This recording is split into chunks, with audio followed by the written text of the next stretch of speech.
destination. It's a crying shame that this place is left like this. So imagine if tourists were to come here. There's just nothing, absolutely nothing to tell the story of this place, nothing to show that this is the famous point of no return. It's just difficult to understand how we could abandon a monument as important as this in this manner. It's quite very, very embarrassing looking at the way which the government, even though they've been advocating for tourism, on the need for us to invest in tourism, to encourage the citizens to participate and also encourage tourist activities. But the truth of the matter is that most of our tourist sites, they are not really strategically fine-tuned in a way to make it more attractive for tourists to come and spend time around. Well, I think this structure, it's more of like a white elephant project because it's very, very, it's a waste. Because you can see now it's dilapidated, and I don't think they are going to continue with the construction of this structure. And this structure, I believe before the commencement of this structure, they should have come up with their plans to see how it's going to benefit and enhance and boost tourism within this community. But maybe they did not do their groundwork very well, so they had to stop it in the long run. It really breaks my heart because this is millions of naira wasted that possibly could have been ventured into another aspect of the tourism. But this is just like millions wasted, and there's no way they can retrieve this lost funds. And people coming down here to catch fun, and they tend to feel discouraged and embarrassed by the sight of these, most especially foreign nationals coming there to come and relax, or maybe to come for their research purposes. They're going to see Nigeria as a country that we are not serious. Yards away from the point of no return, another abandoned project by the Lagos State government. Locals say this was supposed to be a guest chalet started during the governorship of Babatunde Fashola, but long abandoned. Even this paved road leading to the point of no return has not been completed. Most part of it is yet to be paved. Even in its terrible state, tourists still flock to the point of no return, but they often leave disappointed. When I was in secondary school then, we came for an excursion here, but the place we went to was 4-story building, and then we were not opportune to come here because they were like, okay, we can't come here since we were young then. But coming now, at least that was 2014, and this is 2024. Let me say that's 10 years ago. So coming here now, and I was like, okay, land of no return, let me come and let me see how it looks like. But on getting to this place, it's very disappointing because there is no evidence, that there is nothing to show that, okay, this is an evidence to show that this is a land of no return. And even this building, I'm just guessing that maybe that is where the colonial master stays then, where they select the slaves and all those things. But I don't know, because there is no one to tell us the history, and it's very disappointing that they just let it go. Like, let me say, it's a waste. Anybody can come here and claim it as anything. If this monument continues to rot away like it is at the moment, then it's only a matter of time before the point of no return completely disappears from this very spot.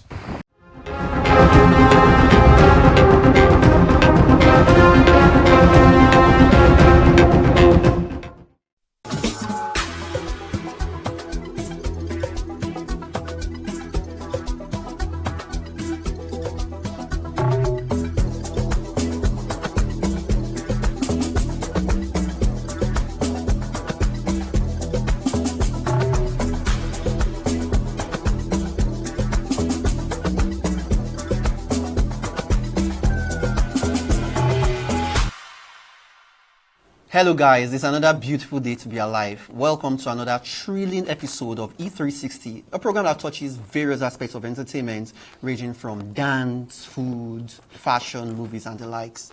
I remain your host, Chidi, thrilling you with exciting topics and guests all the way. Let's go on a short break. We'll be right back.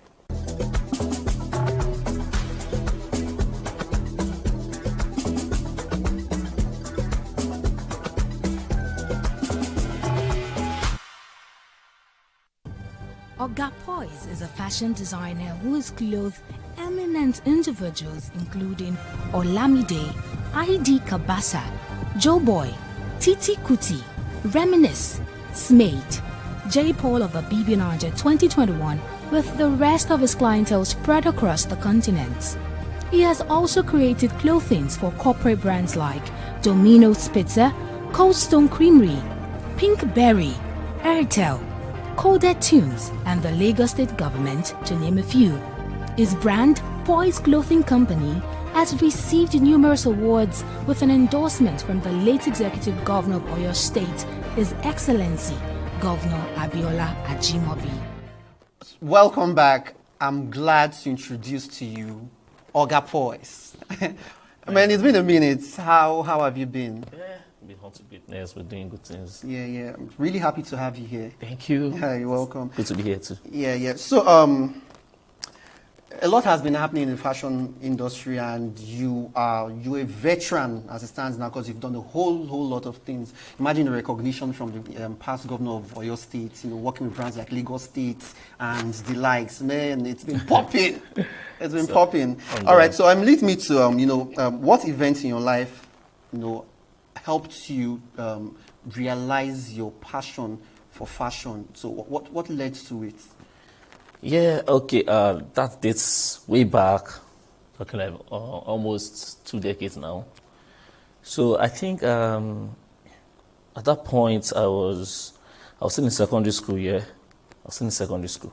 So I got a gift of a jersey from one of my cousins. So and I was so excited to wear it, And before then, I've always been a fashion-oriented person because my dad used to dress very well. Like I used to see him dress up in the morning, not his tie, suits, everything always banging, So I got that gift from my cousin and I rocked it out that evening. And I was like, let me just paint the town red this evening. I was still a very young boy, Then I got down my street and I saw a mechanic guy like walking, wearing that same jersey, all stained black. Then I was really embarrassed. As young as I was, I went back home to change that jersey. How can I wear something that I'm wearing out to show people that I'm looking good, and someone is using it to walk? So I went back and I thought to myself no, I want to stand out. I want my outfit to look different from every other person's outfit. So, I started betting that idea from there and to say, okay, I need to do something. I need to do something different. I had one top then as well. I think the print was peeling off. So I decided to say, okay, how can I put this thing back? So those are the early motivations for me. So I started researching, started asking questions, and from there, we kicked off. Well, you kind of touched my second question because I was about to ask you, what and who inspired you. You talked about motivation, but you've already started it. I would like you to, emphasize. Let's share with us, what and who. There are two different things, inspired you. I know the mechanic story and all is a sort of inspiration where you're this absolutely. guy, you get. So outside that, bringing it back home, what was that thing that what's your driving passion? Okay, so your creative designs. To my creative designs? Yes. Okay, not to starting. No, not to starting. Okay, to my creative design. Well, what inspired the start of the designs as well? I've always been a creative person right from time, So, and my elder brother is an artist, so I used to understudy him, see the way he does artworks and all that. So, what inspires my creative designs? Well, I love music so much. I love to listen to music, all kind of music, from Afrobeat, hip hop, R&B, all kinds of music. Once it's good music, I love that.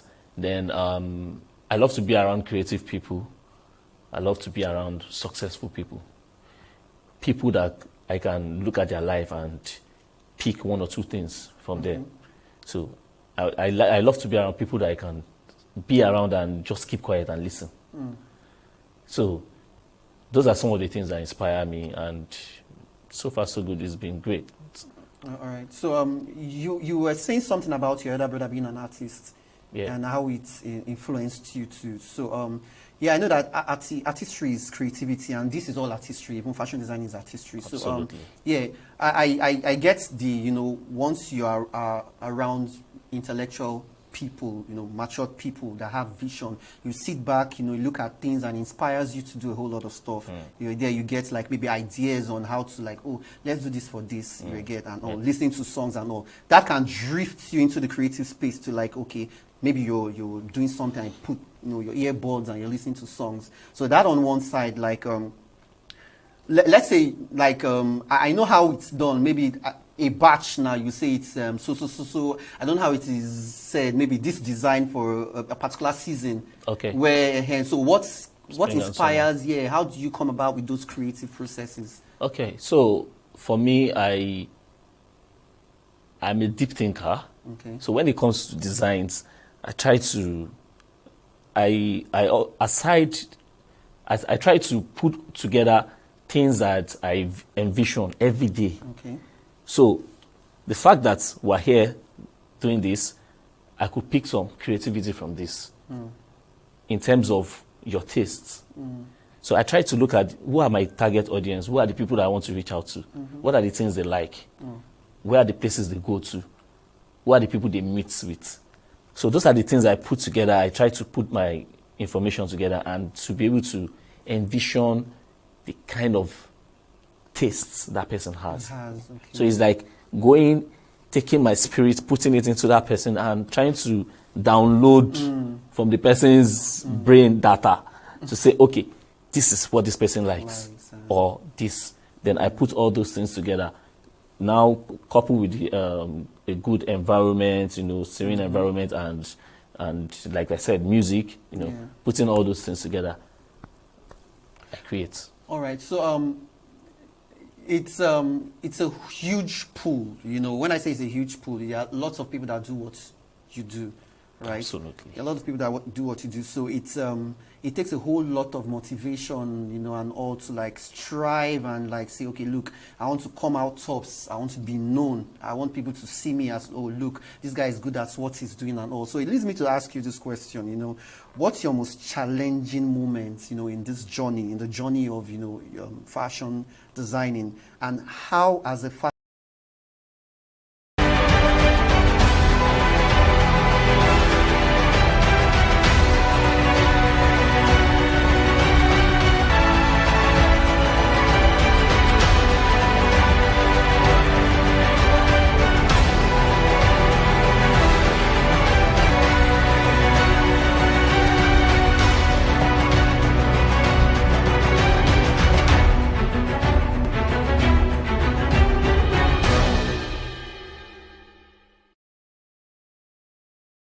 Hello, welcome to another episode of the program. I'm Simisola Atikun.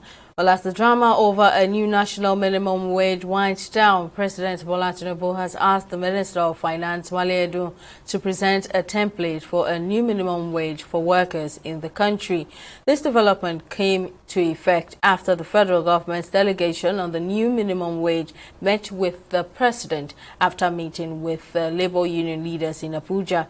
Early on Monday, the union called for an indefinite strike action due to the government and organized private sector's refusal to shift grounds from the 60,000 naira offer, a move which affected critical sectors of the economy.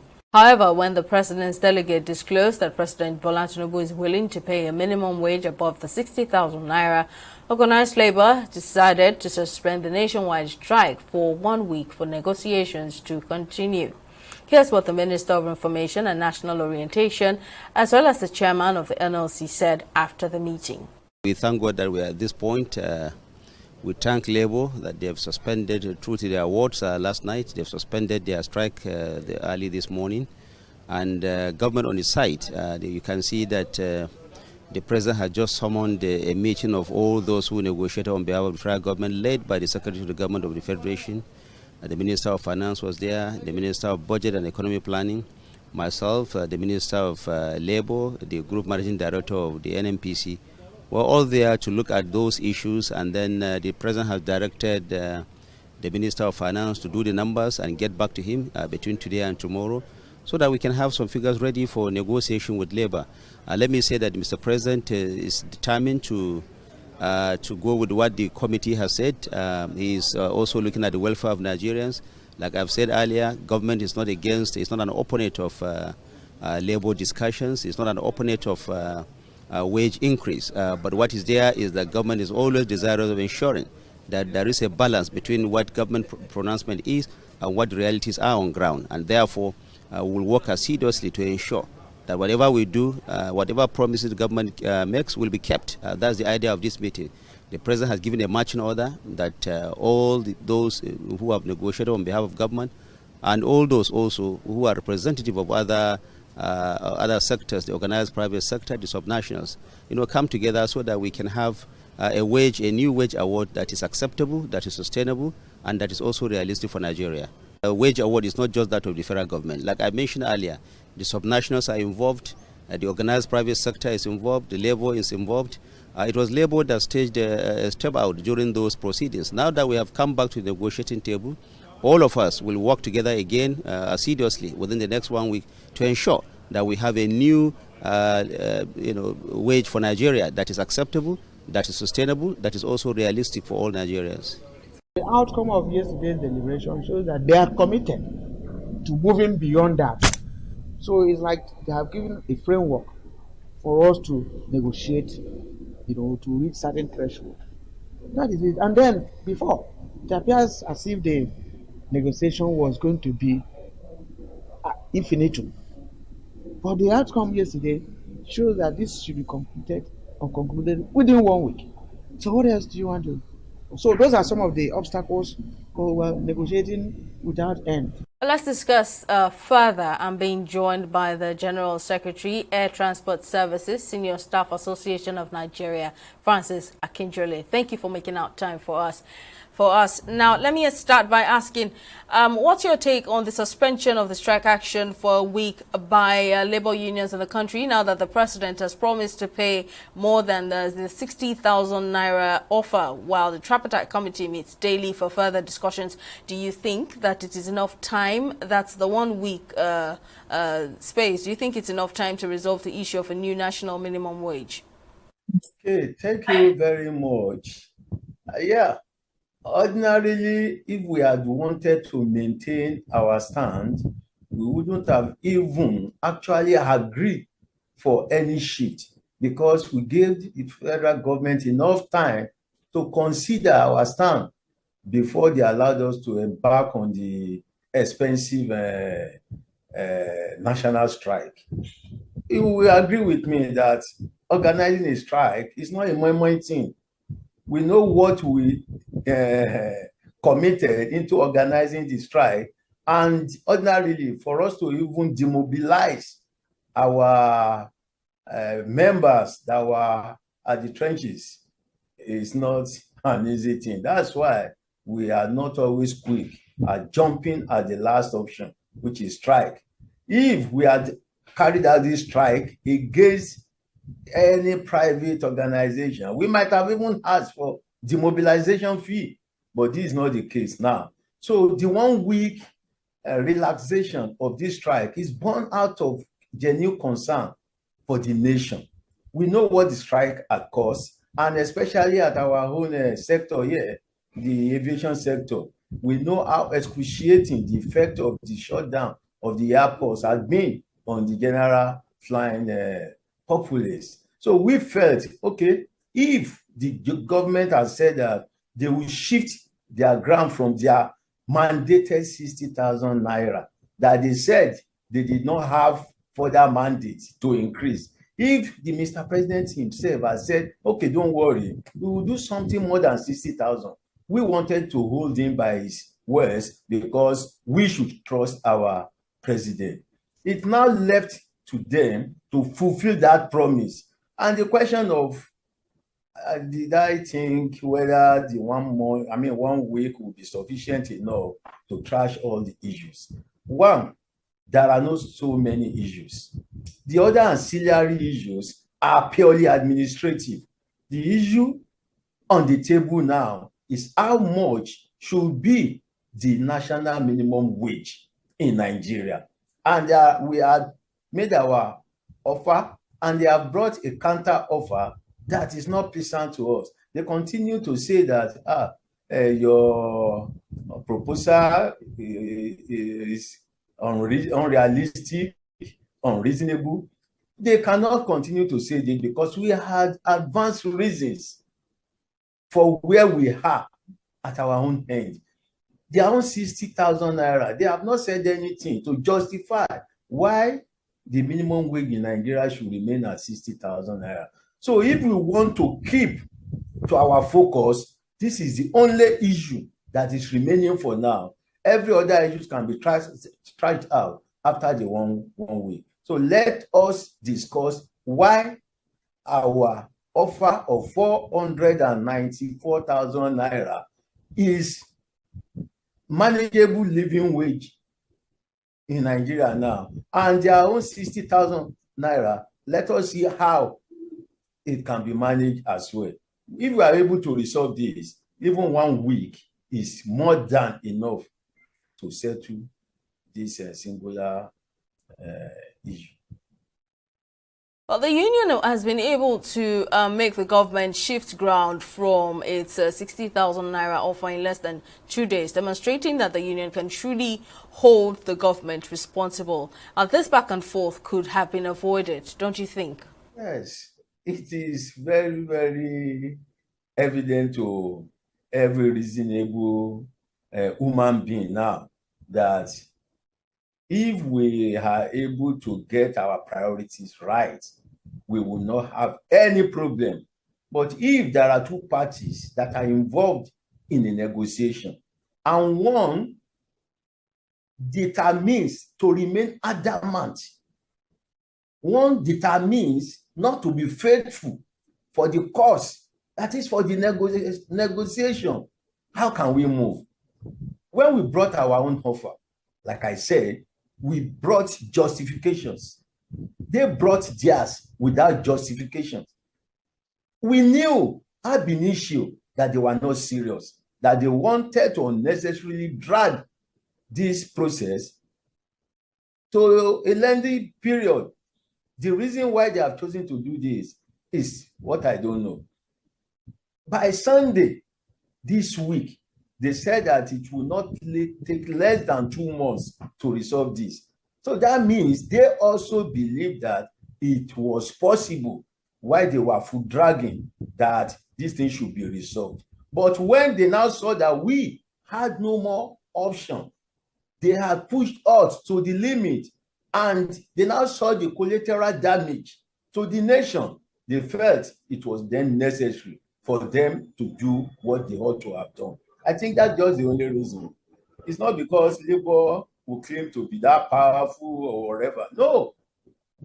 What we demonstrated in that 1.5 days was that no, we can no longer continue with this. We have been pushed to the wall, and the other thing to do is to react. And what was the reaction? Withdrawing our services.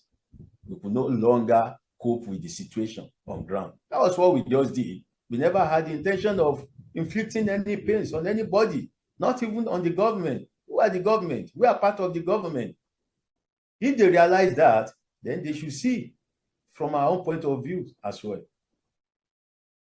Now that there are indications that the federal government is willing to go beyond the 60,000 naira offer, do you think that state and the private sector will buy into this agreement?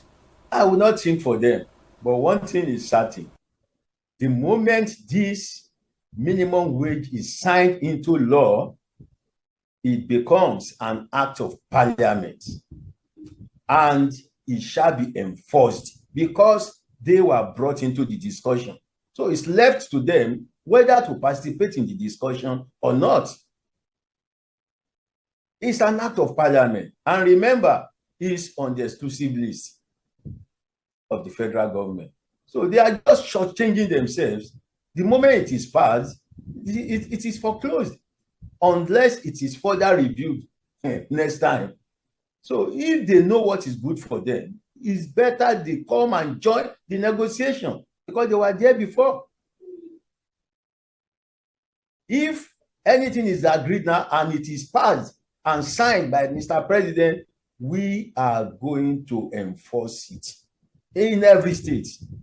It will not be the way it used to be, where some states will say they did not have the capacity to pay 30,000 naira. We know they all have the capacity. They're just playing hide and seek. It is then they will know that we are ready for them. Our actions then might not be a national one. We will do selective actions against those recalcitrant states.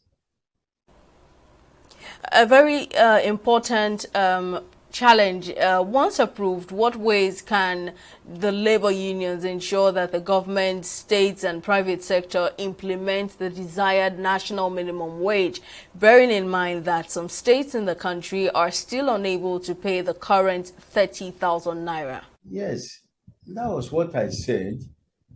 They are not paying the 30,000 naira wasn't for lack of capacity to pay, but lack of will to pay. And like I said, the same situation will not remain as it used to be when this is finally signed into law. There was a standing resolutions by the Trade Union Congress of Nigeria and the Nigerian Labour Congress that every state that have been refusing to pay the 30,000 naira should be reported to the national, that is the labor centers. And we resolved then that we will do the needful against those states. The only thing that is stopping this now is that we are now waiting for the new minimum wage to become law so that we will not exercise, we will not carry out some actions in futility. We will not be carrying out actions to implement 30,000 naira. I said we are ready for them now. I don't think there is any serious issue with the private sectors because as it stands today, unless those that are visibly casualizing Nigerian workers, no private sector is paying below the minimum wage in Nigeria. What we will try to do after settling the issue of the minimum wage is the consequential adjustment. We are going to meet with the various private sectors employers to arrive at what should be added to what they have been paying. So I also want to think perhaps maybe that's one of the main reasons why they are not committing themselves to this negotiation, because they believe that they are already paying above what is legislated to be the minimum wage. So we will resolve it, just like the state as well. Those that will not be willing to do consequential adjustment, despite the fact that their minimum wage in their various companies are already above the national minimum wage, we will know what to do with them. Just as we are going to do a selective actions against states that refuse to pay, when it becomes law, we will know how to handle the private sectors as well.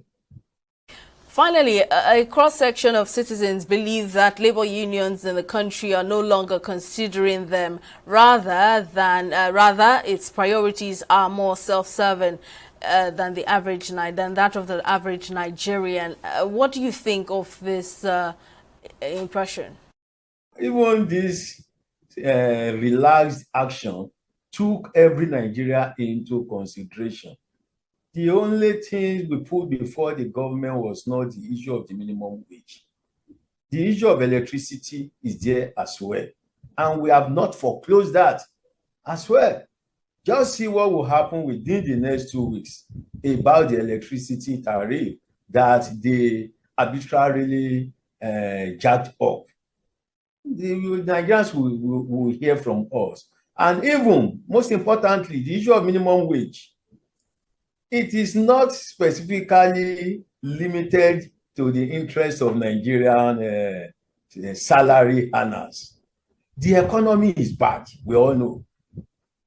We all know that the power of purchasing commodities in Nigeria has been eroded significantly because there is no money in the pocket of the populace.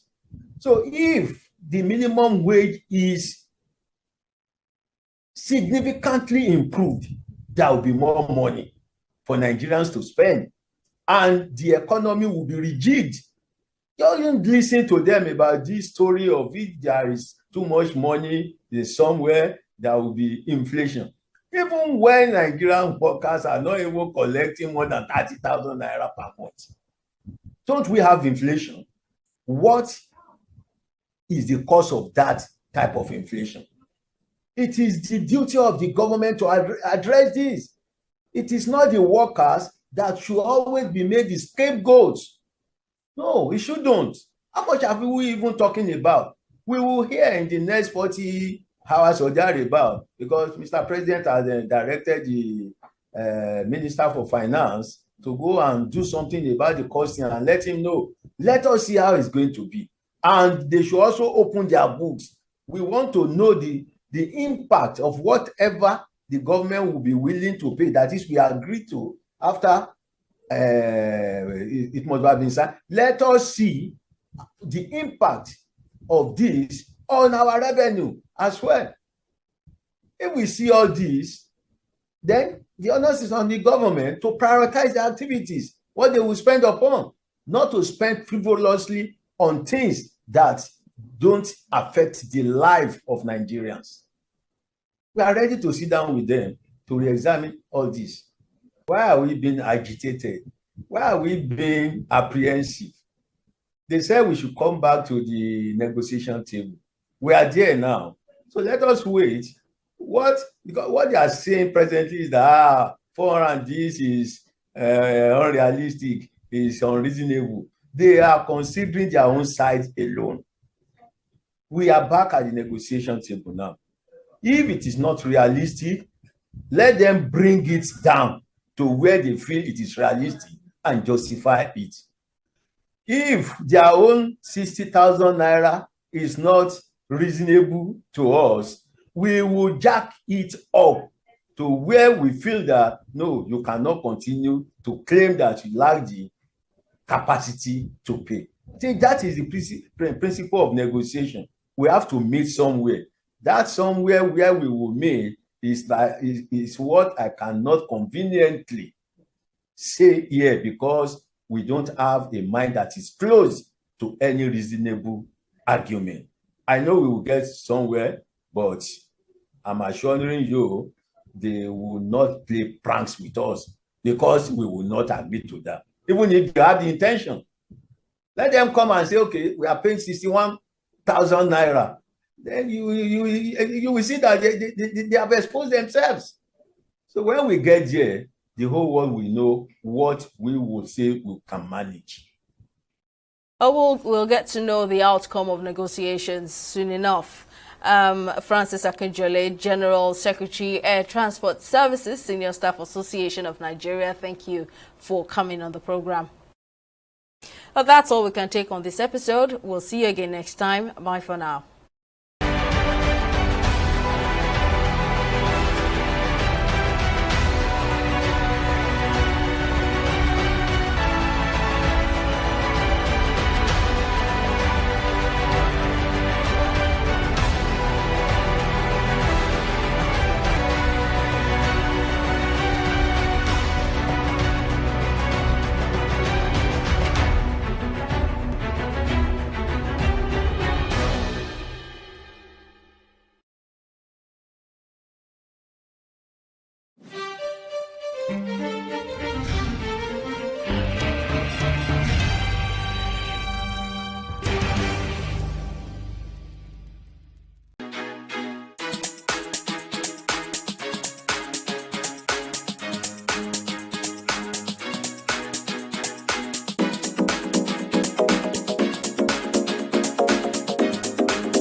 Good day and welcome to your favorite sport program on TV360 Sport. I am Mudashiru Shitu. Today I'll be your anchor and guide to let you know something interesting in the world of sport.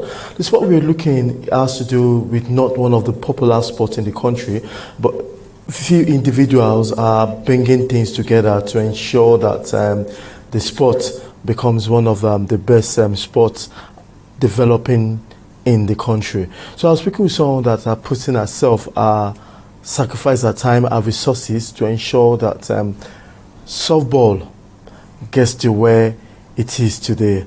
And we're looking at, in the possibility of taking to the next level, we are looking at encouraging softball among children. So I'll be speaking with, Rashidat Abdurrahman, who is the head coach of some of the softballs in Badagry. It's good to have you on the show, ma'am.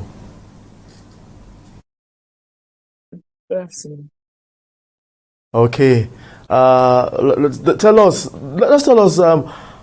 Softball is not one of the most popular sports in the country, but now it's developing. Tell us what has people been doing, you yourself, to ensure that softball gets to the level it is now. Yeah, thank you, Mr. Mudashir. Yeah, softball as it is, it's in the outside world. It was it stands on its own. It's a twin game here in Nigeria. We call it baseball and softball, but at the outside world is basically softball. It's an organization on its own. You know that female participate in it. So only girls and women play softball then, but now we have men and female softball. So I'm trying to, give back to the society what we've learned and achieved in baseball, right from where we started.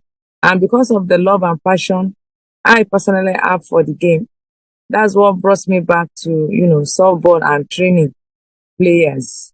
It has not been easy, but we thank God. Okay. Now, how do you encourage? What are the challenges the sport has faced in the country? Because for us to start talking about what are the challenges and what are still the challenges it's facing right now to ensure that the sport gets developed. Yeah, I think I'll mention two major things. One, it lacks sponsorship. It has not been easy, even to take players out. Several invites will push through at the end of the day, means, to take the players out. And it's killing the game gradually as a result of that. Because practice without a competitive game, it will losing the morals of those players. The interest will be so low because they don't have that access, to take it to the next level. And secondly, equipment. Up till date, you cannot walk to a sports shop and say you want to get equipment. It's scarce. So we get all this, being shipped down from the US, Europe, and Japan before we go, get access to them. Those are the two major things I can say is the problem. The challenges we are facing in baseball and softball entirely in Nigeria. Okay. Rashidat, you are one of the numerous names when it comes to softball, baseball in the country. How did you get involved? Because I know you are also into sports before. So how did your paths come across softball? And what's passion? You have so much passion for the sport, and then you are recognized internationally as regards to the same sport.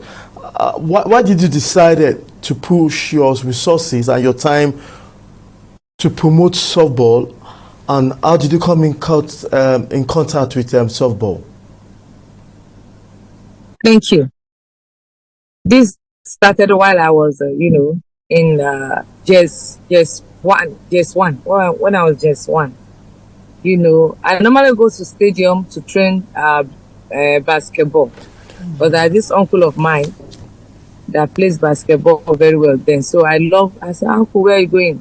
He said to stadium. I love the way he dressed up. So I said, okay, can I come with you? He said, yes, why not? So that was my very first time, of entering stadium. And my first sport then was basketball. So in school now, there was this girl in our class then. I can't even remember her name. It's been long. She now said, there's a sport in stadiums, a new game that they needed softball and stuff like that. As a softball. It's not even our curriculum this thing. Yeah. And I said, yes, let's try it. So after school that day, we all, like 10 of us, we joined her and we went down there. So when we get there, we met with the technical advisor for Nigerian baseball and softball, in person of Coach Olajide Abidoyi. He's the founder for Sliders Baseball and Softball Sports in Kwara State. So I picked instrument the very first day because I was asked to come and bat, and I did it very well. They clapped. And I said, you are going to be a very good player. You should start for me, don't worry. That's all. That's how I started. And our first trip was to go and play Little League under 12 in Abuja 1992. Okay. So that was my first time in baseball. Okay. I know you have. I'm looking at your profile. You have so much position among softball. You have a club in Badagry. I think you're also the coach of Lagos State Softball Association. Am I right? Okay. Yeah, very correct. And you have many things. Just a few times you've been doing so much, organizing so many softball classes, activities, and all that. So how do they overcome? What do you think should be done to encourage people to make sure the government, private sectors are all involved, so that every house we can be talking about softball? Yeah, thank you. These are the reason. This is the main reason why I keep on, running activities on a yearly basis to create more awareness in our neighborhood. We play baseball in Lagos State. I'm also a former player for Lagos State. We play for the state. We get medal for the state. And I came back because when I got married, I stopped. I came back through my mentor, who happens to be my international coach, Coach Gerard Hall, who was in Nigeria last year. So this is the man, that asked me to come back to softball. That no, you are very good. You can't just go like that. And then the softball is going down. Why their, activities was only going for baseball, which are for the men, for boys. But softball, there was nothing of such. It's as if they are killing the game gradually, because as a result, there is no sponsor. And based from the past national players, most of them are outside the country, and the few ones around does not really show interest. So that's why I now decided that since my coach said I should come back, and it will be there for me when it comes to equipment. I don't have issue, because coming, to start recruiting players, you need, aside from the passion you have and the love you have for the game and the zeal to play it, equipment, you cannot do without them. You cannot do without it. So I'm happy this thing was made easy through Coach Gerard Hall from Washington, D.C. and other people like that, other coaches that came from abroad, from Holland, Germany, Europe, US, Japan, or recent, So those are the things. Softball is a very interesting game. I love playing it, and I love children. I love to recruit more players, so I have more softballers I have baseball in my team, but especially, decided to go back based on softball. I needed more girls. Parents should encourage more girls to come in because we have a lot, they have a lot to gain. I encourage academics. They should face their studies. They should be more serious there. And there should be, an extracurricular activities, which is sports or any other thing you like to go to involve yourself, But softball, it keeps them away from the streets majorly. Keeps all these players away. Some that will just come back from school, you see them drop their bag, eat, they've gone till evening. The parent will not even see them, But they know, okay, we train, like my son, before we used to train twice a week.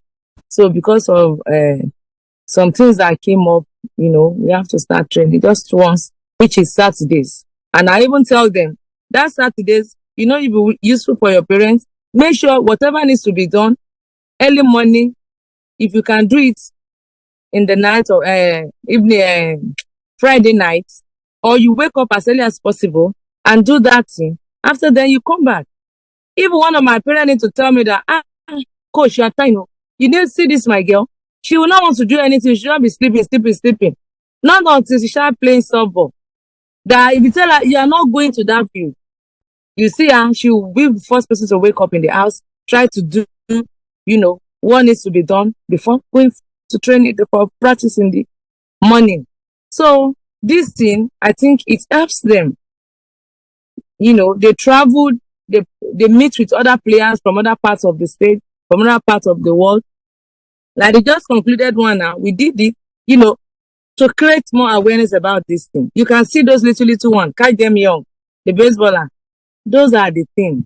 Americans start, training these younger ones. That's what they become professional. They are very good at it.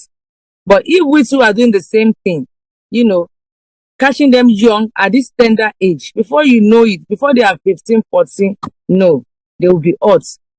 And they will have the opportunity to showcase their talent when this thing comes around. What do they call them? I've forgotten. When these coaches from our comes, they can select from them. They will be, even there is one that happened last year. I think Japan. They came, tried to pick. I think they picked 2 baseballers. Okay. It's not for softball, just for baseball. And that of softball will be coming very soon, which they will be the one to finance, their school till university level. And they will still have access to play professional baseball and they will be paid.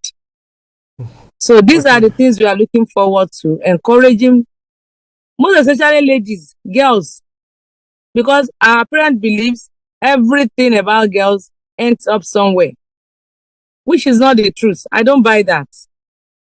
Being an housewife is not stopping you from being a softballer.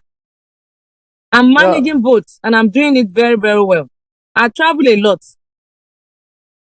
Just of recent, I was appointed a league commissioner for Babe Ruth League, Nigeria.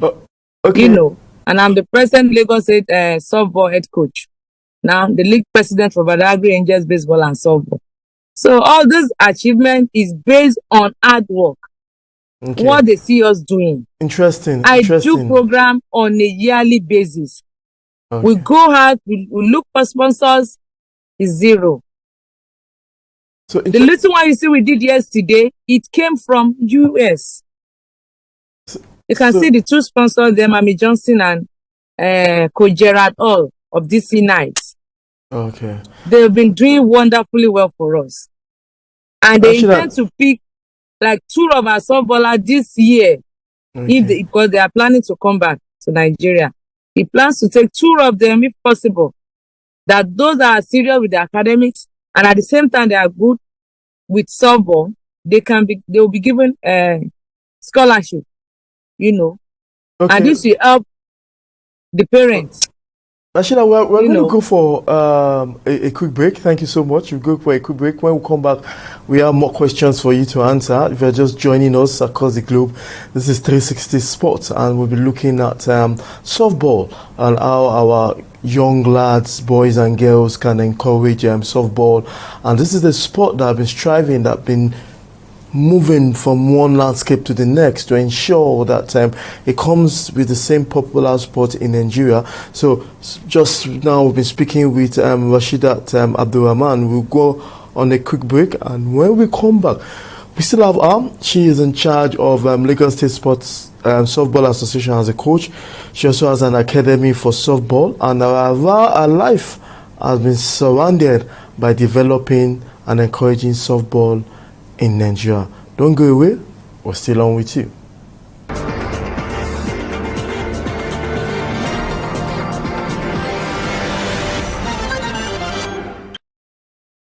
Yeah, welcome back. If you're just joining us, we've been talking about softball and so many interesting comments you've been receiving from all our social media platforms as regards to promoting and developing softball in Nigeria. And my guest is still with me, talking about Rashidat Abdulrahman, who, to me, is the face of softball in this part of the world. Though she's located in Badagry, where so much activities are going on in promoting the sport. Now, some have argued, Rashidat, that softball is for the rich. Using that word, some are saying it's for the poor. Reasons for those that say it's for the rich is because the bats, the helmets that are going to wear is not something you get easily, and some of this equipment are not gotten in the market, in most markets in the country. So what's your opinion about this argument? Do you think it's right that it's for the rich, or it's for the poor, or it's for everybody? And how can one get that equipment in the country? Yeah, thank you, Mr. Mudashin. If they said it's for the rich, they are right. And if you said it for the poor too, they are absolutely right. And the reason is because, like I said earlier, our equipment is not what you can get. You can walk into any sports shop and get them. We order for it, So for those that can afford it, they can easily have access to it. Most especially those parents that travel abroad to the US, they can get it for their kids. So, but for the poor, we need to wait for the one in the club that is meant for the coach, So you come, pick it, use it, and drop it. But for the rich, you already have all your equipment. You have a bat to yourself. You have the helmets. You have the full kit. Oh, okay. Everything, you have them. So in this video we're watching now, I can see somebody holding the bat and with the helmet. Can you tell us what all these accessories are for? Starting from the helmet, I think it's a guide, and the bat. We have something that looks like a vest, a bulletproof vest. And that same glove they wear in the hand. Can you tell us, for those that have not come across this sport, can you tell us what is the purpose of all this? Yeah, thank you. The helmet is meant for the for both the batter, the batting team, and the catcher, basically to protect their head. That is the major thing, to protect them, from being injured by ball. Those are balls that are hard. So mistakenly the ball could come, maybe on your way running to first base or any of the bases. The ball is being thrown and automatically it hits you on the head. But when you have that helmet on, it protects you. Yeah, but I also noticed, Rashidat, I also noticed that the ball is hard. Is that helmet protective enough? Yeah, it is. Okay. It's protecting the head. While we have the glove, you saw the glove, right? Yeah. The glove, this is used by the fielding team. Okay. You can see the catcher is putting on a chest protector, a chest guard, and the knee guard. Okay. So, to protect those areas where the ball can hit her. You can see the helmet is different from the one the The one standing with the bat is different. Oh, okay. The catcher's own, we have the higher one in front. So to protect any kind of ball, or even the batter that comes to the batting ball can mistakenly hit the catcher. So when she has all this thing on, it's a guard, it's a protector for her. Okay. And all others. Okay. Yeah. Now, some more questions. Now, basic of this particular sport, what are they there to do? You see people, the batter, the guide, when they throw the ball, you see somebody trying to swing with the bat and somebody's running off to go there. In the basic elementary understanding, can you just tell us what they're trying to do? Yeah, as you know, it's a team game, like football. Okay. The difference is that the two teams cannot come into the field at a time. We have the offensive and the defensive. Okay. The defensive are the one on the field. The offensive one are the one outside coming to bat in the batting box. Okay. So all they are there is the one on the field are there to defend the team. Look at the girl standing. Okay. She's from the offensive team. Okay. Those one fielding with the catcher there, they are defending those opponents from coming into the field. Oh, okay. You know, they advance the moment they come inside the batting box and they automatically bat the ball. They will have to move down to first base. You run, you sprint down to first base to make sure you get to that particular base before the ball gets there. We all know ball is faster than human, so that shows the runner must be a sprinter, someone that can run very fast, so that he can get to that very base before the ball gets there. If the ball gets there before her, she's out. It's against, that means the fielding team are automatically defending their team perfectly to stop the offensive from, dominating the field. Okay. That's it. Okay. The scores. I see the referee, umpire, as you like to call. Umpire. Yeah. I see him saying scores. How do they count the points? He calls strikes. He calls balls. Balls is against the fielding team. That means you threw a bad ball. It's against the defensive team. So if you said strike, okay, that one is against the offensive. Okay. Those ones that are batting. So if the batter from the offensive team in the batting box was given 3 good balls, which is a strike, the 3 good balls are called strikes. So after that third strike, she couldn't hit the ball. Okay. She's out. It's against them. And they are going to, the defensive team will make 3 out. They'll make sure they pick 3 of those offensive teams out of the from that particular distance, from the inning where they have. After 3 outs, they change. The fielding team will need to jump out of the field, while those offensive will now go back and defend again. Oh, okay. And the you understand? Those one will like come and defend. The other one too, we need to bat. Okay. If there's any error, they advance. Okay. They will need to step on those 3 bases you see on the field. Oh. They have to pass through the 3 bases to come home. The moment they rotate it and come back to their starting point, that is a goal, a score. That's a point. Yeah. Now tell us, apart they from go Lagos, round the 3 bases to the 4th one where they started from. Ashida, apart from Lagos, which other state is, because it seems you are in the know of all this. Apart from Lagos, which other states are ensuring that softball develops? They are into softball, right? Yes. Yeah. Lagos, Oyo. Is it as okay now? The other state you are mentioning, Rashida, is it? Sorry to cut you short. Is it as developing as those ones in Lagos? Is there any activities going there? Yes. The ones I'm mentioning, they are active people that are playing baseball and softball. Oh, okay. They are active states. Oh, okay. So Lagos, as I said, Oyo, Osun is just coming up. Kwara. We have Delta State. We have Bayelsa. Okay. We have Rivers. We have Niger. We have Kaduna. Okay. We have Abuja. Interesting. And we have which other one? Enugu. Okay. So those are the active states presently. Our last question before I let you go.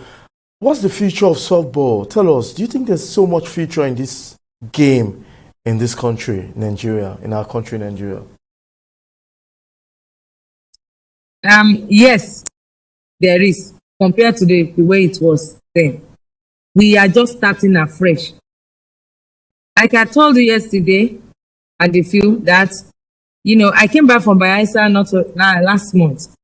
We were on 2 weeks national camp for under 16. And this is, to start recruiting players for the next Olympics. Okay. We have started. Okay. There was nothing of such all the while. We don't know. We don't know. We no longer have a national team. Now we are selecting a new national team, younger girls, to go and represent Nigeria outside the country. Okay. So, Thank you. These are the new development that is coming up, and this is done by the Fast Pitch Softball Commission under the Nigerian Baseball and Softball Association. Okay. Thank you very much, Rasheedat. Yeah, we are moving forward. There is a future in it. Okay, there's a future in it. Thank you very much for your time. We are glad and grateful that we have your person talking to us about this one sport that not everybody knows about. Thank you very much once again, Rasheedat Abdulrahman. It's been our pleasure. We've been joining us since the beginning of the program. We're talking about softball, how to ensure children around us play softball, and every modalities and the technicalities that has to do with this fast-growing sport. I'm Dashirishitu. Thanks for joining me. Same time next week, we'll be giving you all what you need to know in the world of sport. Bye for now.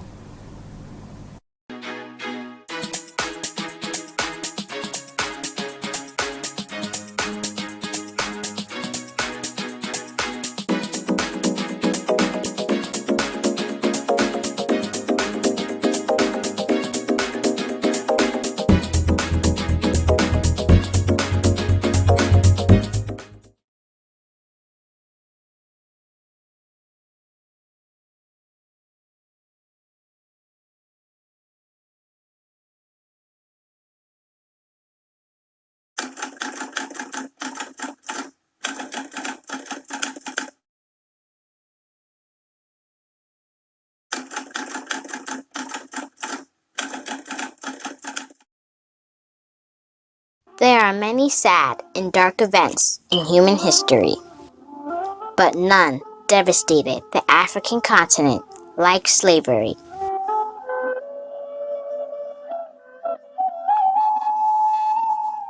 To understand some of the plight those who were sold into slavery went through, one must visit Goree Island, their last point of departure from the African continent to the New World.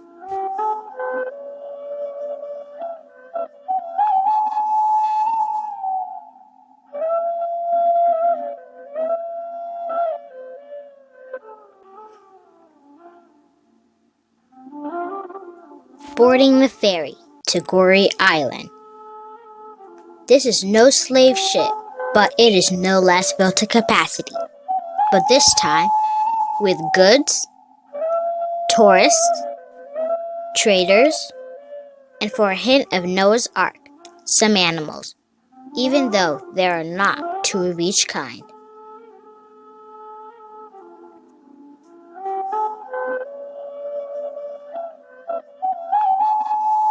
Slavery ended more than 153 years ago.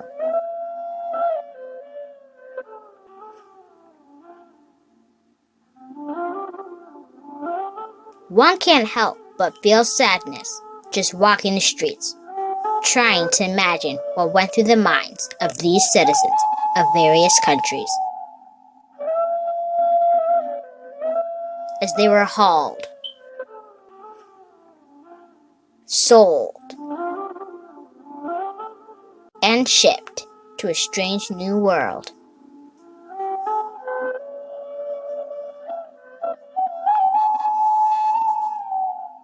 Where did these slaves come from? At that time, each African ethnic group had its price. And the most expensive ethnic group used to be the Yoruba. Yeah, they were from Nigeria. Because those Yoruba were very strong and tall, and they worked very hard in the plantations. That's why they were more expensive.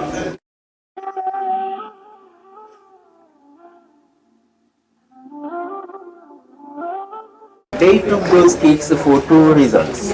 First, because in the plantations in America, there were some special jobs, typically for the kids, and they did them very well.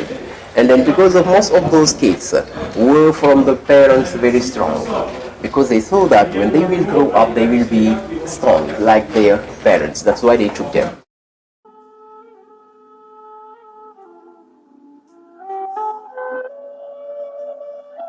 In all the 28 slave houses in Gorée Island, the slave masters have the right to sleep with the young girls. Once a young girl was pregnant, she became free here in Gorée Island or in Saint-Louis in northern Senegal. But she wasn't totally free because usually she worked as domestic slave in the European houses, you know. That's why some of the young girls found a kind of interest to be pregnant from white masters so they can be free.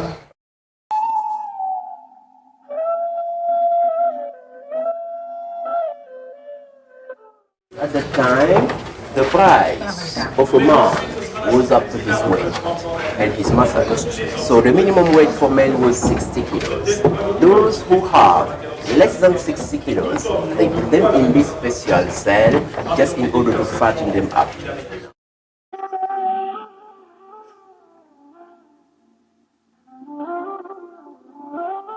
Let me tell you that they did not buy slaves with money. It was exchange. You know? For example, to buy a man up to 60 kilos or a virgin girl, you could give a gun or a barrel of wine or a blanket or something like that. To buy a child, you could give a mirror or a necklace or a piece of tobacco or something like that. So that's why people used to say that Africans also were involved into the slave trade, because some of the African tribal chiefs were collaborating with the Europeans. Yeah.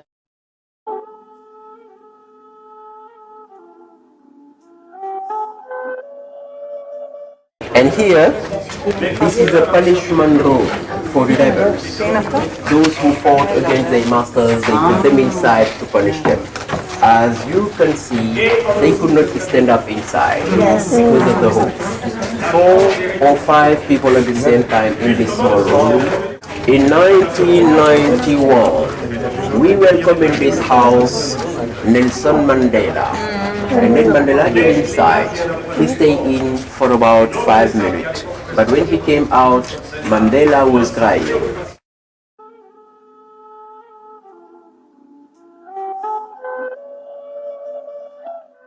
Right and left you have the waiting rooms. The slave used to wait here before the shipment. At the famous door of no return. Because once the slave got out from this door, it's mean bye-bye Africa. They took them to America and they never come back. Because of the rocks, the boat could not come near. That's why from this door, they built a kind of palm wooden bridge as a wharf. But during every shipment, some of them tried to escape by jumping into water, but they never could go far because either they were killed by the security guards or they were eaten by the sharks. Why the sharks? Because at the time, in all the 28 slave houses in Gorée Island, once a slave got sick, just to avoid the epidemics, they threw him into water and that attracted the sharks. That's why there were a lot of sharks around the island.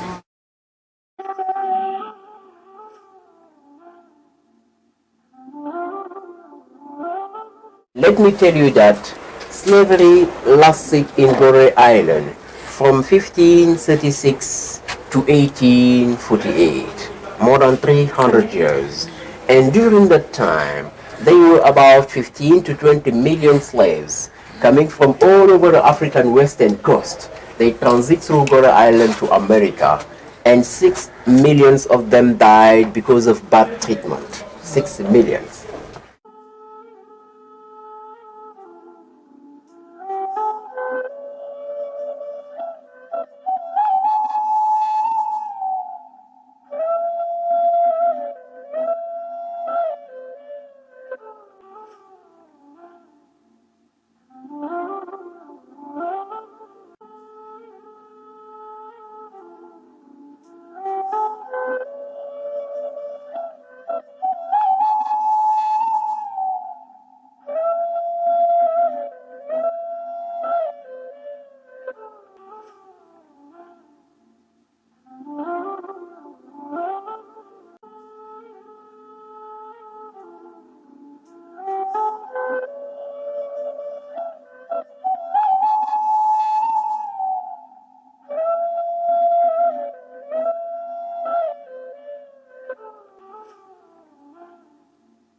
Very emotional, very emotional. But he knows it's very, very, very in a high level the history and the relationships between Africa and other countries, and also he knows exactly what's happened between the 16th until 19th. I'm talking about the slavery and the Atlantic slavery.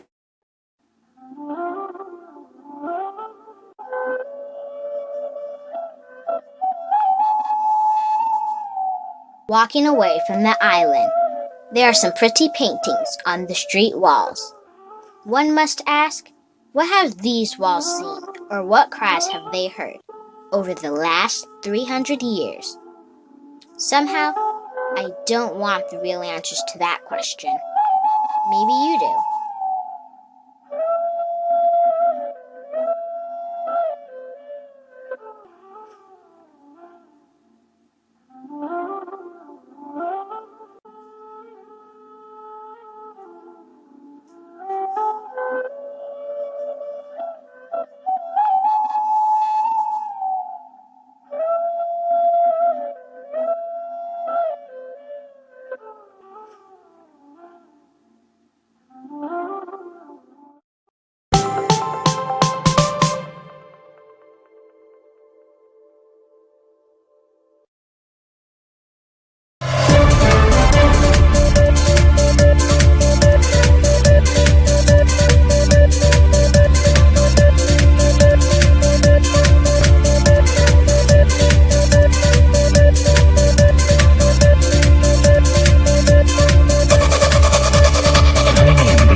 Hello and welcome. I am Deji Badimasi.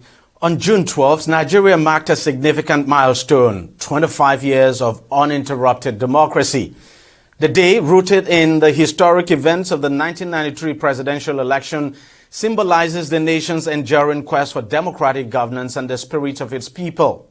A cross-section of citizens have expressed divergent views on the gains accrued to Nigerians in the last 25 years of democratic governance. In an address on Wednesday, June the 12th, President Bola Tinubu touched on the nation's democratic journey, honored past heroes, and of course laid out his vision for Nigeria's future.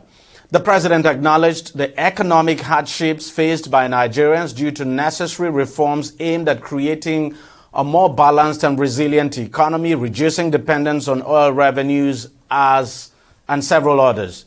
Now, while urging Nigerians to stay committed to democracy and work together towards a brighter future for the nation, Tinubu pledged to continue working towards economic democracy and ensuring that Nigeria moves forward on a path of progress and inclusiveness. Meanwhile, a group of lawmakers in the House of Representatives is championing bills to change the tenure of the president and governors to a single term of 6 years. The group is also proposing the rotation of the presidency between the North and the South, as well as the creation of a second vice president. To be candid, these proposals are the proposals now are part of six constitutional alteration bills now introduced by the lawmakers on the floor of the House. And I must say the proposals are nothing new at all. In fact, if you ask me, it's become more like a sing-song. It comes up every time the issue of constitution amendment comes up. But speaking on behalf of the group of lawmakers now, who call themselves the Reformers, Ikenga Ogochinyere of the People's Democratic Party said the proposed alterations aim to address agitations from different parts of the country, reduce the cost of governance and promote unity. Well, we've had this before. But joining me now from Abuja to discuss all of this is Farouk Bibi. Farouk, who is, of course, a political analyst, and he joins us now on the program. Thank you very much, sir, for joining us on the program. Let's start off with our unbroken democracy for the past 25 years. The president did talk about economic democracy, and I think, that the expression now is quite important, because while some people will say we may have made some sort of progress now with our political democracy, but that economically speaking, democracy has not yielded the dividend, if you like, or those dividends now that many had expected it to yield. Well, I think we tend to separate these two and exaggerate on one or the other simply because of probably our lack of understanding of what democracy is, how it came into being, and what is the essence and purpose of a democratic system, and any other system for that matter. The essence of leadership and governance is to create welfare and good life for the people. That means there needs to be progress in the lives of the people. So where we tend to want to believe that that good life would come after we have mastered the drama of democracy and the processes of democracy, who have learned to manipulate it in a manner where it will sort out itself, then automatically development would follow. No, I think the focus on development and for any country is to a large extent even divorced from whether they are democratic or not. We've not seen countries that are not practicing the kind of democracy or not practicing democracy at all, making strides in the global economic system. China is a good example. Russia is doing well. So I think it is well beyond that. I think what we should do is to look at our essence of being democratic as an aim and a goal, an objective of attaining development. If we think of it in any other way, we are just dancing the tune, because some people brought democracy to us after colonialism or during military rule by the US, and we just think that dancing the democracy song is already an achievement. But then you take a look at the past 25 years of uninterrupted democracy in the country. What would be your honest assessment? Well, honestly, the only achievement is it has not been interrupted. So we should thank whoever interrupts it for taking away their eyes and finding that they are not supposed to be democratic and they're supposed to allow the people to find their footing. But not because that there's so much achievement or celebration or decision by people because of the benefits of democracy to protect it or to die for it or to live with it. That has not been attained. Democracy has really, over time, and even during the military regime, our system of governance has continuously devalued our lives, turned us into destitutes, and at least gives us inferior and lower status in the global economic system. And we have not changed that during the democratic process. We have not addressed democracy with economics in a manner where we will say, okay, we stand firm to say what achievements, what goals, what lines are we going to cross to make sure that because we are democratic, we have attained economic development. For that, democracy has really failed us. And it is because we do not really understand what it really is, like I said. 25 years, yes, but can you say that the life of people has improved? Can we say that the electoral system has improved. We are still dependent on an electoral system where we think that it can be able to decide the attitude of people. The electoral system does not decide the attitude of people. It is the political system, the political players that can decide how people approach not only democracy, every aspect of governance, and how they make success out of it. We continue to go back to change rules, to change laws, thinking that things will be better just because the rules have been changed. But we do not address the attitude of people towards the democratic process. We seem to believe that it is just a matter, as a 4-year jamboree, where when you have an electoral process and the judges and the electoral officers and the security officers have had their field day, have had their fill, and so once they declare whatever they declare, we clap for ourselves and say that we have succeeded in a democratic cycle. I think democracy is beyond that. Democracy means that on every daily basis, whatever is wrong should be addressed by citizens, by representative of citizens. And that includes coming to protest, coming to demonstrate. It's not waiting for 4 years, like the president always tries to tell us, that why is Labour going on strike? They should wait for 4 years. Why is this thing happening? We should wait for 4 years. It is not a 4-year affair. It is a daily by minute affair. And I think our electoral or our political leaders don't seem to understand that. They have not yet but matured then, to the point where they feel despite our missteps so far in the past 25 years, would you say at least we can see some level of maturing, that democracy is gradually maturing, and that, look, we would not be fair to ourselves, of course, if we begin to compare ourselves to, say, countries like the United States of America, the United Kingdom, where democracy has, actually lasted for hundreds of years. But, despite our missteps, would you say we are gradually maturing and that, it's just a matter of time? Things would get better, I mean, in terms of the democracy that we practice? Deji, it will surprise you that this morning, I watched on CNN some slides showing that the bulk of Republicans in the United States of America, the largest percentage of Republicans do not believe that USA is a democracy or should be a democracy. If you are talking of 250 years, they say it's a republic. It's a republic, not a democracy. It's only trying to practice whatever it finds suitable for its needs, locally and internationally. So if we assume that democracy is something God sent, something that was ordained, something that we open some book sent by God to read, and then we are making a mistake. The essence of what we find in democracy, like they sell democracy to us for the purpose of finding economic footing in our lands. We should also understand that democracy is meant for our economic development. If we don't want to develop economically, we can discharge this through democracy. We can discharge democracy and find ways of development. What you see as maturing, actually, is just a reclamation of a past drama of diversity that led us to problems. What are we seeing today? If we say we have matured up to today, the National Assembly is bringing laws that wants to take us to 1963 so that we can go back to 1966 and have another civil war. Is that maturity in democracy? What have they brought in development? The National Assembly, especially this National Assembly, this set of National Assembly, were never elected to pursue any political agenda of 2014 National Conference. They were all elected because of our economic situation.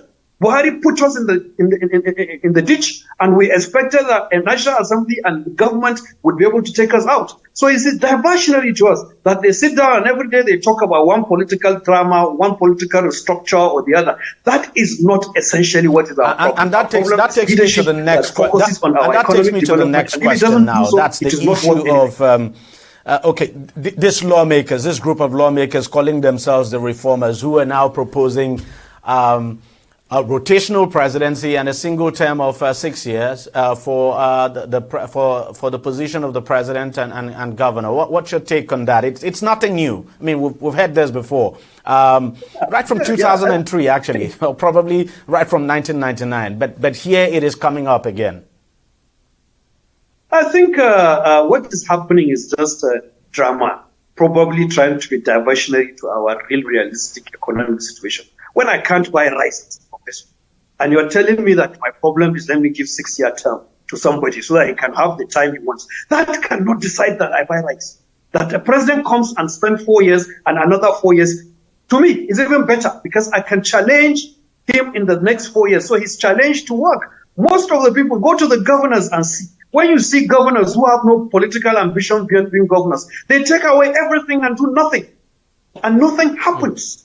But when you come to ambition for a term in office in a democratic system is a very key fundamental requirement for you to get good governance. Because the person needs to bring back himself to be assessed. Even though our assessment now is done through legal jargons and judicial processes and security manipulations, but at least they fear that thing. They work for that thing. They try to work on creating a situation where they can still come back.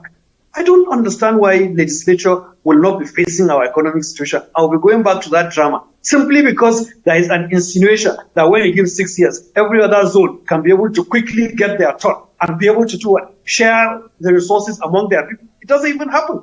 It's just created a clique of people that steal everything together with their friends from all over the zones and nothing happens. So what is the essence of saying you want 6 years? Or I think these legislators are derailed and I think politically deranged. And I have to get your take also on, some of the lawmakers pushing for the creation of more states. The creation of more states will never end. That is an end infinitum. Deji, if you begin to divide, you go back to your large tribal group from the Yoruba, you'll continue to divide until you come to Badamasi House. Even within the Badamasi House, you continue to divide. And that division becomes more essential when there is no economic progress. So the answer is find economic progress. And people will not be looking for ethnic cleavages or ancestral issues to decide that that is the way to develop. And that's the way to get economic development. That the states as we have, 36, with our land mass, with our population, with their everything, are enough. In fact, more than enough as far as I'm concerned. If you apply the resources of this country diligently to the country and the states use it very well, I do not see why somebody is agitating for a state. Just because we are like during the not military, during the colonial times, we became experts in window shopping for opportunities and therefore deriding and disowning our constitutions, our decisions and everything. When you are not in the game, you go back and your opposition is not to make those in the game get better. What your opposition is to say, destroy everything. You don't believe in the constitution. Senior advocates of Nigeria going to court and making money in the constitution will come back to the media and tell you they do not accept, they do not believe the constitution. I think we are some kind of people. I don't understand. The opportunism in us is too much. And that is not what we should do. Development can come if you have a focused leadership that decides on development. It is not about divisions of creation of ethnic cleavages or states or structures or anything. Yes, we have a peculiar situation where we have so many ethnic groups, so many tribes and so on, more than a lot of places. But I think we have given enough division for tribal groups, for ethnic groups, for other sentiments to find place to ventilate. With the 774 local governments, if they are working, what do you need a state for? With the 36 states, if they are working, why must you be a player in a state for development when development is in your ward? Why must you decide that it is only when your ethnic group holds the governorship that you can ever see development? If development is automatically coming to you without you asking for it. So I think the whole essence is we are not growing, we are not developing, we are misleading ourselves. And we think that when we adopt some structural or whatever drama and dogma around and decide to play with it and discard our nationalism, destroy our unity and so on, we can find avenues to develop. No, I think we're heading the wrong way. We're heading the wrong way. Just before I let you go, because you alluded to local governments now working, I just have to ask you this. The issue of local government autonomy is a burning issue as we speak. The president is pushing for it. We have, even in the Senate, lawmakers are actually pushing for it. Do you think this is very crucial and could make a difference in terms of development now getting to the local level and the local people? I think our frustration with development can easily be related to our inability to fund our local governments to provide development at the local level, monitor and make sure that that kind of development happens. Some local governments are as good as every other state, better than even some countries. Give them the normal natural resources they require. But I think sometimes after 1999, 2001, 2001, I think our country was sabotaged by a group of governors, they know themselves, who went to the Supreme Court to ask for interpretation. And then we also look at those judges in the Supreme Court, who should ought to know that, as at that time, what Nigerians were talking about in the 1999 Constitution was not handing over local governments to overlords and emperors to decide what to do with their resources. But they gave them that opportunity, and for almost 20 more years now, we are suffering from it. And they're finding it difficult to let their hands off those resources that they get, that they don't account for, that they misapply, even against the provisions of the Constitution. They run local governments that are not democratic. And I think if we are in a sane society, we would not accept this. If we were in an insane society, we would shoot some people. That's what I believe, because they have become an impediment to our development and progress. And I think it is not forgivable that they should be doing that and continue to do that. But as far as going to court is concerned, well, I hope they change something, but I think it is also diversionary. Those judges that made a Supreme Court provision and the changes that still happened, why Buhari, with all the support he could garner, at the time he could garner the support, would not seek for constitutional amendment? Why would constitutional amendment fail, and then we now end up with the federal government going to court? I think what the federal government needs to do is to provide a clear constitutional amendment that is clearly stated the powers of local government, of their creation, of their democratic processes, of their financing, on their development projects and everything. Let it be clearly set so that those who go to the local government do not go there as boys to governors or errand boys to other political leaders. Farouk Bibi Farouk, thank you very much, sir, for coming on the program, and thank you for your thoughts. You're welcome, Deji. Welcome. Appreciate it. We'll take a short break and we'll be right back. Stay with us, don't go away. Opinions are free, facts are sacred, but truth is universal. How, in practical terms, can we, for instance, de-escalate the tension?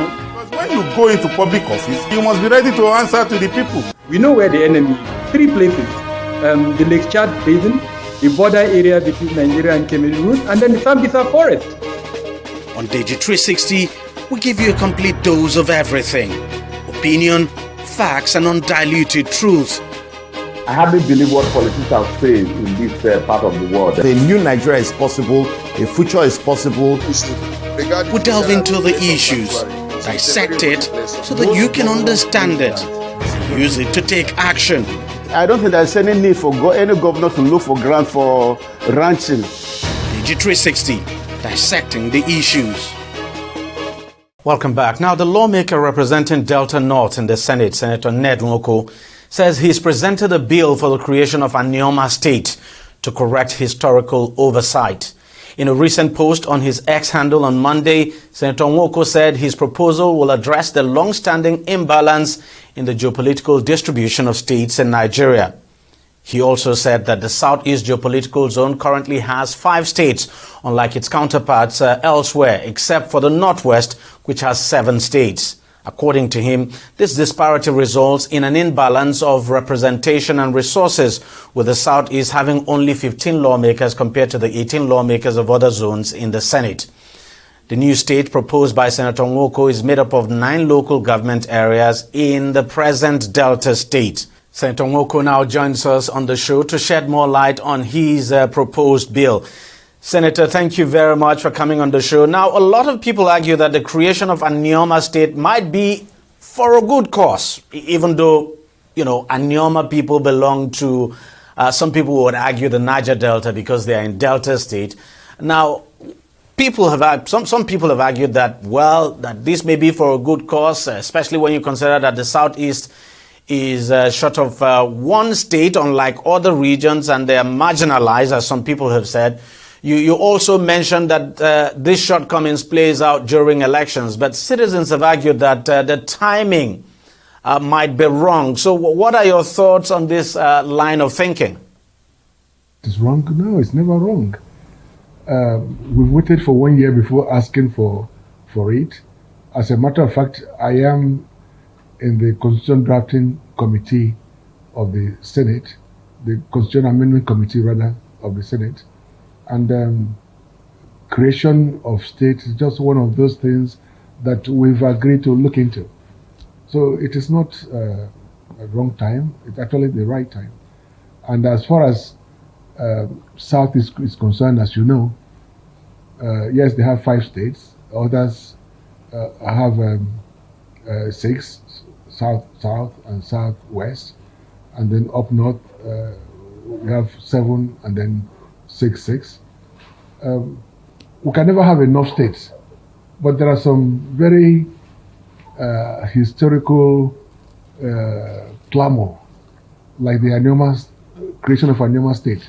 Anyoma is a very homogeneous people, currently occupying 9 local government areas of Delta State. And out of that 9 local government areas, we have we have 6 of them that are oil and gas producing. And I'm sure you know Asaba, the location of Asaba. Asaba has grown, really, and has all the potentials. We have what it takes to be a state. There are many states in Nigeria that have just 8 local governments, but mine senatorial district will have 9. So it is the right thing to do. As a matter of fact, for the past 20 years, we've been asking for an Anyoma state. All the kings from my place have been asking for an Anyoma state. Our socio-economic leadership, called the Zoo Anyoma, have been asking for an Anyoma state, and most of the political class too.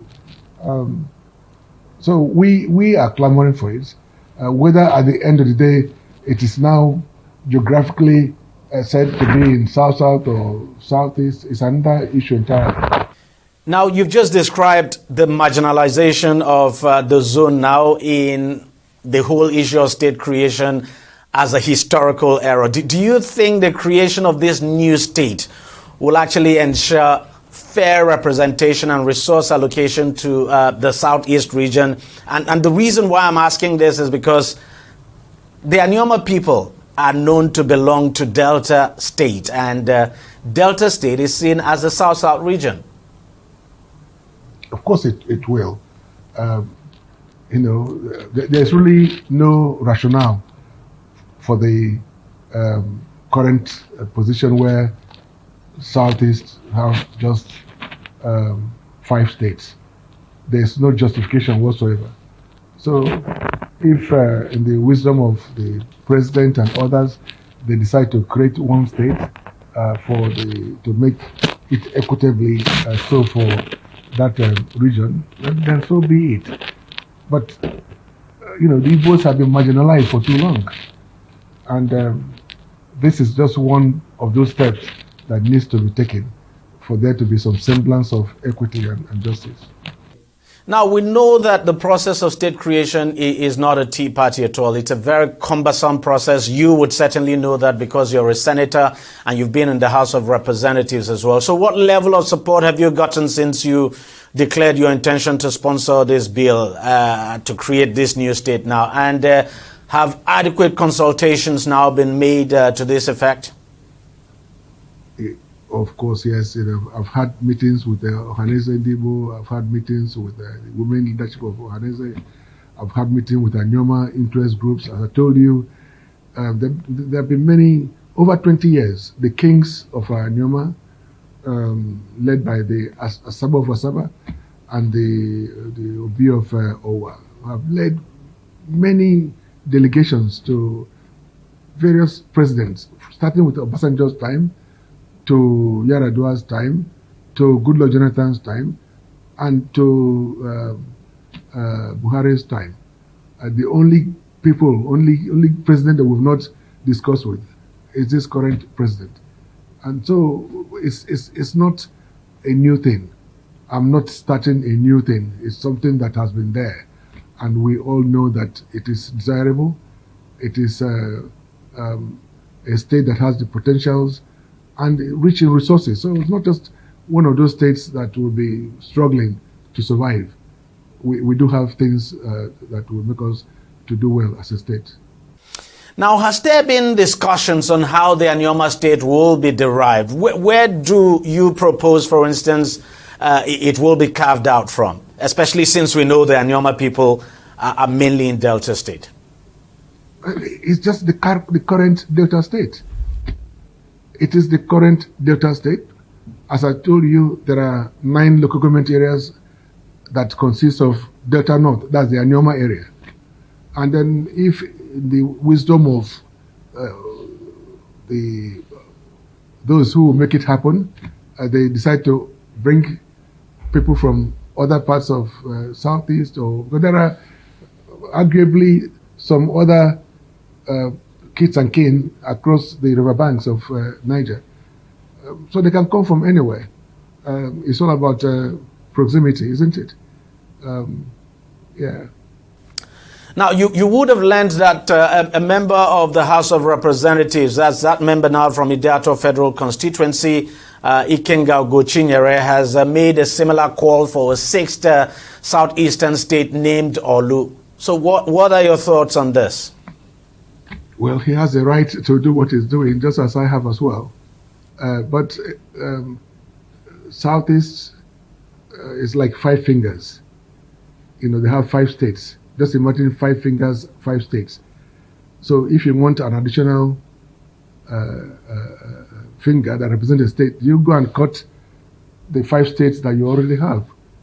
No, you look for a finger elsewhere to add to it, to expand your territory. And that's what I'm proposing.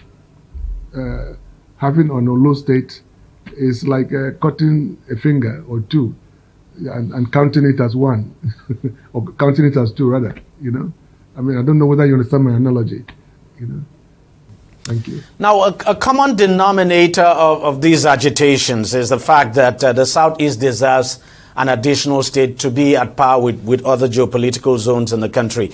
Have you also considered the current agitation for a new minimum wage, considering that some states are still unable to pay the current amount of 30,000 naira? So when we're talking about the viability of states, do you think this new state you're proposing now will be viable? As I told you, Delta State is rich in resources. 6 out of the 9 local governments are oil and gas producing. I've just told the oil and gas producing communities about 2 weeks ago to see for myself what is happening. And there are huge companies, you know, producing oil. We have the modular refineries operating. We have the LNG companies. There's many of them. And of course, we are rich in natural resources. We're a lot of farmers in my place, a lot of fishermen, a lot of very educated people. But if you come to Asaba and its environs, it's actually been taken over by Southeasterners. And so most of the hotels, most of the shopping malls, most of the businesses in Asaba are actually owned by Southeasterners. They own at least about 80% of the, if I'm not mistaken, about 80% of the current businesses in Asaba. So we have a lot of opportunities. Yes, we're not going to be short of anything at all. All right, Senator, thank you very much for your time and thank you for talking to us. Well, that was Senator Ned Nwoko, who represents Delta North in the Senate. We'll take a short break now and we'll be right back. Stay with us, don't go away.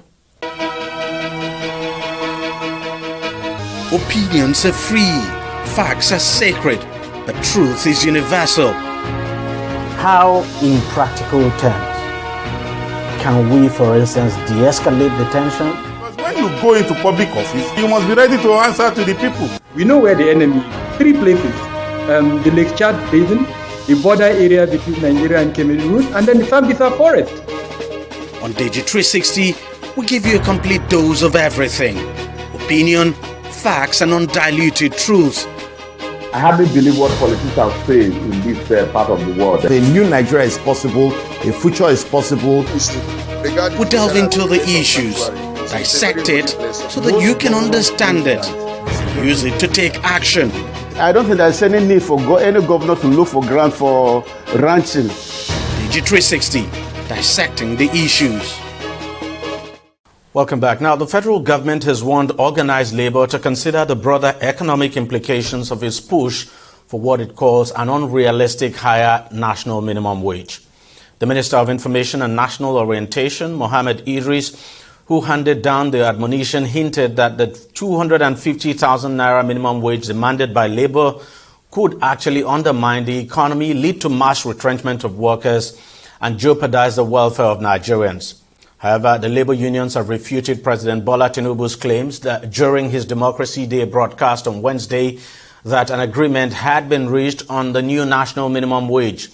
Now, recall that by the time negotiations ended on June the 7th, no consensus had been reached by the tripartite committee of the national minimum wage. The parties had actually engaged in prolonged talks now for weeks, with the unions insisting on 250,000 naira minimum wage, while the federal government and the organized private sector eventually settled for 62,000 naira. But of course, I should say state governors on their part have said they cannot even afford to pay 60,000 naira. In response, President Tinubu says his administration would soon submit an executive bill to the National Assembly aligning the agreements reached in the minimum wage negotiations between labor, the private sector, the states, and the federal government. But the question is, which agreement exactly is the president talking about, and what exactly is the amount we're talking about here? Let's discuss this some more. I'm now being joined on the program by Mr. Adewale Ajadi, who is a public affairs analyst. He joins us from London.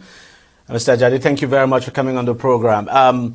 It appears there's a log jam here. The president saying that he is going to submit the national minimum wage bill now to the National Assembly, and then in his Democracy Day speech saying that an agreement had been reached, and then the labor unions coming out to say, look, no agreement has been reached yet. For them, it's 250,000 naira or nothing. And then on another hand, you have the governor saying they can't even afford to pay 60,000 naira. Well, this is perfectly understandable because this is about perspectives that are contradictory in some ways. I genuinely think that setting the minimum wage over 200,000, even over 100,000, would be catastrophic for Nigeria, because it's not just the wage for the person, the individuals that will earn the wage, but it will set a tone for the rest of the economy where other people would want to maximize their profit in ratio. And that's not sustainable. There is a difference between what we can produce and support and what is the aspiration of individuals. And remember, we're talking about minimum wage. We're not talking about maximum wage.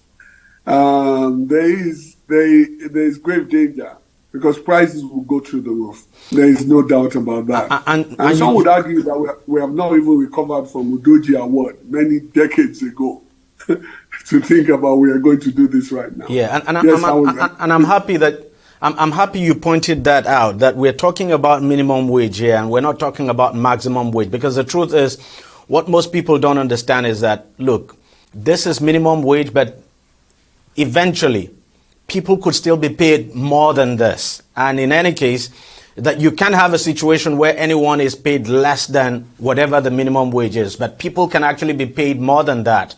And that these affects almost every other worker. So if you have situations, as we speak now, we probably wouldn't have a situation where a worker is earning that exact minimum wage. They definitely will be earning more than that. And that's the mathematics that we're talking about here, right? And we have a large-scale issue of employment, productive employment. Who's going to bail the car? Who's going to be willing to pay 200 and something thousand? Let's talk about the private sector. How are they going to sustain this? The market is not going to be able to carry this. It's not just government workers that are going to do this. I mean, people like me who have domestic workers are going to have to pay them. Because in principle, we will not pay them less than the minimum wage. Yeah. So just be ready for somebody who's driving you to get about £500,000, £500,000 naira, because they wouldn't get the minimum wage; they'll get more than that.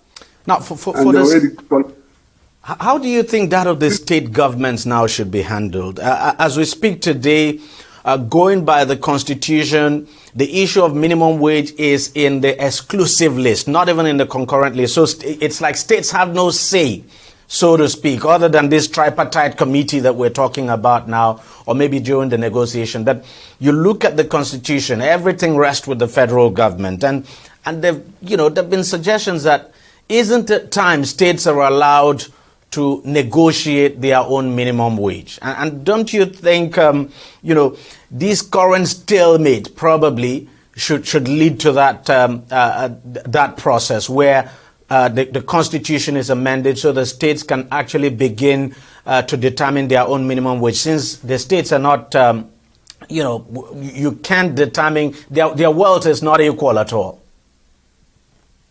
And cost of living is not equal. Cost of living in Jos is not cost of living in Abuja. So when you do the minimum wage by fiat like that, the person in Jos will be earning the same as the person in Abuja. The cost of the person in Jos is probably about half the cost of the person in Abuja, or Ibadan for that matter. So, you would be richer in Ibadan on the same salary. It's an abstraction. But actually, we have a problem with regards to the states. One would not be worried if the state governments themselves were actually as responsible and as accountable as they ought to be. Then you will know that whatever is achieved at the state level is not just some kind of whiff of some kind of fiefdom and power abuse, but it will be some legitimate economic reality. But to be honest with you, the states are not accountable to that point that you give them additional powers. They rarely even pay the existing salary, not to talk about this new one that is being suggested. It's a difficult one. And to be honest with you, if there was a very technical solution, then I would suggest it. But I don't think there is a technical solution to this. Going forward, how do you think this can be resolved without labor going on strike? There's no short-term solution, to be honest with you, that I can see. And maybe that's because I am blinded to this. And I can consider that whether being an economist doesn't solve the ample gap in data that allows one to really look at this. There are serious gaps in our data. But I can suggest a medium to longer term solution, which is a labor market that is driven by the realities of what is required in the market. Right now, the labor market is not driven. Even people going to school is not driven by what is needed in the market. If the market is driven properly, which means that we know what are the areas and jobs that we need, we know that before people go to school, this is areas where we can pay premium price to them because we don't have them, there's scarcity in the market and all of that. Then we can start to make intelligent choices about the cost of labor, about what we are willing to pay premium prices for in the marketplace, and what government is willing to pay. You just mentioned something very powerful. What level of revenue is being generated by government workers? When you don't generate the revenue, and the taxes are not coming. Nigeria has some of the lowest tax paying to GDP ratios in the world. And we're talking about offloading on government, all these things. And we're not even talking about the large bills we get with corruption running writ large. So really we're not running a tight ship at all. We're just running a speculative ship.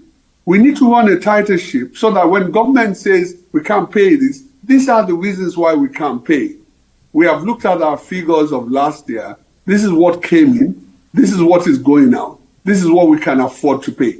But once you're not having that conversation, anybody who's lacking things in their house can say, well, put the pressure on the government. So government has to get his act together. Labour has to get his act together. Let's start talking on the basis of data, and then maybe we can get a win-win solution. Mr. Deole Ajadi, thank you very much for coming on the program, and thank you for your time.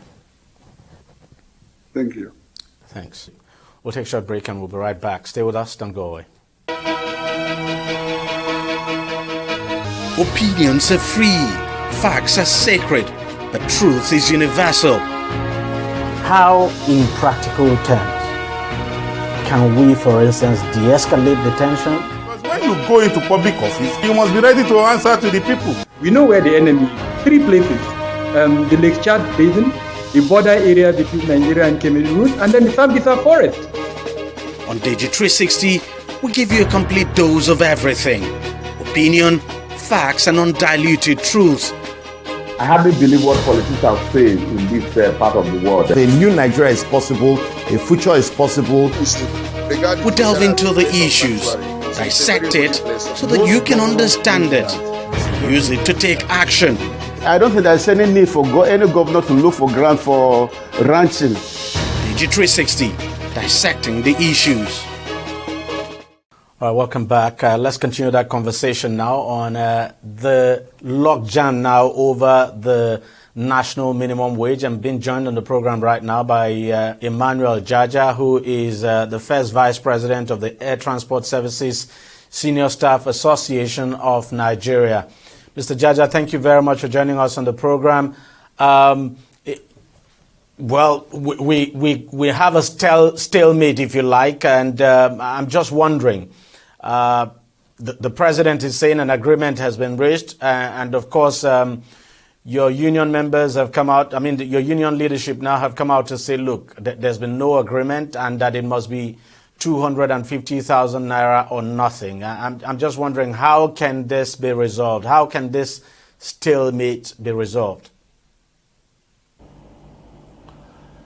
Thank you very much for having me. Well, you know, we have 2 labor centers, the Trade Union Congress of Nigeria, TUC, and the Nigerian Labour Congress, which is NLC. These 2 labor centers are involved in this negotiation with the tripartite government. The governors are there, the government is there, the employers are there, and the labor is there. So since January 30th that this committee was formed, unfortunately, I repeat, unfortunately, even up to this moment, we've not been able to get to somewhere, which is very bad.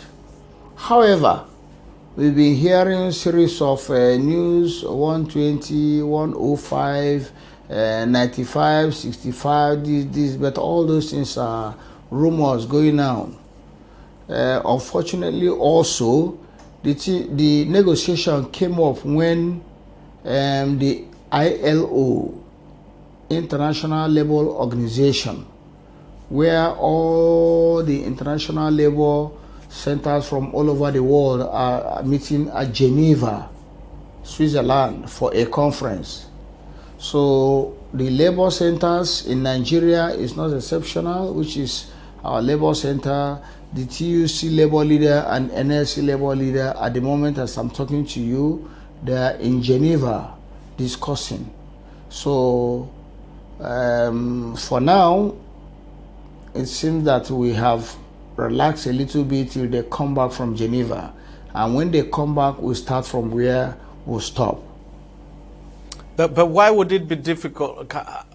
Why are you not able to understand? Let me just put it that way, for lack of a better way to express this now. Why are you finding it difficult to see reason with the government? You know, that look, it will be difficult for them to actually meet. And when I say the government now, I'm not just talking about the federal government. I'm also talking about the state governments. That it will be difficult for them to actually meet that demand of 250,000 naira? Well, there's how these things work. Can I give you a proverb before I start? In my local language, there's a proverb we say that it's easier to tell a blind man that there is no oil in the soup than to tell a blind man that there's no salt. Because when the blind man tastes the soup, if there's salt, you feel the taste. Am I correct? Very correct. So this is the thing.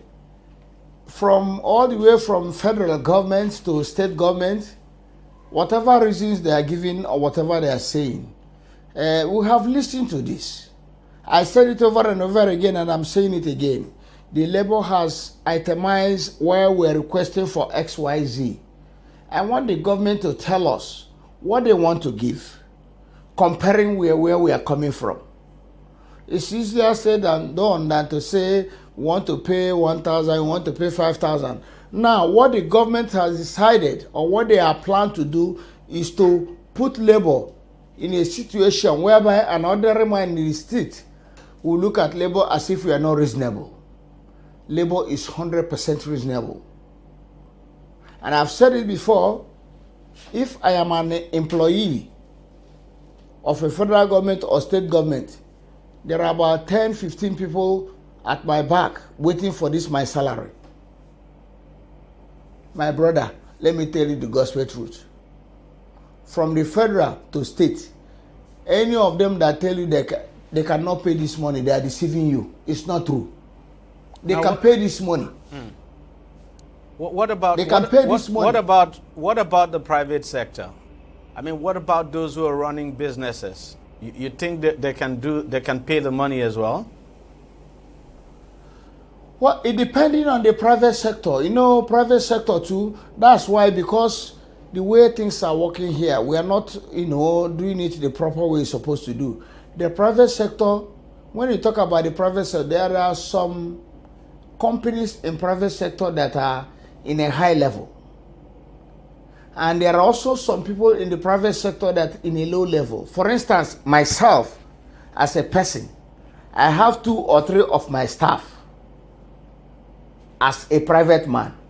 Do you understand? Now, how much do I pay my security man? How much do I pay my gardener? How much do I pay? So these are the things we are talking about. But the issue is, we are not even talking about this money. We look at this paying money, paying this.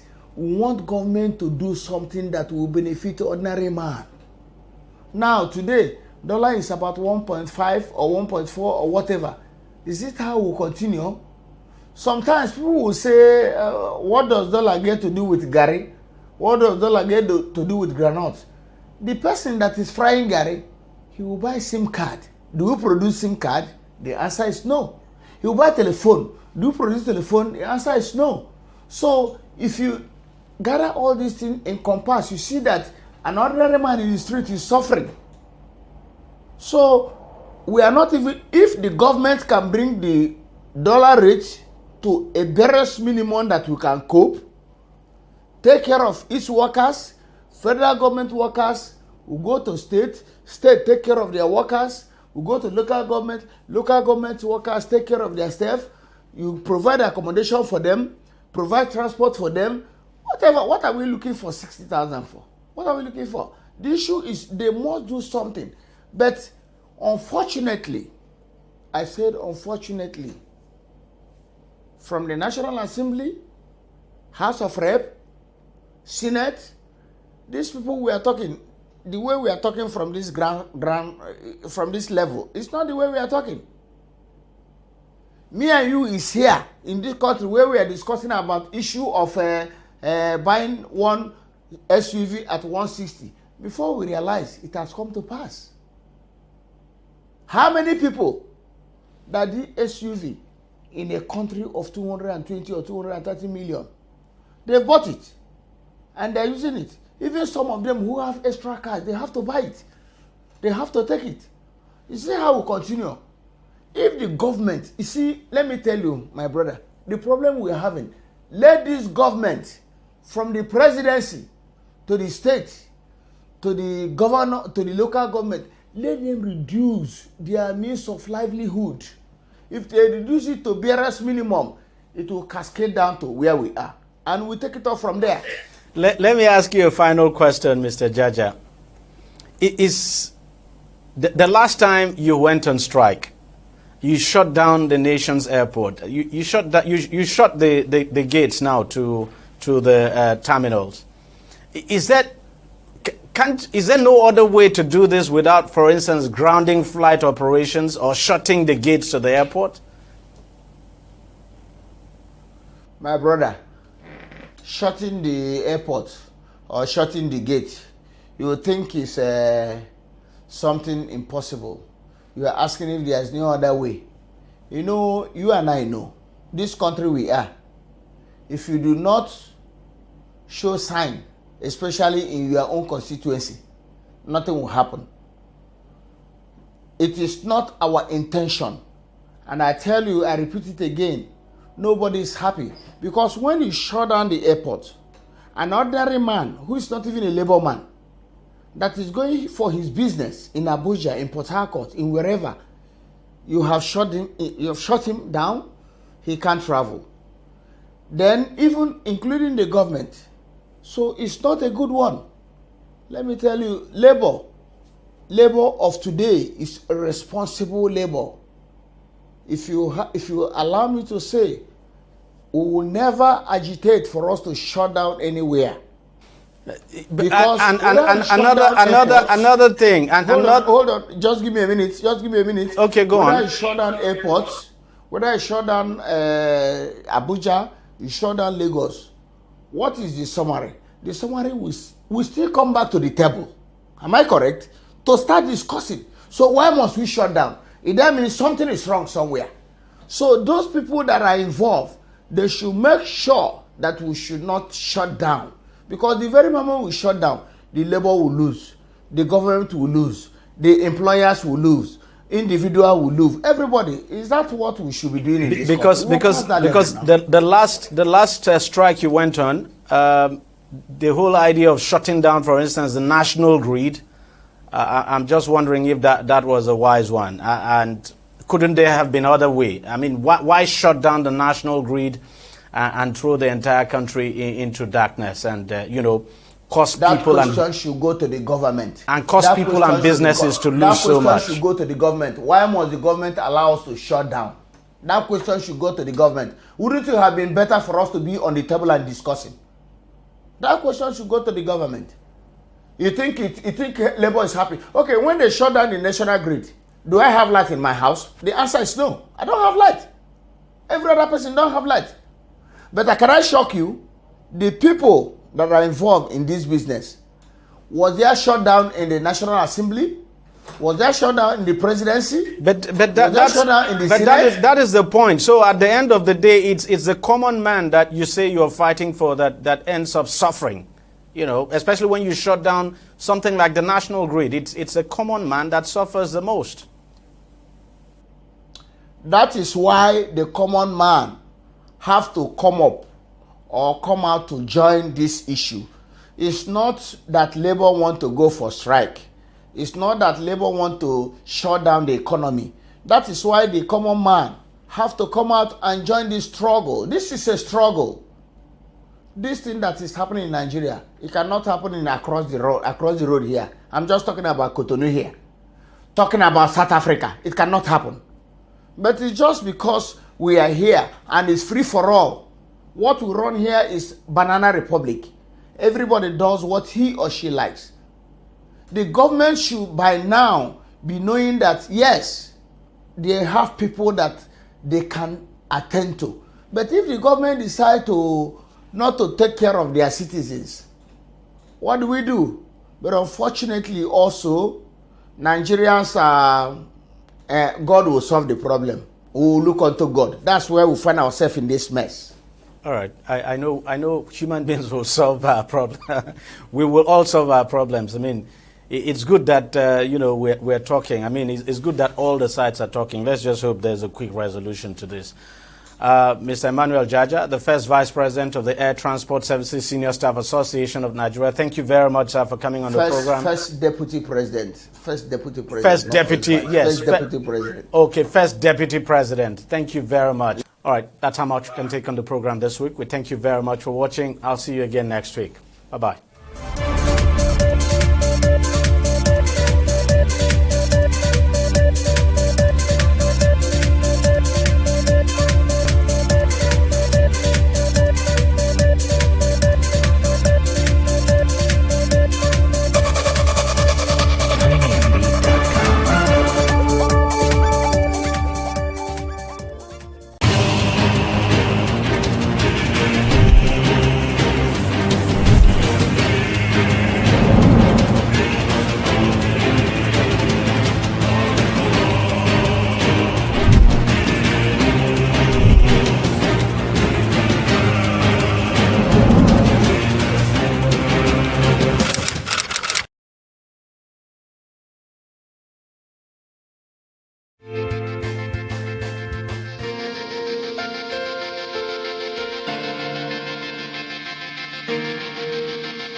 On the news, Tinubu, Sanwo-Olu, other governors stress sacrifice, duty and unity at Salah.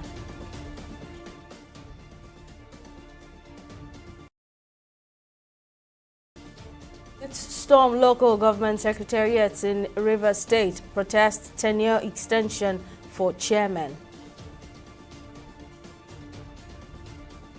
And Philip Shaibu declares support for APC candidate Okpebolo.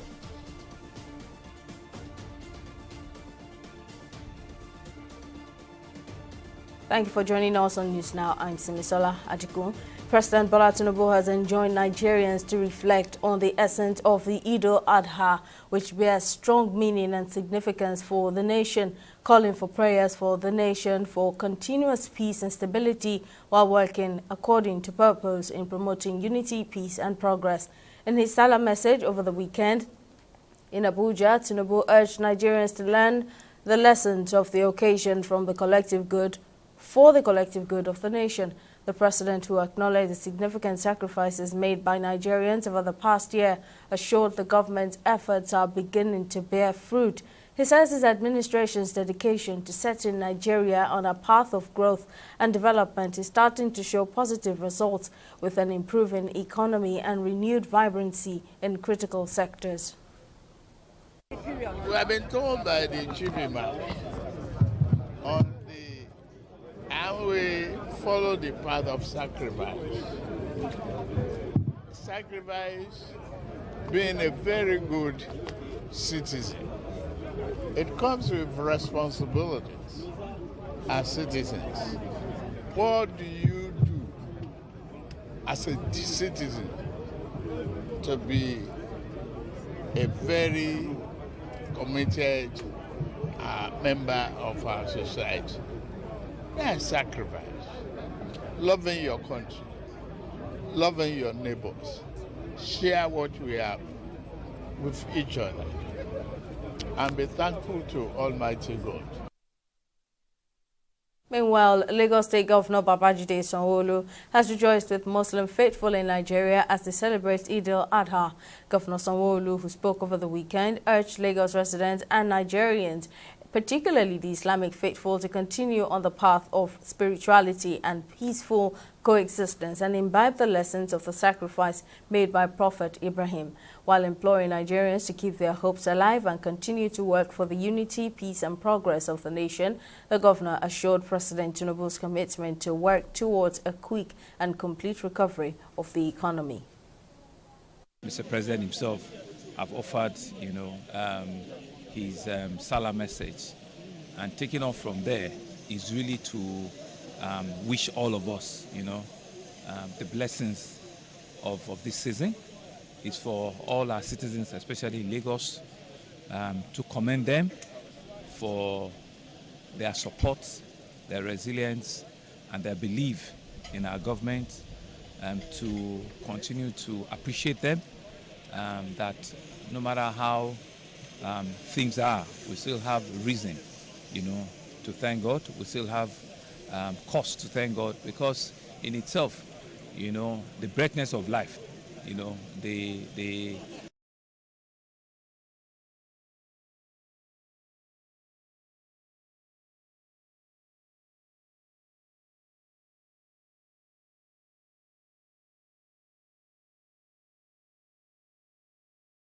in all of us is sufficient reason, and for our people not to give up, not to lose hope, because we see a positive, we see a positive outline out of this country. I was privileged to have attended, a conference in Bahamas, and the Afro-Exim conference, and I know what the conversation is worldwide, especially within other African countries and other Caribbean countries.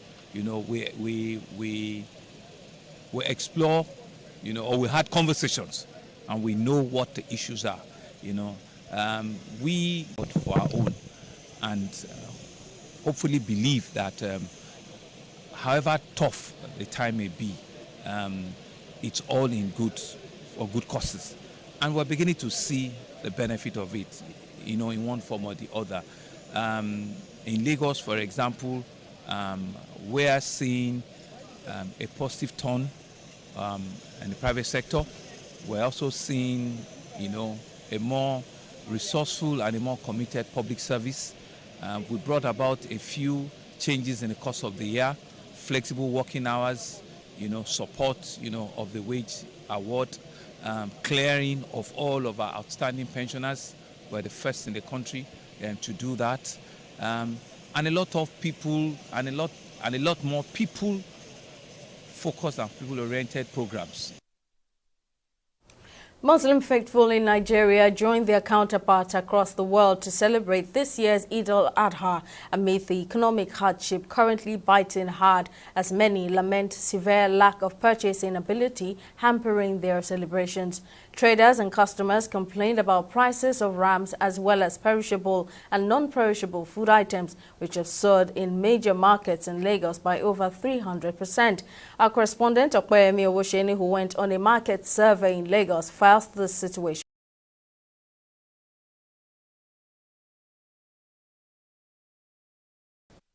Behind me is the popular Agege Ram Market, where the price of a ram that used to sell for 80,000 naira has skyrocketed to 350,000 naira.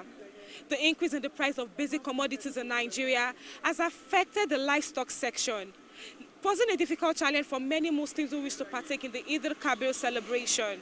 Gambo, a ram seller who has been years, attributes the extremely high cost of rams to high inflation rates and increased transportation costs. We thank God for the privilege to witness another Eid al-Fitr celebration. However, if we consider the situation of things compared to last year, we might prefer to go back to last year. The ram we bought for 80,000 naira last year is now 350,000 naira, and that's how it is everywhere. The high inflation rate and the devaluation of the naira have significantly affected everything. Where we are coming from, the same size of ram that we bought for 70,000 naira last year has increased to 140,000 naira. Our only prayer is for God to have mercy upon us, because there's nothing else we can do. So different last year and this year, because of the naira and not get value. The whole way to go Niger, the saber way they change, it took cost. So any round way they send last year like 200, now you don't come with 350, 3 something. So the naira not get value. So even the market they solo this year, it not be like last year. Anything we buy 200 last year, this year 300, 3 something. Anything we buy last year 100,000, now you don't come with 200, 180, 190. So our naira not get value. Muslim faithful also expressed their displeasure over the exorbitant cost of rams, which is one of the required items to fulfill Islamic rites for the celebration of Eid al-Kabir festival. Now it's extremely expensive. Twice what we bought last year. I think last year someone was even able to buy ram for 100, 150, but now it's more than. Like me, I've even deposited down, and I came to pick the ram now. I was told that I still have to add money again. So it's not easy at all. So we beg the government to try and look into it. No, it's very disgusting. Because if you compare how much you bought it last year, it's too very far from this year. But if you want to buy another thing, maybe like this thing too will be expensive too. It's not only ram, it's all over. It's not only ram, it's all over. It's a similar tale for traders of food items, as they express concern over low patronage. People are not even buying again. They just buy small, they will go. They only buy pepper, 500, they will go. They are not buying much like before. It's really affecting us. And we use urge money to buy now. We use plenty money. We even withdraw the one we have in our account so that we can buy at least a good one. The government should help us. So maybe it's transport, I don't even know. Maybe it's diesel that they are using to bring it that is making it to be expensive. The government should just please help us. Sometimes we just sit down. We will sit down. All the mama, they will be sleeping like 1 hour, 2 hours. We will not even see anybody that will say, what are you selling? Compared to before that, they'll be buying at least say pepper 1,000. Now you cannot even buy pepper 1,000 to cook soup. Talk less of stew. You just use and fry stew. Finish. And to finish that day. Full island of crayfish. Normally, they used to call it a patanla. Before, we buy it something like 8,000 naira. We buy it 8,000 naira. Highest is 10,000. But now, presently, as it is now, I bought it this morning, 23,000 naira. From 12,000 to 23,000, you can imagine the distance. It's too much. Customers at the market are now forced to cut down on their purchases due to low spending power. Man, like, the prices of things now are so crazy. Like, coming to the market to get something, the money that I have is not even enough for me to get what I want to get. Like the store fees I want to get, as of last month, I got it like 800 naira. But now, I'm getting it like 2,000 naira, and I didn't even budget for it. Actually, formerly, the prices was not so exorbitant. But nowadays, the poor people cannot bear the pound. The body was too much. The prices are so high, so rugged, that they cannot be able to afford it. Especially some people, just like average man like me, cannot be able to meet up with the prices. The exorbitant cost of rams and other food items during Salah underscores the economic hardship faced by Nigerians. As the nation grapples with inflation and other financial pressures, citizens say they have no choice but to walk through these challenging times. Okpayemi Owusheni, TV360 News, Lagos. In politics, former Deputy Governor of Edo State, Philip Shaibu, has declared support for the opposition All Progressives Congress APC candidate Monday Okpebolo in the upcoming September 21 governorship election. Shaibu announced this on the sidelines of the 2024 Father's Day celebration at St. Paul's Catholic Church in Benin City, the Edo State capital. Shaibu's endorsement of Okpebolo follows his fallout with his principal, Godwin Obaseki, after he declared interest to contest in the upcoming governorship elections. The former gubernatorial candidate, who cited Okpebolo's local roots and sustainability to govern Edo insists that his support for the opposition is not anti-party.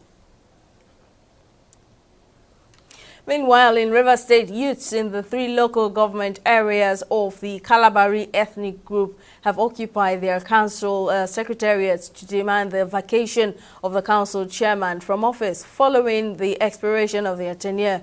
This comes as local government chairmen in the state under the aegis of the Association of Local Governments of Nigeria vowed to remain in office, citing the Local Government Amendment Law by the Martin Amerule-led 27 House of Assembly members, empowering them to extend their tenure by 6 months. The local government areas are Degema, Asari Toru, and Akuku Toru. The state Algon chairman, Allwell Ihunda, who is the chairman of the Port Harcourt City local government area, insisted that the law by the House of Assembly empowers them to remain in office.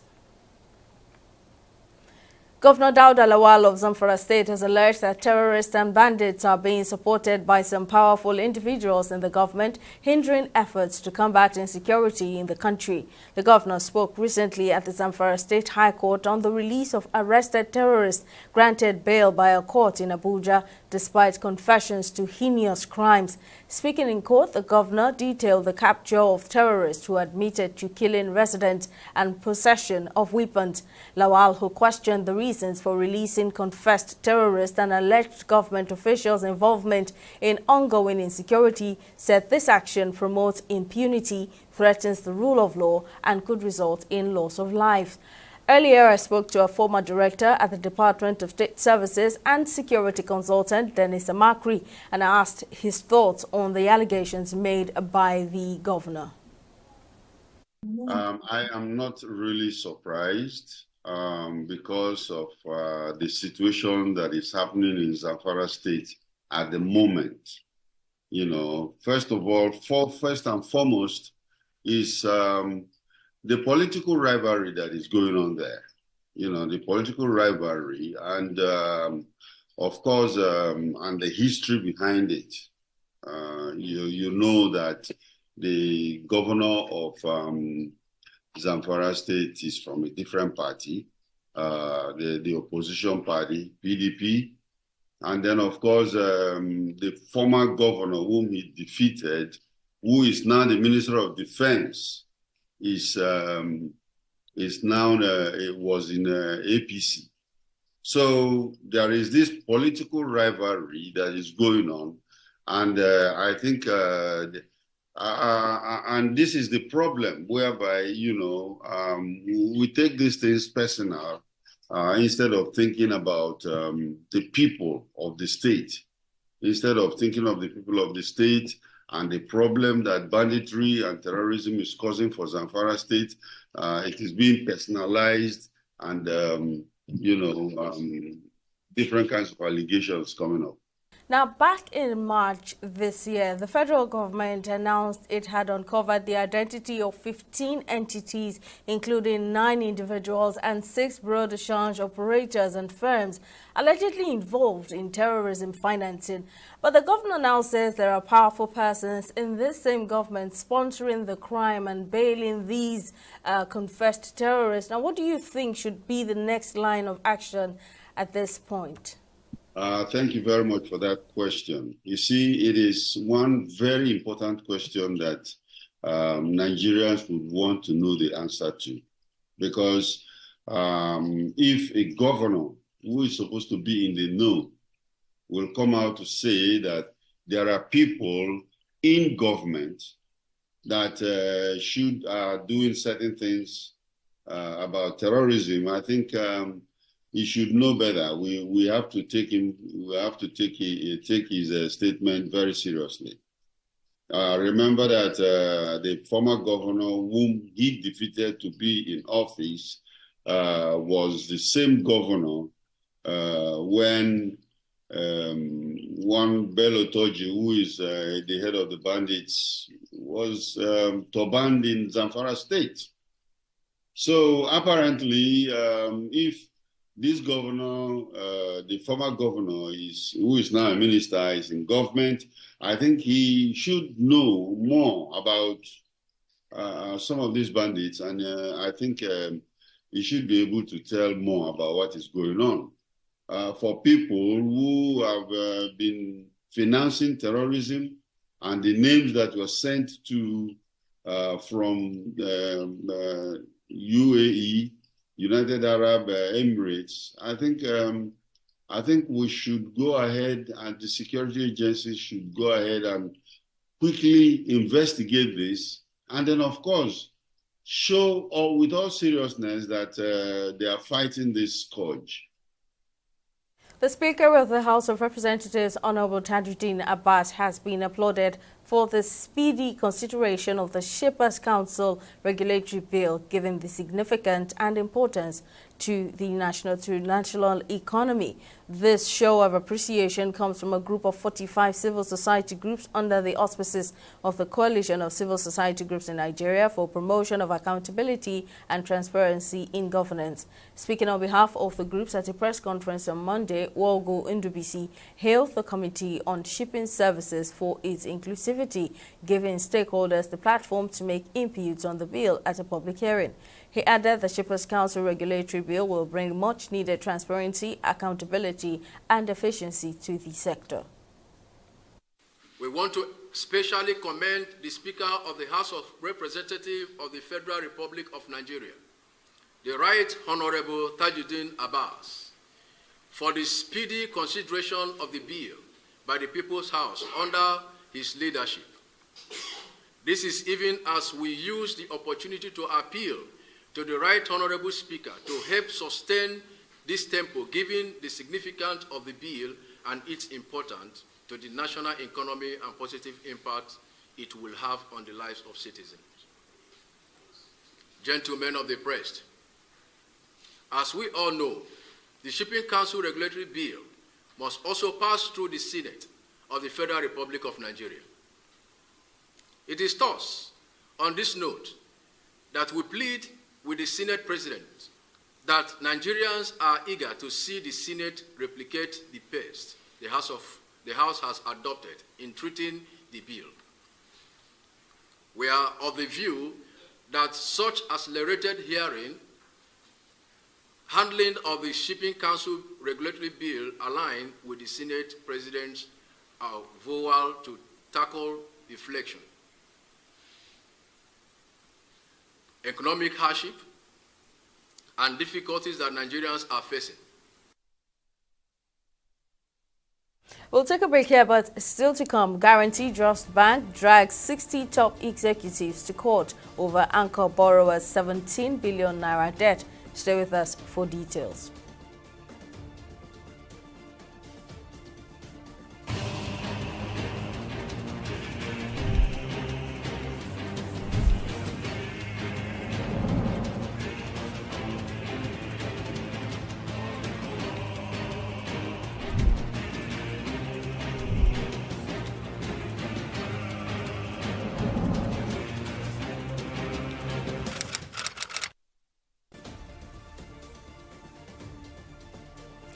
Welcome back. Here's a recap of our top stories. President Bola Tinubu has enjoined Nigerians to reflect on the essence of the Eid al-Kabir, which bears strong meaning and significance for the nation, calling for prayers for the nation for continuous peace and stability while working according to purpose in promoting unity, peace and progress. In his Salah message over the weekend in Abuja, Tinubu urged Nigerians to learn the lessons of the occasion for the collective good of the nation. We also told you that former Deputy Governor of Edo State, Philip Shaibu, has declared support for the opposition's All Progressives Congress APC's candidate, Monday Okpebolo, in the upcoming September 21 governorship election. Shaibu, who announced this on the sidelines of the 2024 Father's Day celebration at St. Paul's Catholic Church in Benin City, the Edo State capital, cited Okpebolo's local roots and suitability to govern Edo, insisting that his support for the opposition is not anti-party. In case you missed any of our news bulletins or for more updates, you can catch us on Limex World TV and AVO TV, or log on to our website on www.tv360nigeria.com. You can also follow us on our social media platforms on Twitter, Instagram and YouTube at TV360 Nigeria, or download our mobile app on Google Play Store, Huawei App Gallery and Apple Store, on Facebook for TV360 online.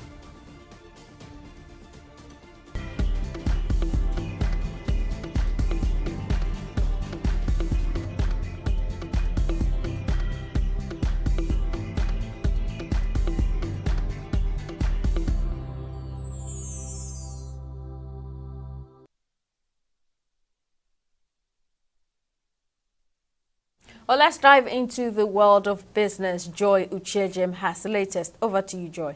Thank you, Simi, and welcome to Business News. Guarantee Trust Bank has dragged 60 top executives of 13 commercial banks to court as a pending suit between GT Bank and Apex Commodity Exchange over 17 billion naira anchor borrowers program loan lingers. The 60 executives, including the chairman, chief executive officers, directors, and company secretaries of the 13 banks, are facing contempt proceedings for allegedly failing to implement a no-debit order reportedly placed on the account of Apex Commodity Exchange with the banks. In a statement, Apex has contested, stating that it has repaid 90% of the loan and is in discussions with CBN over outstanding amounts, citing economic hardships impacting farmers' repayment capabilities.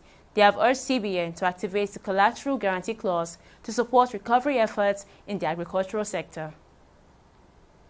Still on business, Senegal has achieved its first oil as it officially joins the list of oil-producing countries in West Africa. The country began producing oil for the first time last week with the Sangomar Deepwater project, aiming to produce 100,000 barrels of oil per day.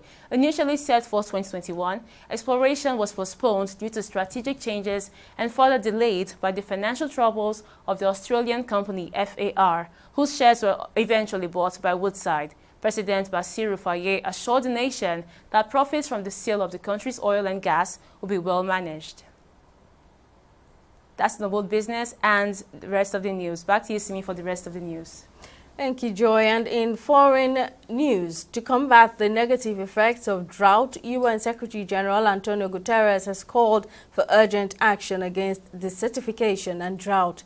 Speaking in commemoration of this year's Desertification and Drought Day, the UN chief urged governments, businesses and communities to work collectively and have a crucial role to play in arresting this alarming trend. He added that desertification, land degradation and drought are currently among the most pressing environmental challenges.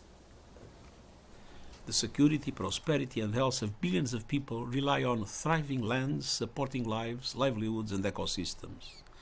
But we're vandalizing the earth that sustains us. Every second, around 4 football fields of healthy land are degraded. As the focus of this year's World Day reminds us, we must be united for land. Governments, businesses, academics, communities and more must come together and act. We know what we need to do. It's set out clearly in the United Nations Convention to combat desertification. As we mark the 30th anniversary of the Convention, the world must dramatically pick up the pace of implementation, build momentum towards UN CCD COP16 in Riyadh, and ensure young people are heard in the negotiations. Together, let's sow the seeds for a thriving future for nature and humanity.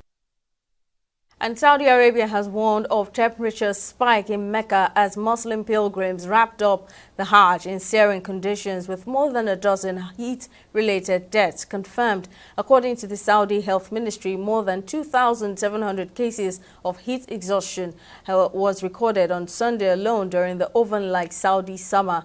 Jordan's foreign ministry also disclosed that 14 Jordanian pilgrims have died after suffering sunstroke due to the extreme heat wave and that 17 others are missing. And on sports, Enugu Rangers have won the 2023-24 Nigeria Premier Football League after beating Bendel Insurance 2-0 in their final home game of the season at the Nnamdi Azikiwe Stadium, Enugu, on Sunday. The win took Rangers to 67 unassailable points at the top after their closest rivals, Remo Stars and Ayimba, lost 2-1 to Sunshine Stars and Sporting Lagos, respectively. It is the 8th Nigerian League title for the Flying Antelopes, making them the second most successful club in the league's history, trailing only Ayimba, who have 9 league titles in their trophy cabinet. And up next, this entertainment report on News Now.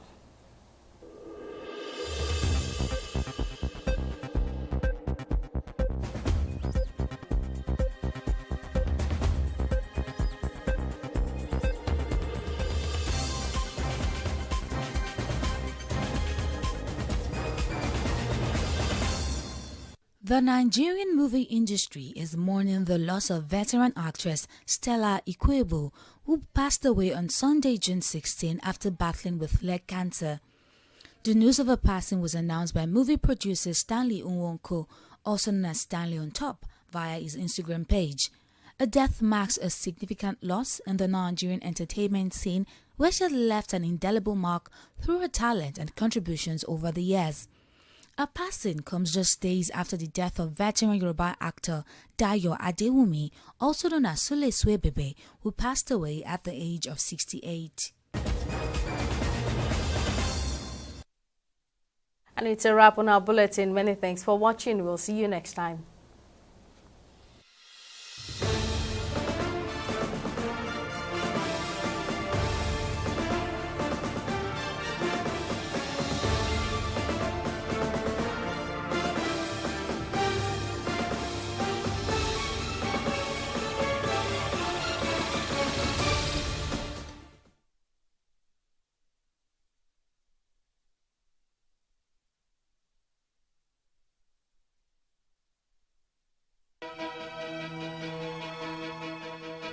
Opinions are free, facts are sacred, the truth is universal. How, in practical terms, can we, for instance, de-escalate the tension? When you go into public office, you must be ready to answer to the people. We know where the enemy is. 3 places. The Lake Chad Basin, the border area between Nigeria and Cameroon, and then the Sambisa Forest. On TV360, we give you a complete dose of everything. Opinion, facts and undiluted truth. I hardly believe what politicians are saying in this part of the world. A new Nigeria is possible, a future is possible. We delve into the issues, dissect it so that you can understand it, and use it to take action. I don't think there's any need for any governor to look for grant for ranching.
Hello and welcome back to 360 Vibes, your one-stop shop for everything entertainment, movies, arts, and of course entertainment gossip. My name is Queen Imbaningo, and of course on Instagram at Alex Reina.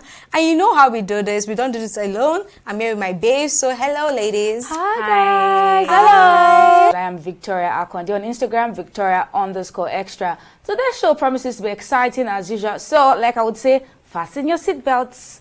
Over to you. Finish, Jay. All right, people, welcome back.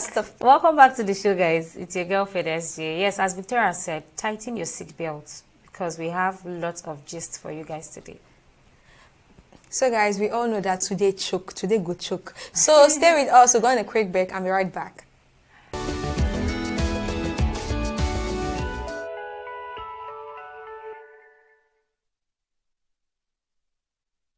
Welcome back, guys. So, we know that this week has been a lot. In fact, this whole month, the month of May, has been like a lot of entertainment, from Portable being arrested, from jumping over the fence, like a lot has gone down this month. Actually. So, I think we're just going to do a rundown of what happened this particular week. So, let's start off with our a good news. So let's start off with Rude Boy, that's P Square, Pop, wedding bells, getting married, wedding bells. I know, to his young love, like very pretty Ah, girl. very pretty girl. When I mean, but like we're now like, you know, there's just something. Oh, but those social media. It's just something. In the land of social media, it's just something. So like now the girl is like 24 and he's like in his 40s. And we're like, oh, okay. But funny enough, he's divorced, so he has the right to like get married of course, whatever he wants to. But regardless, do you guys really support the age? What do you think about this age thing? Nami, they marry him. Honestly, am I the bride? Am I the sister of the bride? I'm not the bride. Honestly, I don't know why people just, because social media gives us an avenue to like comment on people's lives, because you know they get to post pictures and then the comment section is open and you just think that with your 500 MB data you just have mind to be saying things, bashing people because of their choices.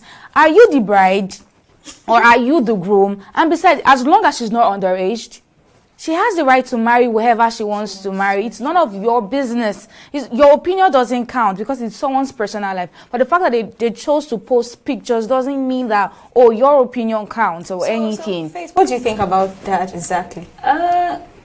It's her thing, right? So people should learn to respect themselves, respect people's space and decisions. You don't nag on people's decisions. You don't just come out and talk about people's decisions. Now, when we're talking about marriage, you don't choose spouse for anyone. Everybody has the right to go through who they want to spend the rest of their life with. So, I don't know, social media is just always there to always bank on people's lifestyle generally. So, for that lady, guys, people should leave her. Let Ifeoma and Rude Boy breathe. Personally, I just feel that, man, I don't know what people say now. They say it's better to cry in a Lamborghini than to cry in a keke. But whatever it is, I want to say that, man, I will not cry. I will not cry about Lamborghini or keke, whatever. I don't want to cry. That's what people say. That's why you find most young girls now all going for the older guy. But everyone has their different. See, go for a man, different mindset and different anything. Don't go for a man that has Lamborghini and then doesn't I'm not saying that. I'm just saying what people that will turn you to a punching bag. Okay. Go for the one you love. Go for the one that you know that he won't raise his hands on you someday. But of course, so everybody still in the line of relationships and all. So people are still like, oh, with the old Ifeoma issue, why would she marry someone older? And this brings me to the story of Regina Daniels. I remember when Regina Daniels got married to Ned. Like, we were all saying, how would you get married to that kind of man? Now, she celebrated 5 years anniversary that was really during the course of the week. And it was so beautiful to see. And you know, to see the comment section again, people that were, like, raking back then, like, why would she marry that old man, blah, blah, blah. Now, they're not saying that, it's only Redanas that can give me marriage advice that accept. Because so this just brings us to the point that there's nothing you do that will satisfy anyone. The same Regina Daniels that was trolled back then for getting married to Ned Nwako is being praised right now. And the same people are also trolling Ifeoma. Make it make sense. But now, most people are like, Regina Daniels' husband is celebrating one of his anniversaries. Like, he has a couple. Like, he has a he has wife. So this is just 5 years for Regina Daniels being in his life. There are like lots of other women that have been there. So like, different anniversaries. The fact that it's just 5 years. And then the fact that 5 years has been so, I'm very sure, sweet for them. Because I know we don't know, right? But you know, one thing with social media is they're always there to pick out issues about people's life. And then you just see it on the internet one day that, oh, this one did that, this one did that. But so far, it's been so sweet for them. And I'm super excited for her. Regina, she's basking in her career. So you guys, in this whole marriage, relationship, celebrity lifestyle, we've been having some good ones, and now we're having another bad one. Harry's song has come again. Yes, so Harry's song and his wife have been throwing. In fact, they're like, it was dirty. See, That fight was dirty. It was very dirty. Yeah, it was no. That was a very dirty. It was really sad. So Harry's song literally said like he and his wife are no longer together. That was like some time ago and everything. So we all know that the couple like have gone their separate ways. Yeah. So now he came again that his child is not his. The whole paternity fraud and everything going on. We're like, okay, that's fine. He called her out again. I was like, she's moving around because her family is also like that. The mother got married to but I would draw the line there. But why would you bring her mother into this particular? And I didn't like the way he was talking about. He was looking like a very petty man. The way he was talking about, he was looking like a talkative when he was saying it, like, bro, have some class, have some decency. Like the way he was saying it, and you are dragging our mother and everything. Like, calm down. We didn't ask for all these details. Spell the details. I'm unbothered about whatever. Exactly. That's why I saw these details now. It didn't just make sense. That's why he said that. Social media are there to pick out about the lifestyle of people. Now, for her to come out, to come out to the internet and then you just display rudely. And it's not called for, knowing the fact that this is your husband.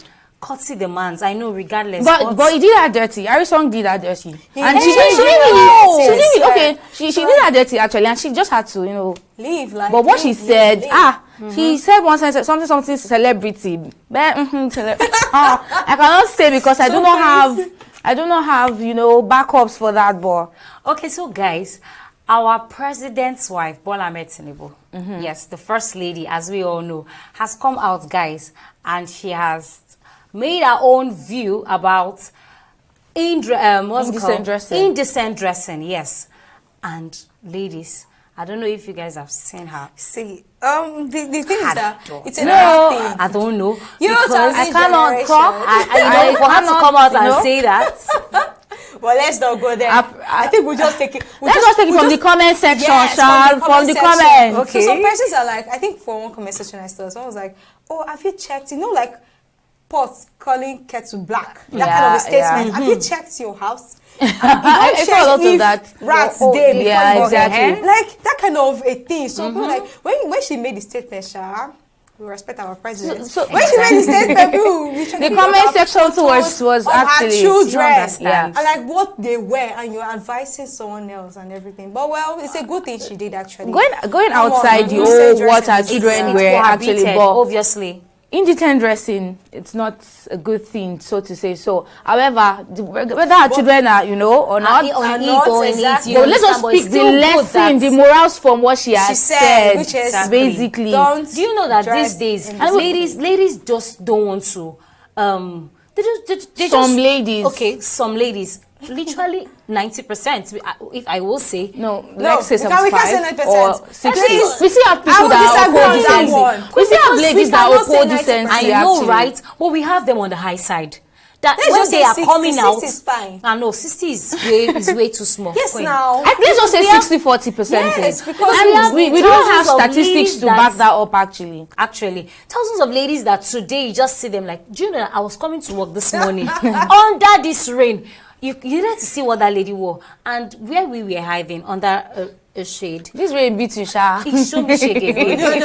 So this girl came up and she was trying to pass by, and you needed to see what she was putting on. Like it was more or less like a bra on a jean trouser, and guys were like under the rain. This cold weather. So this indecent dressing thing needs to be addressed generally, because people don't see it as I need to cover myself. Are we going to have any solution for that anytime soon? I think we should, but I think we'll be having countless sections. You shouldn't wear, you should wear, you should. And you think people are going to listen? You guys know that it's a generation thing. We are in the Gen Z. And I don't think it's going to get better. It's not going to see. People are even saying they pity our kids ahead of us, because if we are dressing like this, what do you think they'll wear? Exactly. But I feel this should be corrected. It should. We are saying that there's nothing we can do. There's nothing we can do. But at least it's wrong. Let's just know the fact that it's wrong. You know, but social media keeps projecting this thing as being right. You see them on podcasts, you see them on different things, interviews. Oh, can you do a 360 for the camera? Because are just promoting these things. They're just that. So you keep projecting this thing like it's something. They're always in our faces. They're either not on the podcast. Yeah, okay, it's massive baby. Yeah, how much is their outfit? What's the cost of their outfit? Exactly. I beg that. When you talk about them, say from indecent dressing, talk about how people, the amount of fake bodies we're having. Baby, asking them how much are those? Like, are you talking about my? Like, how much is what? And you're like, that's massive. Like, turn around. Oh no. So you see, I don't think it's going to like stop anytime soon because they keep projecting this thing like it's something. You see, bloggers keep projecting these ladies. I don't know. Maybe they're trying to shade them, but at the end of the day, people are not like seeing it as shade. You just see that like you even see the comment section, and you see people complimenting them in the comment section. Let's say 50 or 60% of guys will not even go for a lady that has so that is the one. Be deceiving yourself. And also guys like it. That's why I said 60 or 70% of guys will not want to get married to a lady that has so exposed her body. You guys, now, if you actually look at it now. Who are those bankrolling them? Exactly. All those people putting siren, wow, in other girls' photos when they wear bikinis. Why are those bankrolling them? Boys to do that. See, some men like it. These things that most men like. Oh, you look good. Oh, you're wearing bikini. Oh, this, especially celebrities now. If you get to their page, they just use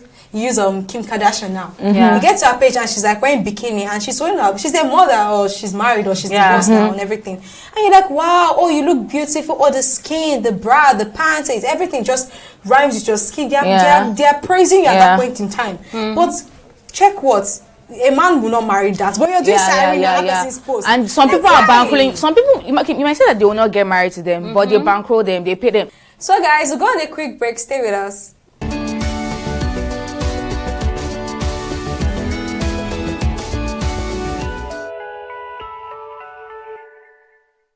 Welcome back, guys. So there's another trending video that was trending yesterday. I think on Instagram and every other social platform. So like a lady was, I think she was just on her way to maybe her normal day life, maybe to work or whatever. And she saw little kids carrying bucket of water on their heads. Kids in their uniform. Like, and it's not even like they are going to fetch the water in the school compound. They are outside the school. Well, not water.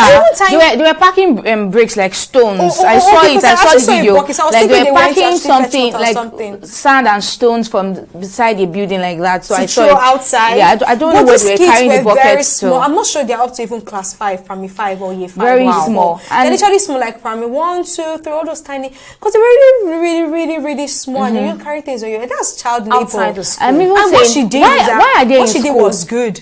One is a private school, and you're seeing kids carrying things on their head. You literally let's just watch this video. Let's just say. Actually. Where's your school? What's the name of your school? See children that adding them to carry this kind of heavy stuff. Oh yeah, drop it. You didn't get what is happening. I don't want to know. Do you hire them? Do you hire them? Do you hire them? Is that the problem? There's problem. These small children. No, it's not heavy. I don't know what's putting it on. It's not heavy.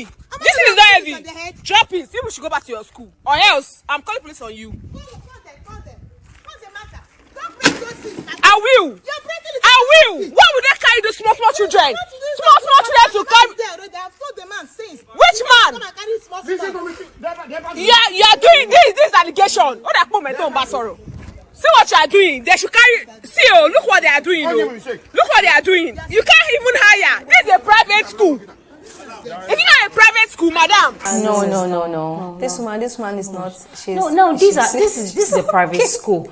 A private school in quotes because I do not understand. How come those kids came out that the teachers were not aware? No, I believe that lady should be a teacher or a guardian. That lady is a teacher. Like she's like someone that. Should I even be the proprietor herself? Exactly. Maybe the one even sending that. Oh, go, and she's like maybe trying to just supervise or or are you going to drop it at the right place? With the blah, blah, rate blah. of insecurity we have already. Insecurity. I mean, don't let us even go to insecurity because exactly. it's okay beside the school, like in front of school, they don't know on the road. I'm just saying that I sent my child to school to go and learn. And then why are you making my child go through labor? Why are you putting bricks on my child's head? It's not a government school, for crying out loud. Why are you putting bricks on my child's head? And then my child will get home and say, Mommy, I'm tired, my neck is paining me, my back is paining me. They will not know that the child went to do manual labor at school, because I do not understand. It doesn't make sense actually. And I didn't even like the fact that the woman was trying to defend herself and what she was doing. It wasn't right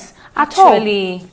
No, it was very bad. No, but I like the fact that she actually threw the things off their head. Of course, she's wrong. And Look at that Smally. And she's like, that Smally wants to carry. I don't understand. What are they carrying?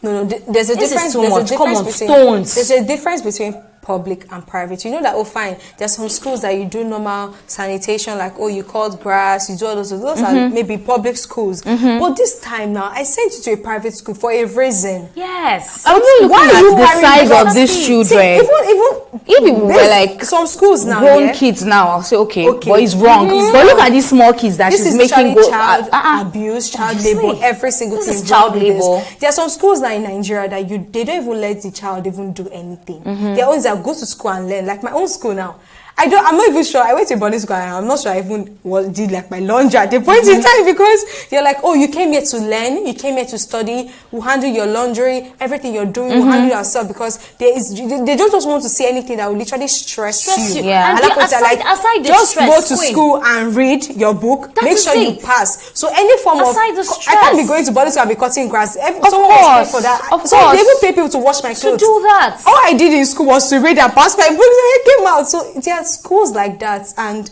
now I understand that this school might not be like the standard school, but I believe that regardless, they paid something to you. You don't try to outsource this. Get somebody else to do this thing. Like they're meant to be in class. You are depriving them from being in class. As it was meant to be break time, you're even depriving them from their breaks, and you're using them for what? Or you tell them quickly eat, so you can it doesn't make sense. Do you understand? No, but really, this is something other schools should pick from. They should see. For no reason should you send a child out to do such duties. Come on, that is too much for them. Coupled with the fact that the country is not safe. Lots of things are actually happening. Those kids are still very small. They are really small for that. So please.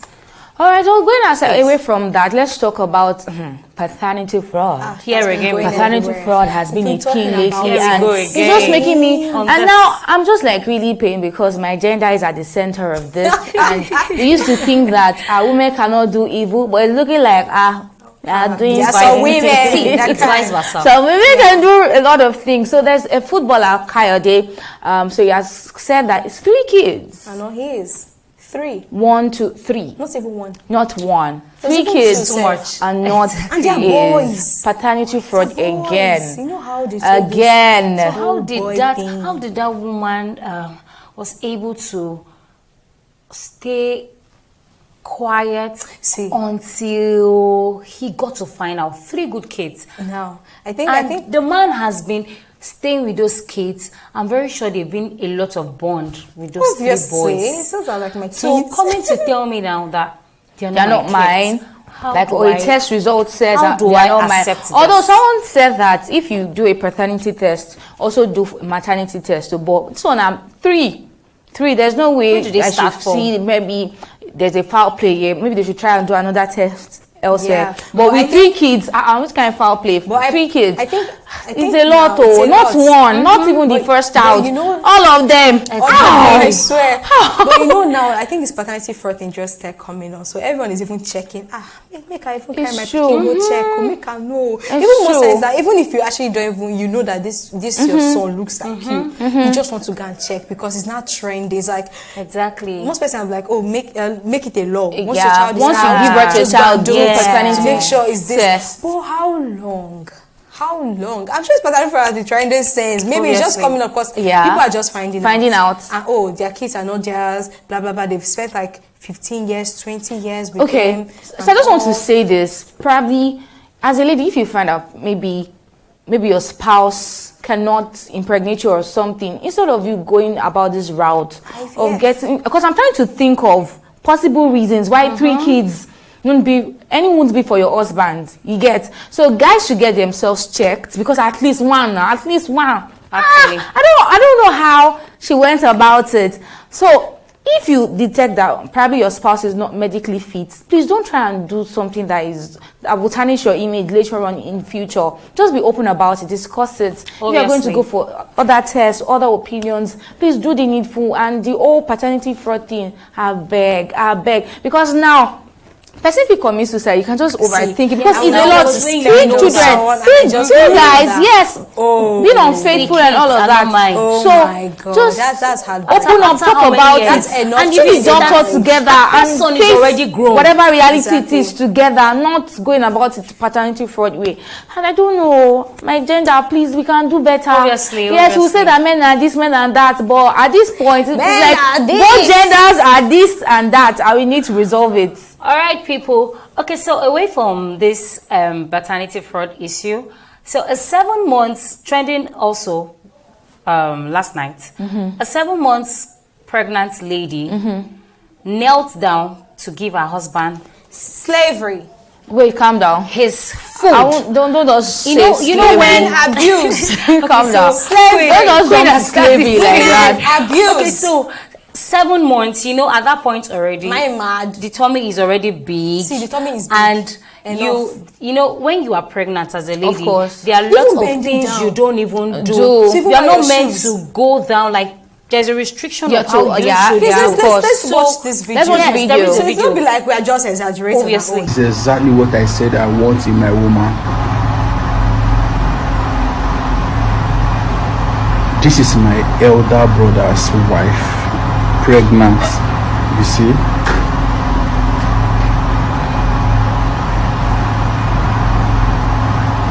See my brother's wife, 7 months, still kneeling to serve him. So that means she must have been doing it. She has been doing it. Yes. So if my wife cannot do this, I don't want to marry. Someone say you and the husband, your brother and you should go and marry that woman again. In fact, if she has sisters, all of you should go and marry their family. Yeah. Because this is slavery. No, I don't know. This is wickedness. I'm trying to just wrap my head around there's it. no And pity. I don't know. The man wasn't even looking at He was just pressing his phone like it's a normal thing, and everything. Just do the usual and go. And I just want to say, let's just always, as a single lady, just pray for a man that will just have mercy or compassion, rather, just have compassion. You know that. Because there are some things that, the fact that she's 7 months pregnant, at that point, there are some things she's meant to do and not to do. She's not even meant to do so much. She's meant to exercise and everything, but that was a lot. Like, she had to kneel down. That was very avoidable, rather. It was avoidable. There was no need to even kneel down. What if she knelt down? Something happened when she was kneeling.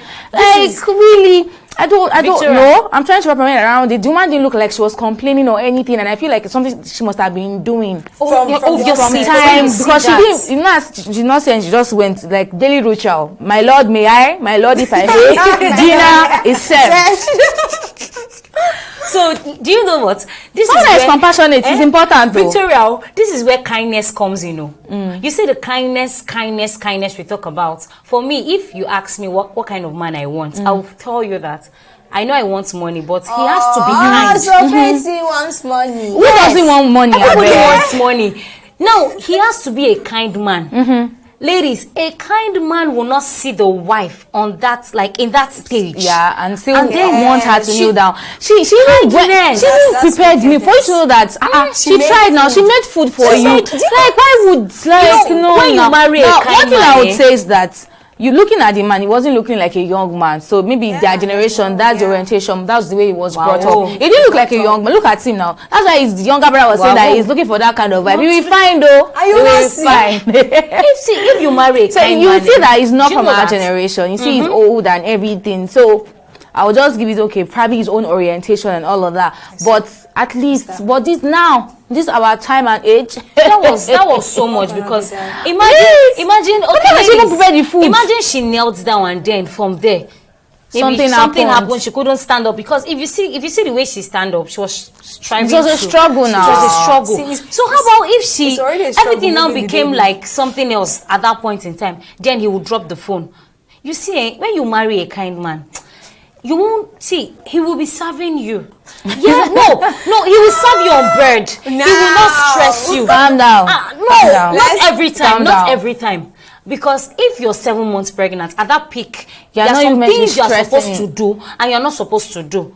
True. I won't cook and then you tell me to go on my toenails. Talking about these things you're supposed to do and things you're not supposed to do. There's one very girl. Let's just put girl because the girl said she's in a relationship with her boyfriend and her boyfriend washes her undies.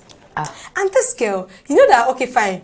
She now made a video. She made a video. I was like, my man does not see a problem with me, like with him washing my undies, and he doesn't have a problem with it. He has never complained, and you're allowing him wash your undies. And no, the main part is that the fact that she made a video of it, and she posted it online. She very, very silly and she girl. showed the man's face. That's one of the problems social media is causing because like who sent you? She just wanted to trend. Oh, my man loves me. No, but see, your man can choose to do whatever he wants to do. It might be kind. I don't have any problem with him doing that for her. I don't have any problem. Both of you, that's your business. But the fact that you didn't think it was wrong, that it was demeaning, that you post a picture of him washing, not your husband or your boyfriend. Even if he does it, you're supposed to stop him. Even married couples, even if they say the husband, oh, my wife is pregnant, oh, she's too busy. Yes, and that was let me just help her wash, or maybe she has soaked her undies, whatever. You will never see them bring the video online.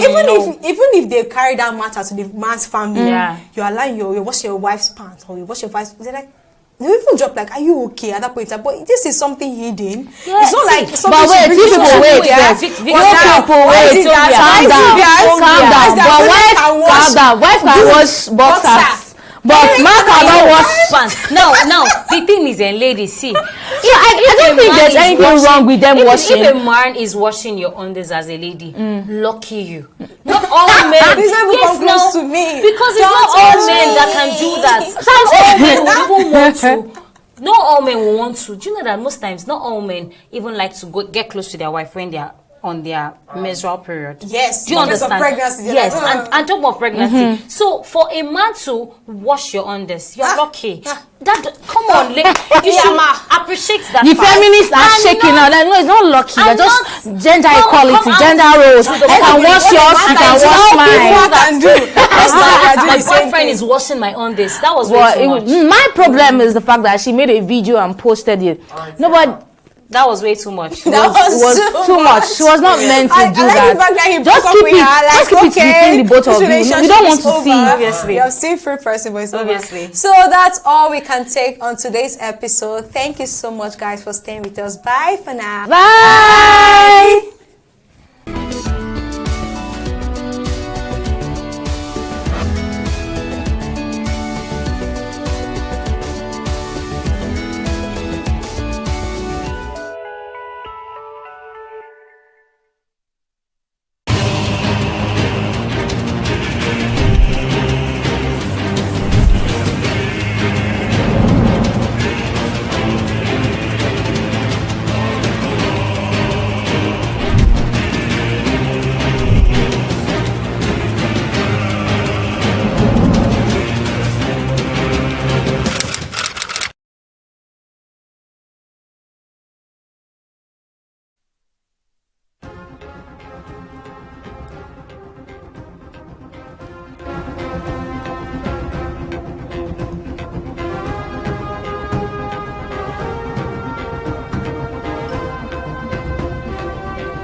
Hello and welcome to 360 Health on TV360 Nigeria. Thank you for staying with us. I am Ogechukwu Okekwe. The World Health Organization has said half of the world total population does not have access to essential health care despite global efforts. According to the Global Body's Director General, Tedros Ghebreyesus, a significant number of people are excluded from health care and about 2 billion people face financial hardship due to out-of-pocket health spending. Tedros said this at the 77th World Health Assembly in Geneva, Switzerland.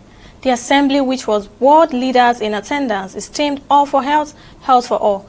At the event, Tedros said there is a regression in the rate of financial protection of citizens seeking health care at a global level. The coordinating Minister of Health and Social Welfare, Ali Pati, has provided some hope for Nigeria's health professionals, promising adjustments in their wages very soon. The minister made this declaration on the first anniversary of President Bola Tinubu. Over the years, health professionals in Nigeria have several times complained of low wages as well as non-payment of their hazard allowance, among others. This has in many occasions led to industrial action, creating instability in the nation's health sector. As a result of the instability some of these issues have created in the nation's health sector, many of Nigerian health professionals have migrated to other countries, creating a brain drain sector. Speaking on the brain drain in the health sector, however, the minister said that President Bola Tinubu's administration had taken some decisive policies which are now addressing that problem.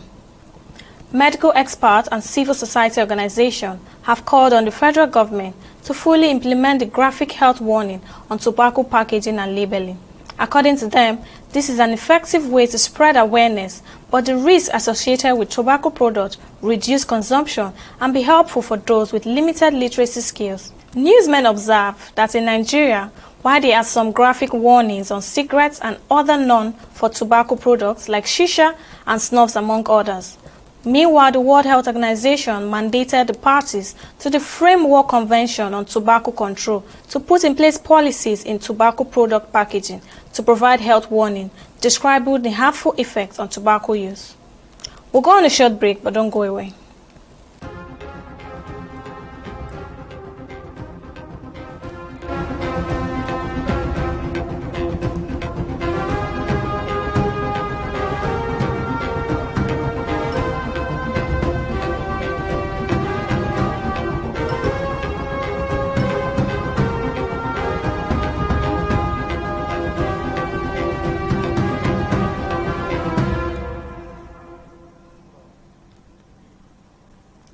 Welcome back. Cervical cancer is a type of cancer that occurs in the cells of the cervix, which is the lower part of the uterus that connects to the vagina. It is primarily caused by persistent infection with high-risk type of human papillomavirus, HPVs. While HPV infections are common and often resolve on their own, persistent can lead to development of precancerous lesion, which if left untreated may progress to invasive cervical cancer. While joining me on the program to discuss further is Senior Registrar Department of Obstetric and Gynecologist at Federal Medical Center, Bida, Niger State, Dr. Afar Yusuf. Thank you for joining me on the program, Doctor. So majority know that cervical cancer occurs in the cervix. Can you expand on knowledge on what cervical cancer and how it develops? Thank you very much. So cervical cancer literally means cancer of the mouth of the womb, which we refer to as the cervix. It is one of the most common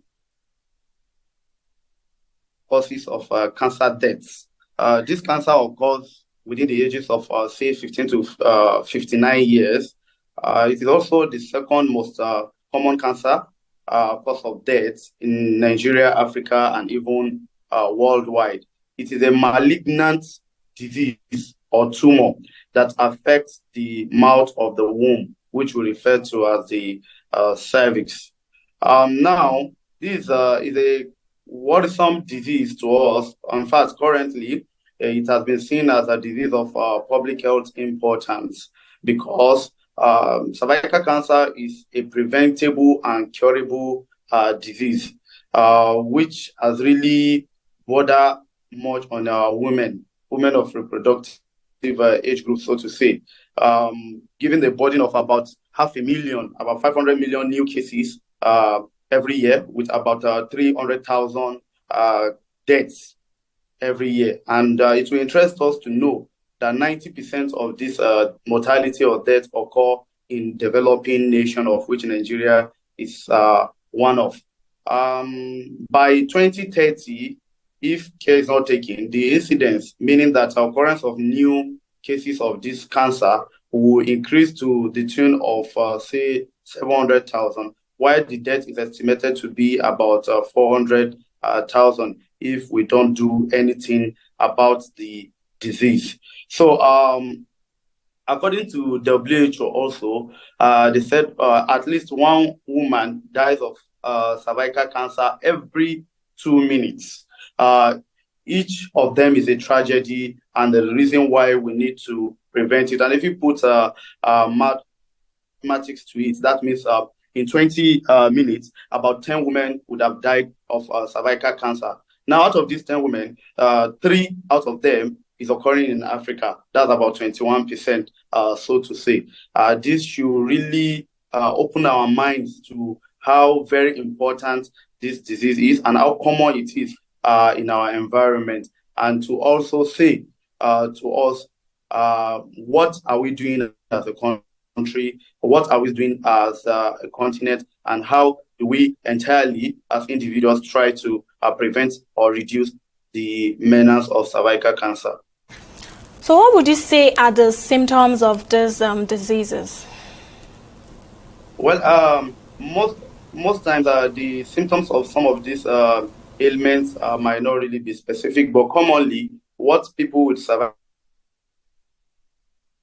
cancer present with, because of the fact that it happens in, I've told us the age range at which cervical cancer occur. Most of them present with bleeding from their private part, from their vagina, which we call a vaginal bleeding. And most of this bleeding, many times, are either post-coital, after sexual intercourse with their spouses. Some of them will present to you with bleeding following that nature. Mind you, there are other things that could cause that kind of bleeding, but most importantly, when you are seeing a woman around, say, 40 years of age and all of that, you start thinking, what are the possible things that could lead to that, of which cervical cancer is one of? So sometimes, most of them present with post-coital bleeding. Some of them present with intermenstrual bleeding, and also some of the mostly patients present with symptoms of vaginal discharge. So majorly, these are symptoms that they present with: vaginal discharge, irregular bleeding, post-coital bleeding, intermenstrual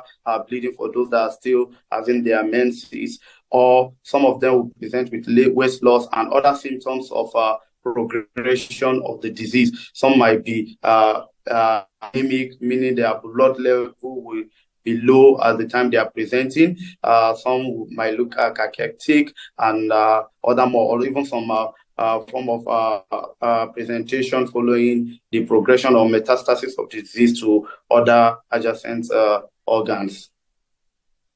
What are the main types of stages? What are the main types or stages of cervical cancer? Okay, well, when you're talking about, we have classification of cervical cancer. We have the pre-malignant phase of cervical cancer. What we mean by pre-malignant phase of cervical cancer, it means that at that level, the progression has not reached a cancer stage. It's a process of getting into the cancer phase, and that's what we call pre-malignant or pre-invasive phase of the cancer.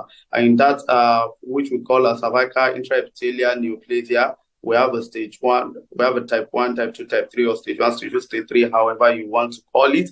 At this phase, this is the earliest form that you can get the stage 1 of the cervical intraepithelial neoplasia that we call CIN, or 2 or 3 of it, after which you have the tumor already eating up into the basement lining of the cells, entering deep into the cell, where we call the cervical cancer in situ, and you now start having the stages 1, 2, 3, 4. Either the tumor is within the mouth of the womb that we call the cervix, or it has extended beyond that and affecting the adjacent areas like the vagina, going to the uterus, and also the parametrium, or the parametrium, and also including the rectum, the bladder, the kidneys, and distant parts of the body. So that's how to put it into a stage so that people will understand how this disease will progress. Then also, the disease could either be in a form of what we call squamous cell carcinoma, adenocarcinoma, the commonest one, which is the squamous cell carcinoma. All of this, what malignant transformation means is that a cell layer is changed from what normally it is into another form, which we call dysplastic changes. So when you have these dysplastic changes around the cervix, it progresses gradually. Normally, the cells of the reproductive tract have their tissue origin. So what would you say are the standard treatment options for cervical cancer, and how do treatment options vary depending on stages of cervical cancer? Yes, so thank you. The options of treatment depends on the stage of the disease.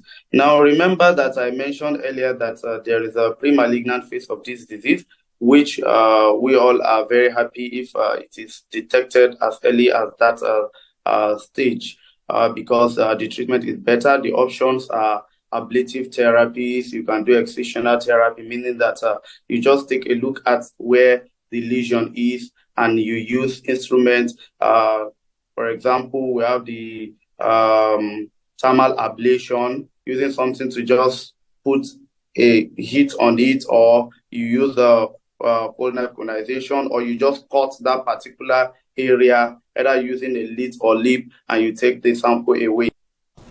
So can you expand our knowledge on the risk factors to cervical cancer?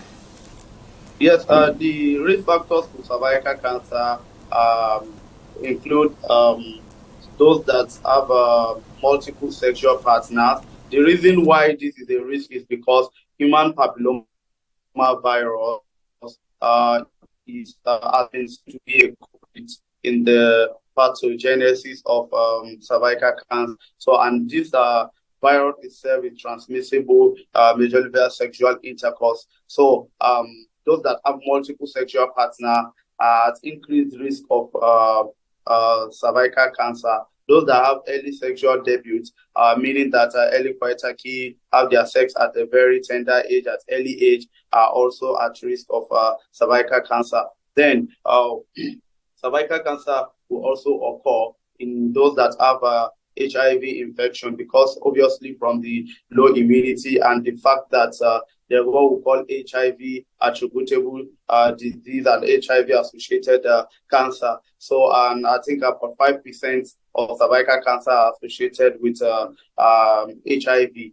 Then also there is a low immunity in those individuals, making it easy for the human papilloma virus itself to thrive in them, and also make it easy for the progression of the disease. So these are some of the risk factors of cervical cancer. Of course, the age group at which you get the cervical cancer, majorly I've already said it, that 15 to 59 years mostly.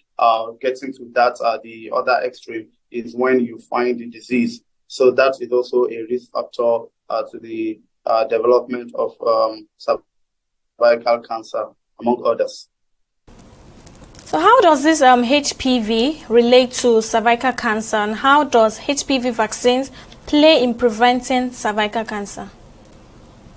Okay, so the human papilloma virus that we call HPV is just a virus. I want to believe we understand what a virus is. Tiny organism within the system. And what it does, there are different strains, I think about 130 strains of this disease. Now, among them, we have the ones that are low risk to us in terms of causing cervical cancer. We have those that are high risk in terms of causing cervical cancer. So the low risk ones are the 6, 11, and all of that, while the high risk are the strains of 16 and 18. So what they do is that they enter into the body system. Now, this human papilloma virus can be carried by men and women. And when it stays in the body system, naturally the body system have a way of clearing the virus. However, the virus can stay up to about, say, 3 months, 2 years before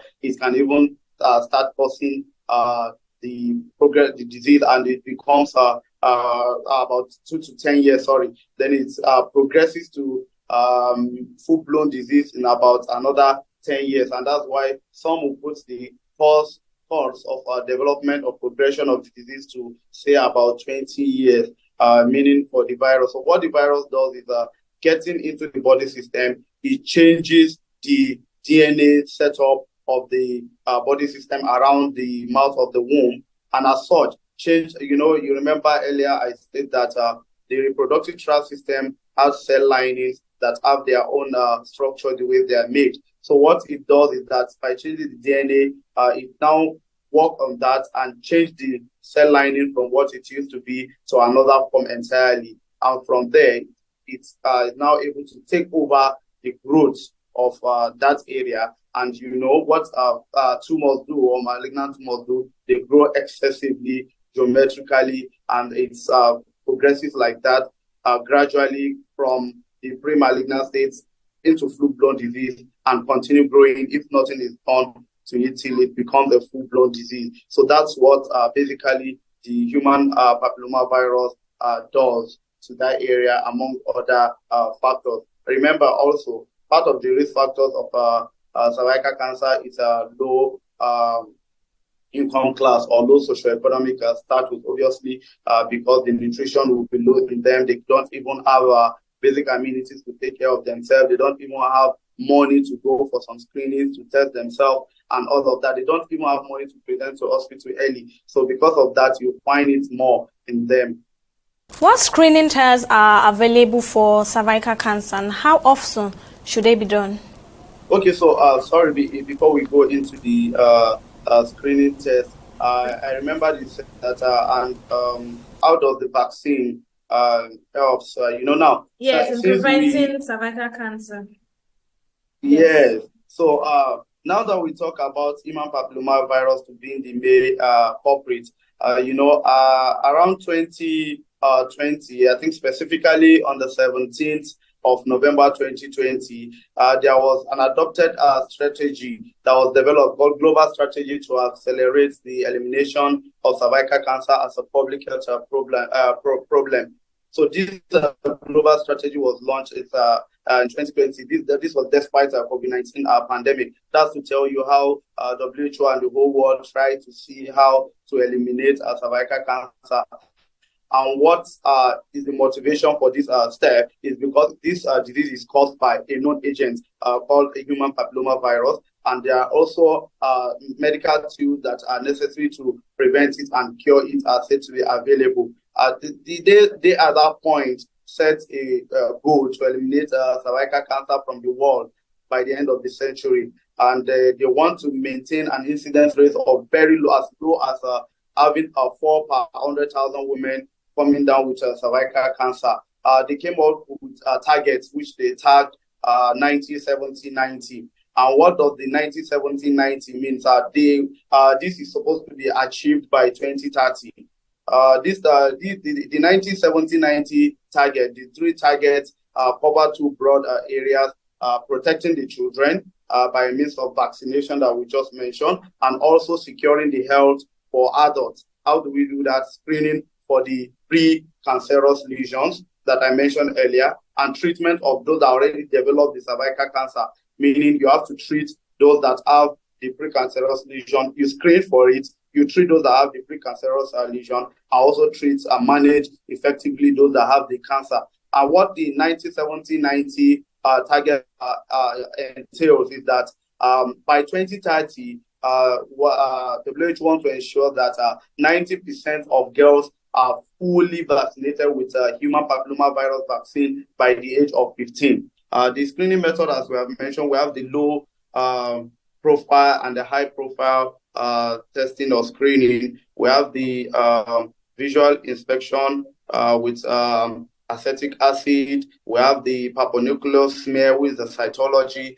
Then also we have a visual inspection with glucose iodine using colposcopy. Then we have the high profile or high performance test, which is the human papillomavirus DNA testing, which is said to be higher in terms of sensitivity and specificity detecting the cervical cancer. So majorly, women that are younger than 21 years, if they are not sexually active, there might not be need for screening in them. But women that from 21 to 29 years of age, could do cytology screening alone, that's the papaniculus smear, every 3 years. While women that are 30 to 65 years of age could do the human papillomavirus testing and the cytology code testing every 5 years. Or if they are going to do the papanicular smear, that's the cytology test alone, it should be every 3 years. Then women that are older than 65 years of age have no screening. No screening is necessary for them after they have done a previous test that have probably shown a negative result. But however, for those women with that are older than 65 years with a history of maybe the pre-malignant state, as I mentioned earlier, the CIN2, CIN3, or the adenocarcinoma form that I mentioned earlier, they should continue their testing, routine age-based screening for at least the 20 years. So, and also for women that have had a total hysterectomy, that's removal of their womb now, no screening is necessary. So that's the screening method and how frequent it can be done as simple, so that people will be able to get that. What are the prognoses for someone diagnosed with cervical cancer? Yes, it is unfortunate that the presentation of our patients with cervical cancer is almost always late, meaning that most of them present at the late stage of the disease, sometimes at stage 3, even as worse as stage 4 disease, where there is little or nothing that could be done. Remember, I said for stage 4 or advanced, very advanced stages, it's only majorly palliative care and 1 or 2 other immunotherapy or other things that can be given to the patient. So if the patient is presenting very early, better still, even at the pre-malignant stage, the prognosis is fantastic, very good. However, if they are presenting at a very late stage, the prognosis is poor, and about 77% of those that are presenting with a late stage die within 5 years. So it's as worse as that, and that is why cervical cancer being a preventable and treatable disease, we advocate for health education, sensitization of the public on the disease, that it's a disease that can be prevented by health education. People should avoid the risk factors. People should take care of themselves, protect themselves. For those that avoid all these multiple sexual partners, or better still, use condom to prevent the transmission of this disease. Remember, I said it's transmitted via sexual intercourse. Tobacco use and all of that should be reduced as much as possible. So I haven't done that sensitization. Then there comes vaccination. Vaccination of even the girls. Even some countries have even moved to vaccinating even the boys themselves, so that at least it also cuts the chain of the transmission of the human papilloma virus that eventually could lead to disease. Then also the screening that I mentioned earlier will help us to detect the early stage of disease, or to diagnose the disease as early as possible and manage as they present to us. So if all of these are put together and the patient presents very early, you see that the prognosis is very good and would have been able to reduce the progress of the disease. How does cervical cancer affect fertility and sexual health, and what are the options for preserving fertility? Yeah, the option for preserving fertility is, for depending, it doesn't mean that a woman with cervical cancer cannot have a child. Now, it depends on the phase at which you are detecting the disease. If it is pre-malignant phase, it's very easy. By the time you do the ablative therapy, you do the excision and all of that, after some time the woman can get pregnant, because it's a multidisciplinary approach. After some time the woman gets pregnant and the woman can have the baby. But if already in the stage 1, stage 2, and the woman is desirous of fertility, if it is an early stage of the disease, sometimes if it is diagnosed early, maybe around 16 weeks, before 20 weeks, the woman can undergo some form of surgical treatment. But if it is later than that, they have to weigh the risk, because if you are going to give chemotherapy, the disadvantage, it has effect on the baby. All of that has to be put into consideration consideration. And for those that are going to have their womb removed, are going to have a hysterectomy or maybe hysterectomy with total bilateral sapingo oophorectomy, meaning removing the womb and also removing the eggs, as the case may be. For that, there's room for cryopreservation. Well, Senior Registrar Department of Obstetric and Gynecology at Federal Medical Center, Bida, Niger State, Dr. Afo Yusuf, thank you for speaking with us on the program. And that's it on this episode of the program. Till I come your way next time. Bye for now.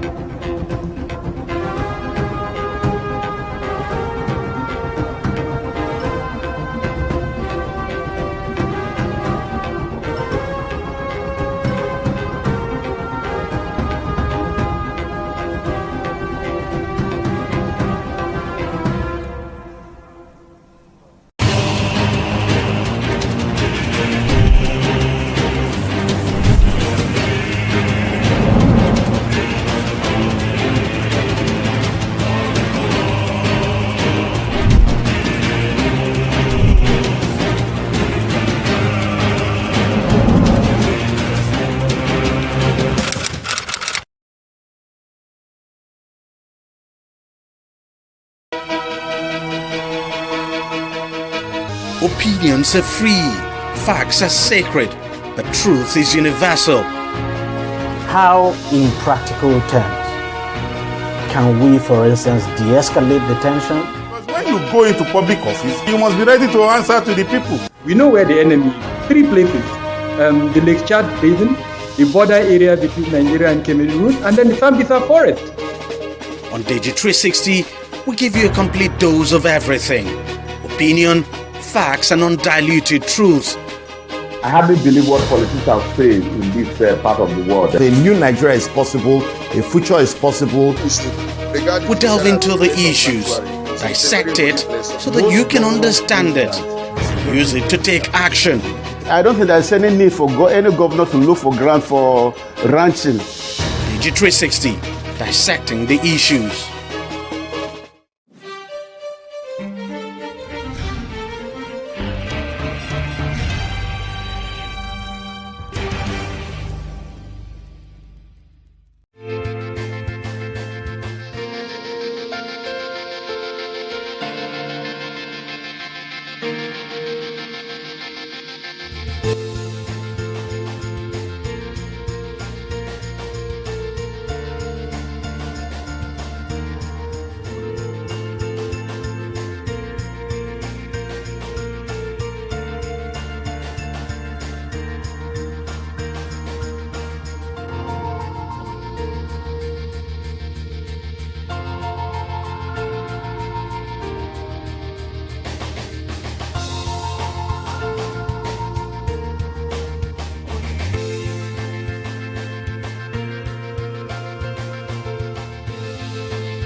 And welcome to another episode on startups. Now, in today's rapidly evolving business landscape, the need for robust infrastructure and innovative solutions has never been greater. Now, there's an organization called Roothive that offers a comprehensive solution to businesses looking to enhance their infrastructure and streamline their operations. Now, Roothive provides the tools and support needed for businesses to drive success. Now, join me as we get to know the transformative impact of Roothive and explore how it is reshaping the future of business infrastructure.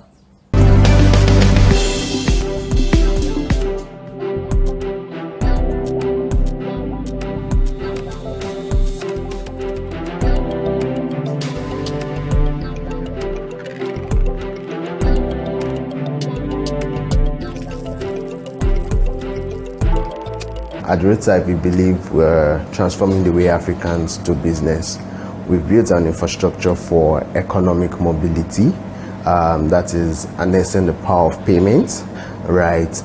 Insights into big data and leveraging on the precision of AI. So we want every average Nigerian entrepreneur or ideator or nano business to be able to think economic growth and grow your business even from inception.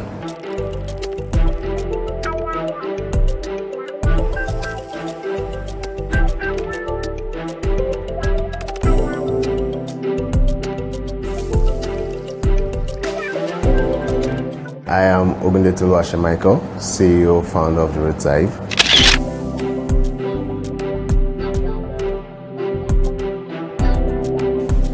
Drawing from his own experience with a failed startup, Ogundetulu Alashe was inspired to create an organization aimed at supporting businesses in every stage of their journey. His vision was to establish a platform that not only assisted in launching new ventures, but also provided the necessary resources for sustained growth and scalability. Back then on campus, a couple of us, myself and my friends, we all had businesses, and then we realized that most of the businesses failed. Not because the idea wasn't great, right, but because we didn't understand how to run a business, right? Coming out of campus into the real world, I remember my first speech, we were asking about data room. I was clueless, right?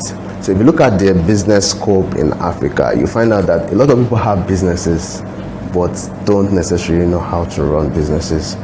It's the same reason why we have 9 out of 10 startups fail in the first 3 years, right? It's not because the money wouldn't come, it's not because the idea is not great, right? But the operational ups and downs, how you navigate, how you manage stakeholder engagement, thinking innovation, making your product culture fit. Nobody is teaching anybody how to do that, right? So we started the Roadside with one mission, understanding that for African businesses to thrive, right, you really need to go back to the grassroots. An African mother would give or hand over a business to a child at the end of the day, right? So there's an underlying continuity model that nobody is talking about, right? If you would give a young person that just finished school a fully fledged business, the business would most likely fail if the person does not understand what is going on in the business. So we are building infrastructures to help salvage these things. So all of this and many more are why we started the Roadside, to give young Africans hope, to say, okay, you know what, your idea can actually thrive, whether you're looking along horizontals or vertically, right?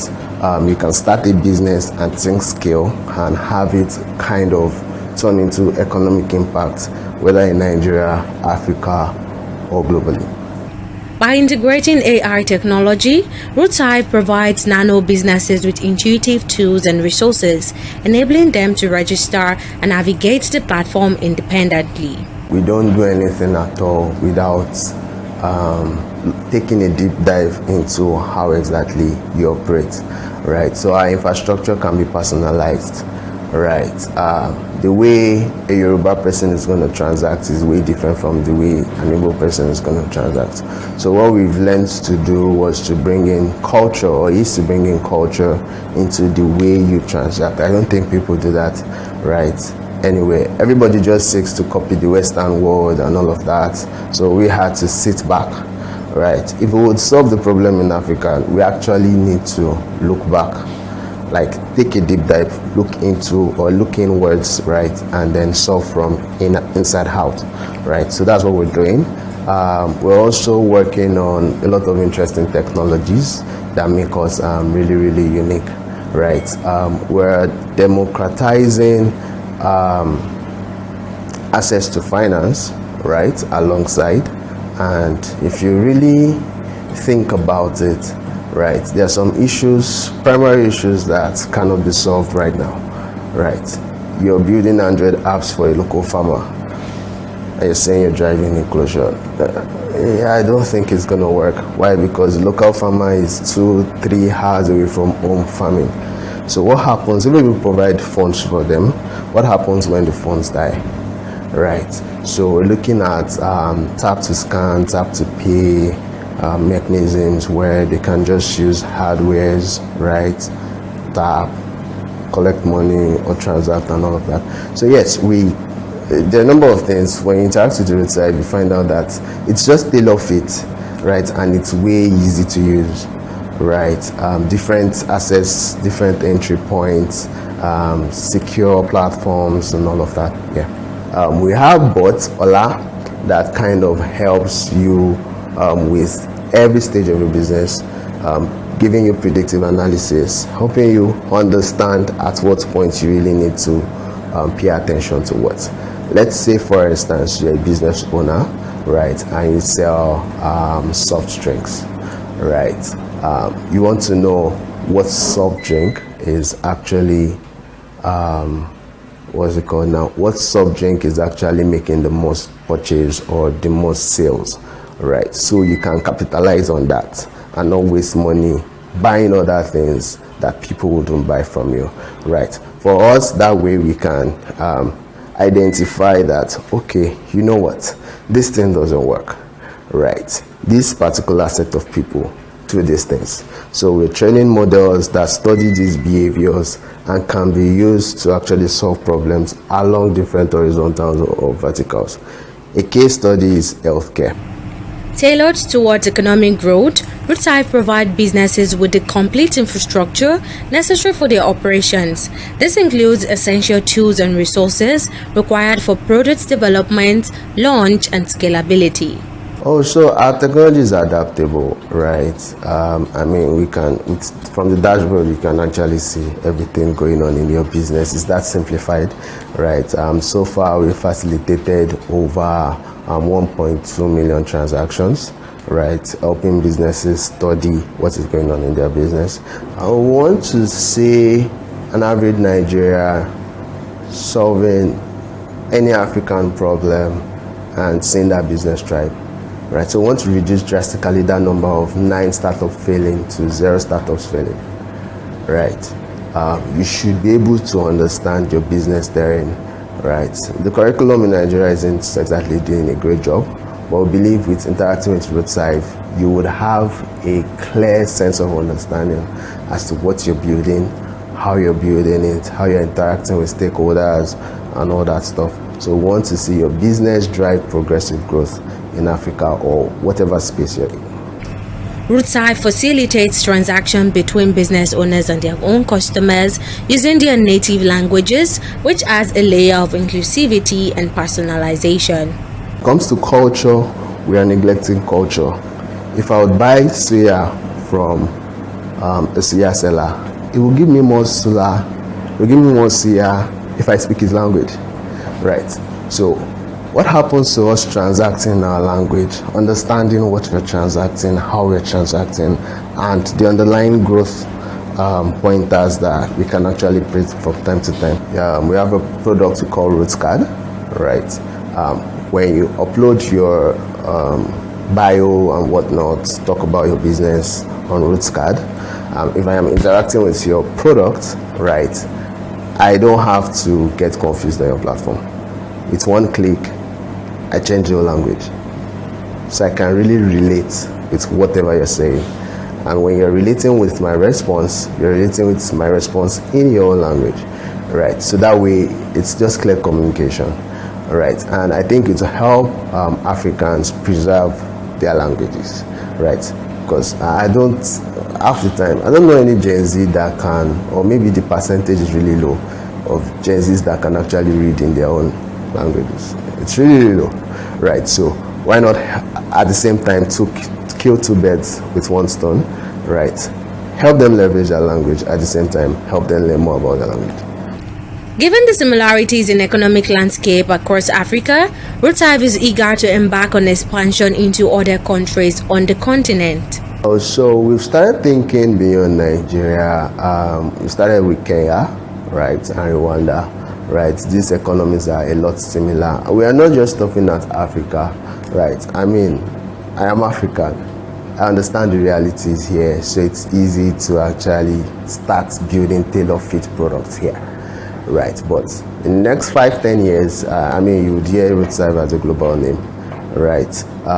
As much as we're driving economic inclusions, the same thing applies in the US, right? If you go there, you still see the lower class, right, suffering, and then the problem around economic mobility is a global one, right? It's not just Africa.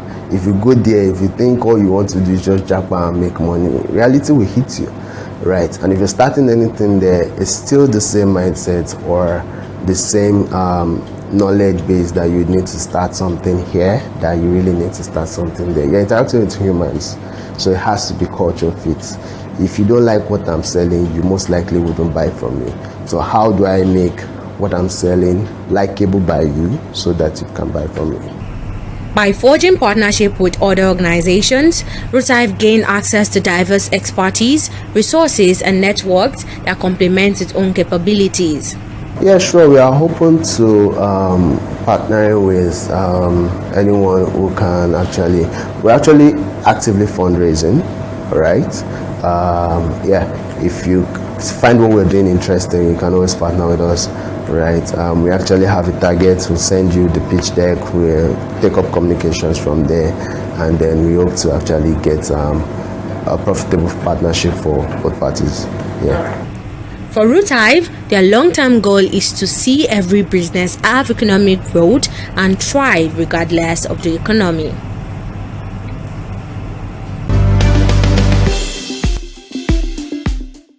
Now, in the realm of healthcare, accessibility and convenience are paramount. Now, Checker epitomizes this ethos. It revolutionizes at-home laboratory services and bridging gaps in healthcare delivery. Checker provides patients with affordable, reliable, and convenient access to medical tests from the comfort of their own homes. Now, Checker is on a mission to democratize access to healthcare.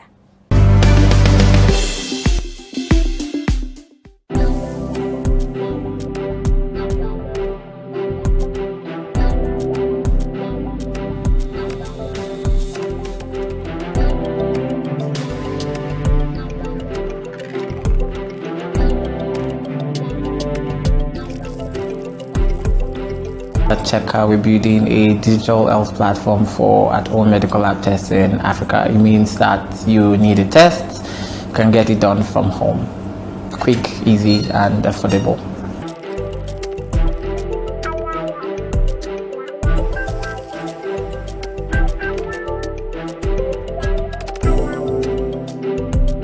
My name is Victor. I lead the team at Checker as CEO.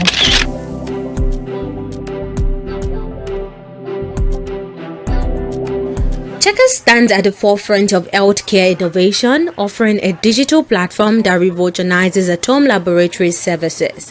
By partnering with doctors, labs, hospitals, and pharmacists, Checker provides patients with affordable, reliable, and convenient access to medical lab tests from the comfort of their own homes. Yes, so it is majorly affordable and convenient diagnostics right at home.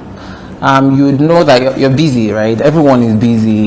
You probably would not find that one day to go to the lab to get yourself checked, right? So there are millions of people that see doctors every day. They need to do lab tests, and that's why labs are very congested, right? So for us, it's about convenience for our patients, our customers, even our partners. So how we work is that we partner with doctors, we partner with hospitals, labs, to provide at-home lab tests for their customers, right? So as against now sending that patient to the lab, they can use Checker, right? So, and the way we work just like Uber. We have healthcare workers everywhere that are licensed, and of course they've been screened, and they have our kits. So once there is an order from a patient, maybe from the doctor or the lab, the nearest healthcare worker visits the patient to draw the sample, maybe blood or swab or saliva, what is required for the test, and it is sent to the nearest accredited lab, and results are then interpreted by our doctors and also sent back to the patient. So that single-handedly just beats a few days of repeated visits to the hospital, right, or to the lab, and of course the queues that is involved here. So, right. Another thing is we are introducing AI into interpreting our results. We're the only one doing that right now.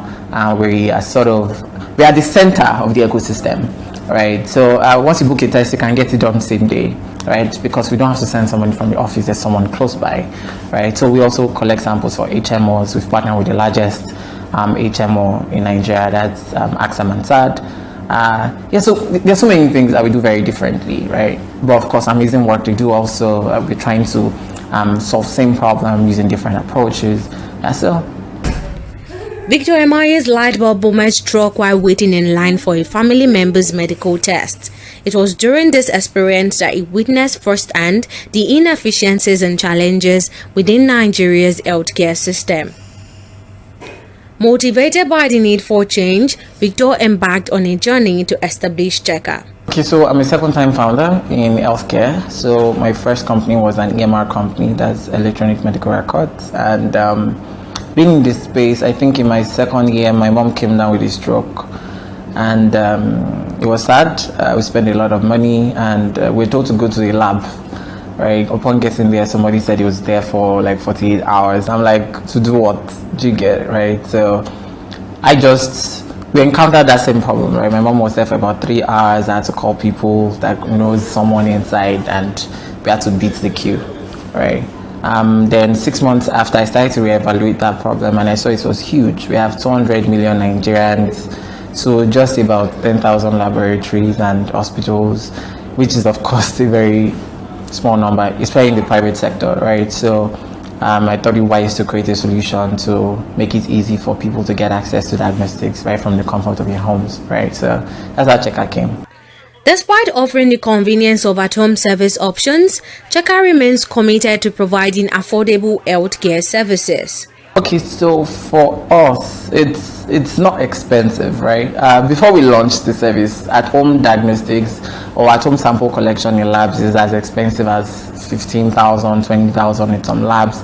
We do it for as low as 5,000 naira. So we've dropped the price by a lot, right? So for us, it's more about ensuring that people get access to the service, right? So people don't have the excuse of, oh, I'm busy at work, I'm not able to get tested. So there are different kind of tests people need to do routinely, and there are other tests that are mandated based on, of course, medical condition, right? So for all of those different tests, you can get it done seamlessly. So you just see your doctor and you can get the service done. And of course, the test itself is the same price you get in a lab, so it's not expensive, right?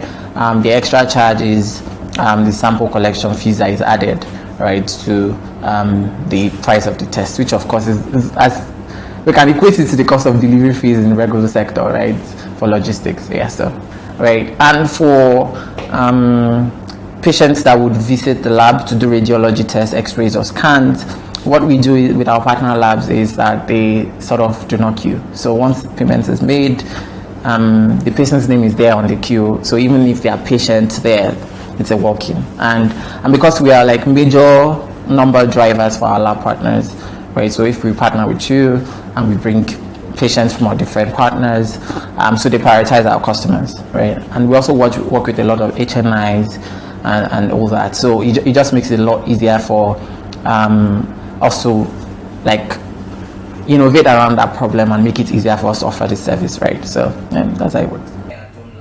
In addition to offering a wide range of tests on this platform, Checker understands that clients may sometimes require guidance in selecting the appropriate test for their needs. To address this, Checker provides the option for clients to seek advisory support from their dedicated support team. There you see a range of tests. So we have over 500 pathology tests available, and we also do radiology tests. So for pathology tests, you select the test, you look at the different prices. We also have single tests and we have packages, right? So for STDs, we have like basic, we have standard. For general body tests, we have basic, we have standard, we have comprehensive. We have hormonal profiles, we have cervical cancer, we have prostate cancer, so many tests, right? So they typically will just need to select required tests, and they can read a few information to understand what is required for that test. Maybe don't eat. It could be a fasting sample that is required, so they get all those information on the website, right? They also go ahead to make payments via the website. If they have any questions, they can talk to support directly using the chat aspect of the website. So it just makes it easy for them to get clarity about the work that we do, right? And if they need sort of a second opinion, they can talk to our doctors, right? So we have a doctor that will put them through, okay, what's the diagnostics, what's the condition, oh, this is the test you're meant to do, and not this test you want to go for, or if there are additional tests that should be done, right? So, yeah. To safeguard the privacy of customers' medical records, Checker ensures that they can come through trusted networks of healthcare professionals. Okay, so I mean, the customers know the hassle involved in trying to get diagnostics done, right? First, you book a ride or you drive down, you wait in the lab for a long period of time to get samples drawn, and sample collection takes less than about 5 minutes, less, right? But you have to wait hours to get it done, right? So imagine someone saying, oh, we can do it for you, right? And because our marketing model, beyond doing it directly, right, so marketing to patients directly, we come through the healthcare workers themselves that are already trusted. So through doctors, through labs, through hospitals, through digital health partners like Wella Health, Clafia, and other companies, Pharmaron. And these are like renowned digital health companies. So we just amplify what they do. Some of them are majorly telemedicine companies. We handle the part of at-home diagnostics for them. For doctors, same thing. They refer, they give their patients sheets of paper to take to the lab and spend the whole day to get tests done. So the doctors can now promote to say, oh, you can do this for as low as this amount. Are you interested? And stuff. Yes, so. Operating on a model similar to Uber, Checker has established its presence in Abuja and Port Harcourt, providing convenient access to at-home laboratory services in these communities. Looking ahead, Checker is eager to expand its reach to other communities across Nigeria with a focus on collaboration and partnership.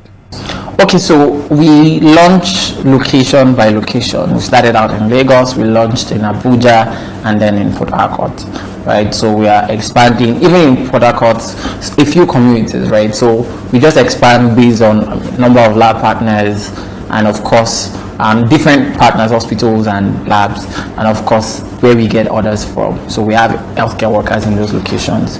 Yeah, so we're looking to get to more communities or states, and even regions outside Nigeria, right? Kenya, Ghana, and so many others, right? So it's, and the way we work, because we are very asset light and it's more strategic, so we need our partners to be on board, hospitals, labs, and etc. We need healthcare workers to be on board for that location, and of course, we need to add it to our website that we are live in that location. So once that is done, we can go live anywhere.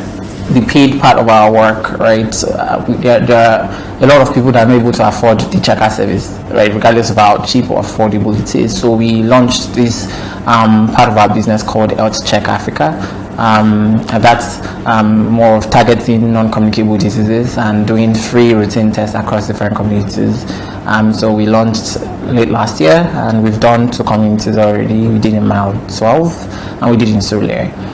So we're looking to move from community to community that way, to do it annually, right? Such that we could test for cancer, we do breast cancer, we do cervical cancer, we do other NCDs, diabetes, hypertension, and so on and so forth. Yes, sir.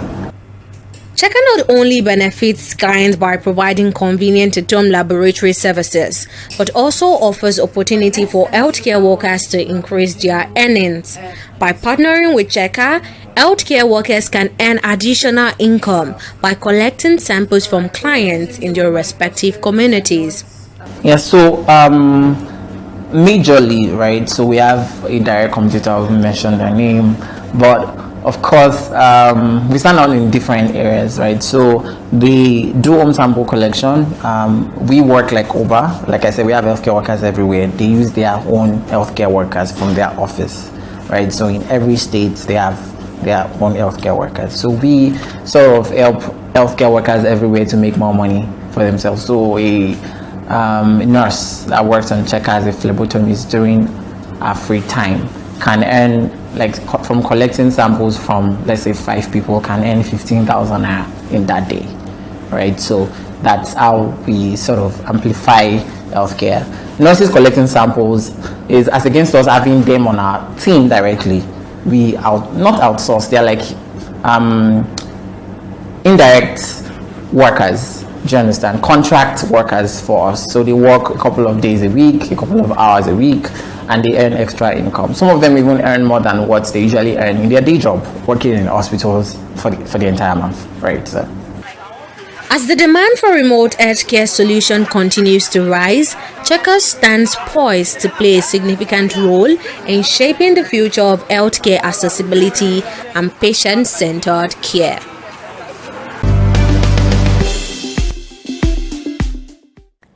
As we come to the end of our program, let us continue to champion initiatives that prioritize progress, inclusion, and well-being in our communities. I'm Tamilora Akinkwole, and thank you for joining me on this enlightening journey.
Hi, I'm Ayofel Larinde. I'm a visual artist and a photographer, but I major mainly in scribble art, which I see as an art form born out of frustration.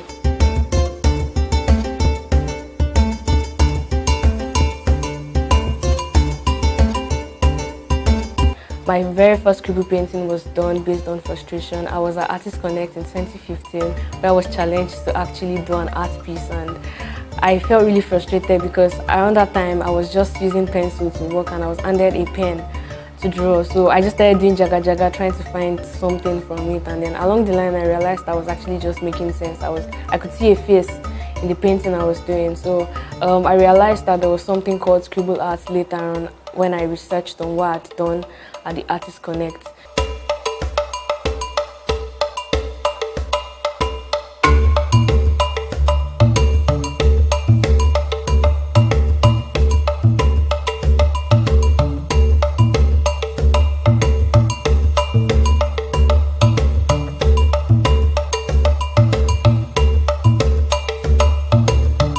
Scribble art basically, like I said, is an art form born out of frustration and me wanting to accept myself, me just accepting my flaws, and me also creating sense out of nonsense and using disharmony to actually form harmony. So it's more of like me joining crooked lines together to actually make sense. It's just wobbling lines around to actually form something, to actually arrive at a point.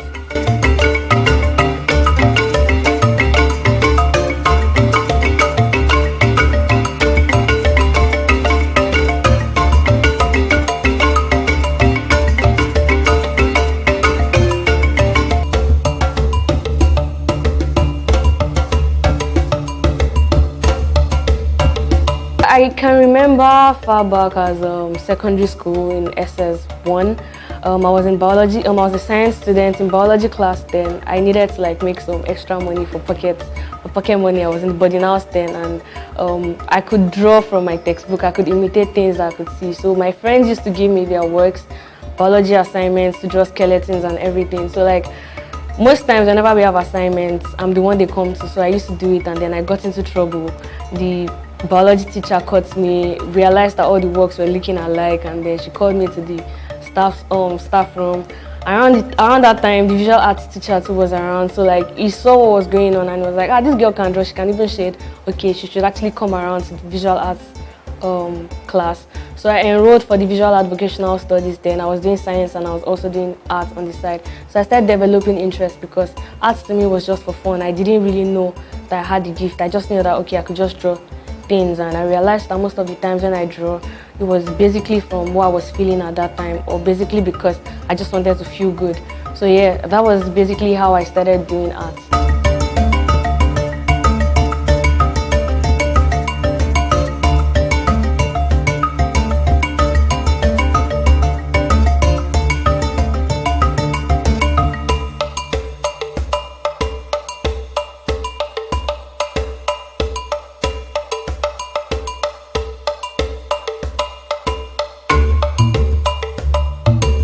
Initially, my inspiration basically was only from myself. I was inspired by my own journey through life, but along the line, I started gaining more interest in things around me. I started gaining more interest in history.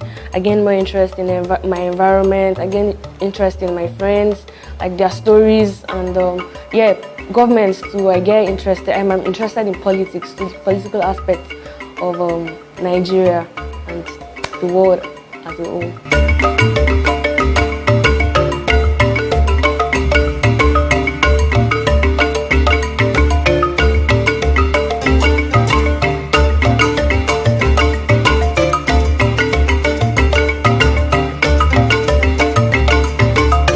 Achievement. Okay, first off, I think being an artist first is an achievement for me, because people are destined, people are born for greatness, yes, and people have been given different skills. Some people do hairdressing, some people do makeup, some people dance and all of that, but I'm really thankful to God for this gift that I have, which is art. So I see that as an achievement because it consoles me, it fills me up. And then secondly, I was nominated for the Future Awards Africa last year, which was very, very surprising because I was nominated beside the people I see as my bosses.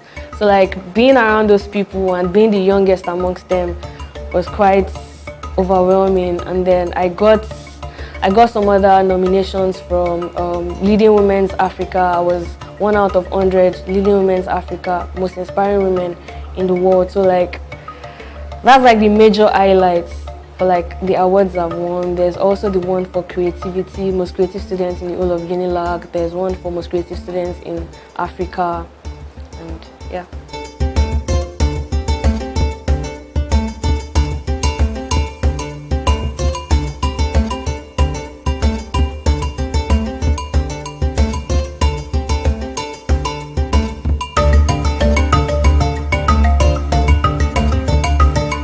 Weirdly, I actually don't even count the number of artworks, but I have a list which I used to collate them. But I would say in my lifetime, I would say that I've created more than 500 works.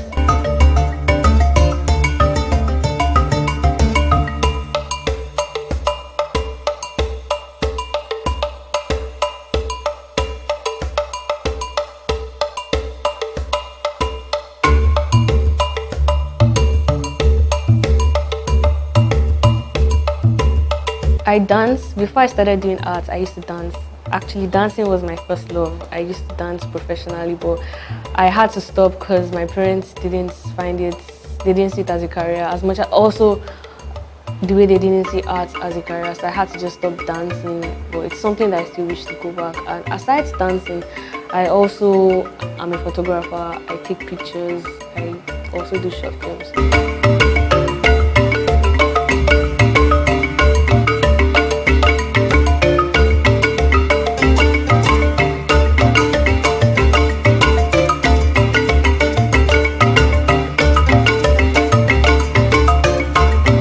Scribble art is something that I have mastered over time. It's something that I've practiced. Something that I can even do in my sleep, not even exaggerate. So like most times it's really not difficult because I'm the kind of person who sees or who gains inspiration from dreams. So there are sometimes when I'm asleep and then ideas just come, and next thing I wake up, I draw. I already know what I want to do. And then there are times when it is actually very difficult, times when my works actually challenge me. I do some particular works and it speaks to me in ways that I can't even explain. So times like that, I give the piece a particular period, say a year, before I go back to it. So there are times when my pieces challenge me, like when I'm doing something very personal. For example, when I had an artwork done for my biological dad, it was really attacking because it just laid down questions that I couldn't answer personally.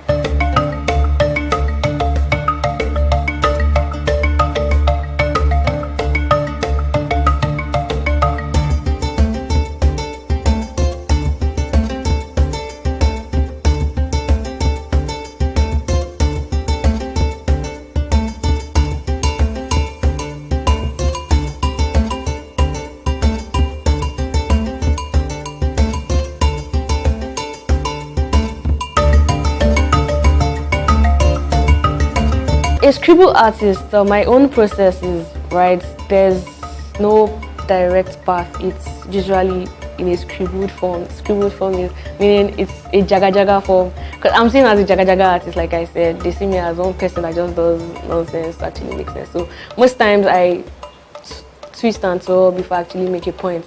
Twist and twirl in the sense that I can decide to just get a sketchbook, and then from a point I'm doing jargons all over, just doing jargons, not making any sense. And then it gets to a point where I actually realize what I am trying to do, the message I'm trying to pass across, and then I start building on that particular piece. So from that point, I'm already forming an image.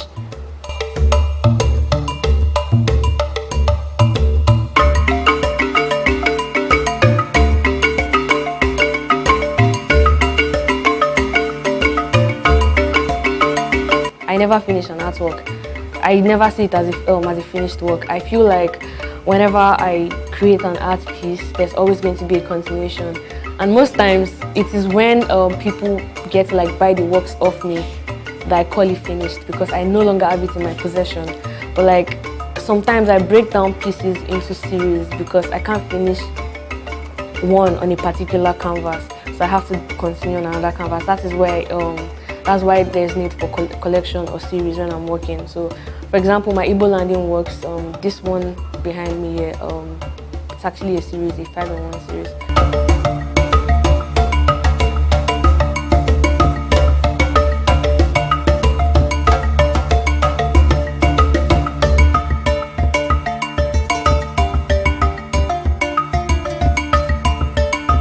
Jean-Michel Basquiat actually indirectly influences my style. He's a new expressionist.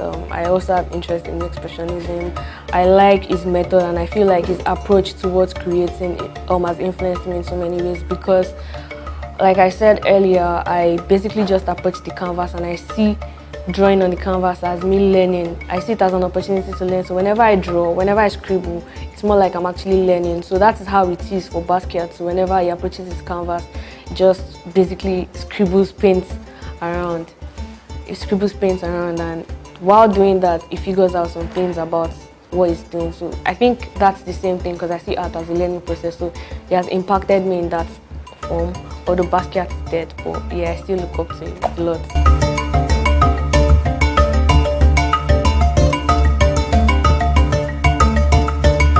Challenges I faced as an artist.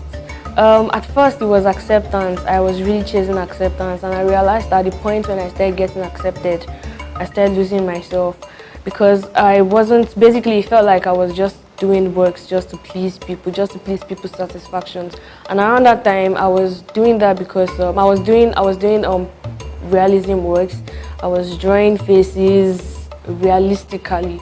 And then I realized I wanted something more, and in the process I started doing my own thing. I started doing scribble art. So yeah, at first it was acceptance, then there was the financial aspect. I mean, it takes a lot to get art materials, it takes a lot to get a studio. I got the studio late last year with my friend Bayo, which I currently share with. There's also the whole art scene in Nigeria. It's not so encouraging, because I feel like they keep recycling old artists or dead artists, and they are actually emerging artists doing so well. I have friends around that practice so well, they practice so hard, the works actually speaks to me and speaks to a lot of people, and I feel like there should be room for them too, but it's kind of not so easy because there's politics everywhere, there's politics in the arts.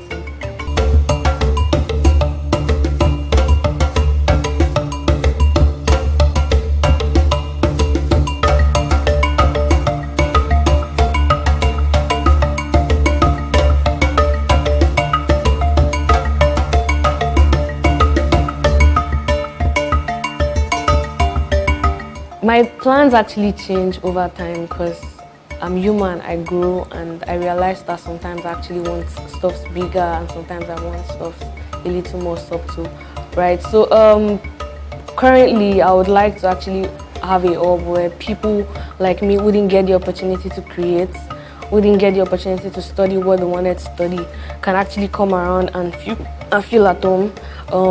People who probably find themselves doing things they really don't want to do can actually come home and meet other people, network, create. So there's going to be an art school, there's going to be a dance school, basically a creative hub where people can come around and learn. So that is like my dream. I would like to own a hub where people can do that, expose new talents, encourage them. And currently I've started doing that little by little with my NGO. It's called Charity with Arts. We go to the streets or we go to orphanages and then we teach kids how to draw. We don't only just feed them or give them clothes, we also teach them, because I feel like once you have a skill, you already have a weapon, or you have your passport to the world, like to travel the world. So basically we just impact that knowledge and get them to practice more.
Hello guys, it's another beautiful day to be alive. Welcome to another thrilling episode of E360, a program that touches various aspects of entertainment, ranging from dance, food, fashion, movies and the likes.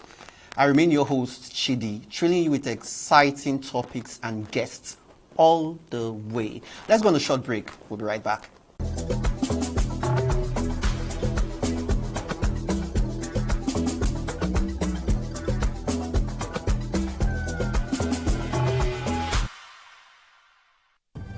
Oga Poise is a fashion designer who has clothed eminent individuals including Olamide, ID Kabasa, Joe Boy, Titi Kuti, Reminisce, Smade, J. Paul of the BB9 2021, with the rest of his clientele spread across the continent. He has also created clothing for corporate brands like Domino's Pizza, Cold Stone Creamery, Pinkberry, Airtel, Coded Tunes, and the Lagos State Government, to name a few. His brand, Poise Clothing Company, has received numerous awards with an endorsement from the late Executive Governor of Oyo State, His Excellency, Governor Abiola Ajimobi. Welcome back. I'm glad to introduce to you Oga Poise. Man, it's been a minute. How have you been? Yeah, been hot to goodness. We're doing good things. Yeah. I'm really happy to have you here. Thank you. Yeah, you're welcome. Good to be here too. Yeah. So, a lot has been happening in the fashion industry, and you're a veteran as it stands now because you've done a whole lot of things. Imagine the recognition from the past governor of Oyo State, working with brands like Lagos State and the likes. Man, it's been popping. It's been popping. All right, so lead me to what event in your life helped you realize your passion for fashion. So what led to it? Yeah, okay. That dates way back, talking like almost 2 decades now. So I think at that point I was still in secondary school. Yeah, I was still in secondary school. So I got a gift of a jersey from one of my cousins. So, and I was so excited to wear it, And before then, I've always been a fashion-oriented person because my dad used to dress very well. Like I used to see him dress up in the morning, notice tie, suits, always everything always banging. So I got that gift from my cousin, and I rocked it out that evening. And I was like, let me just paint the town red this evening. I was still a very young boy, Then I got down my street and I saw a mechanic guy like walking, wearing that same jersey, all stained black. Then I was really embarrassed. As young as I was, I went back home to change that jersey. How can I wear something that I'm wearing out to show people that I'm looking good, and someone is using it to walk? So I went back and I thought to myself no, I want to stand out. I want my outfit to look different from every other person's outfit. So, I started betting that idea from there to say, okay, I need to do something. I need to do something different. I had one top then as well. I think the print was peeling off. So I decided to say, okay, how can I put this thing back? So that was those are the early motivations for me. So I started researching, started asking questions, and from there, we kicked off. Well, you kind of touched my second question, because I was about to ask you, what and who inspired you. You talked about motivation, but you've already started it. I would like you to, emphasize, let's share with us, what and who. There are two different things, inspired you. I know the mechanic story and all is sort of inspiration where you're this absolutely. Guy, you get. So outside that, bringing it back home, what was that thing that was your driving passion? Okay, so your creative designs. To my creative designs. Yes. Okay, not to starting. No, not to starting. Okay, to my creative design. Well, what inspired the start of the designs as well? I've always been a creative person right from time, So, and my elder brother is an artist, so I used to understudy him, see the way he does artworks and all that. So, what inspires my creative designs? Well, I love music so much. I love to listen to music, all kind of music, from Afrobeat, hip hop, R&B, all kinds of music. Once it's good music, I love that. Then I love to be around creative people. I love to be around successful people. People that I can look at their life and pick one or two things from there. So I love to be around people that I can be around and just keep quiet and listen. So those are some of the things that inspire me, and so far so good. It's been great. All right. So you were saying something about your elder brother being an artist. Yeah. And how it influenced you too. So, I know that artistry is creativity, and this is all artistry. Even fashion design is artistry. Absolutely. So, I get the, once you are around intellectual people, matured people that have vision, you sit back, you look at things, and inspires you to do a whole lot of stuff. There you get maybe ideas on how to let's do this for this, you get, and all, listening to songs and all. That can drift you into the creative space to okay, maybe you're doing something and put your earbuds and you're listening to songs. So that on one side, let's say I know how it's done. Maybe a batch now you say it's so. I don't know how it is said. Maybe this design for a particular season. Okay.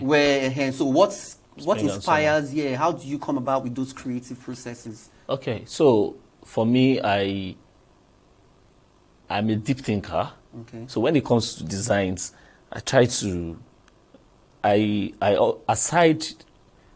try to put together things that I envision every day. Okay.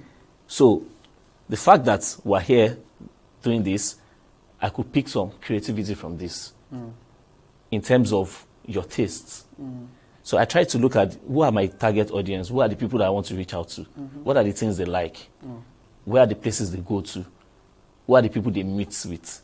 So those are the things I put together. I try to put my information together and to be able to envision the kind of tastes that person has.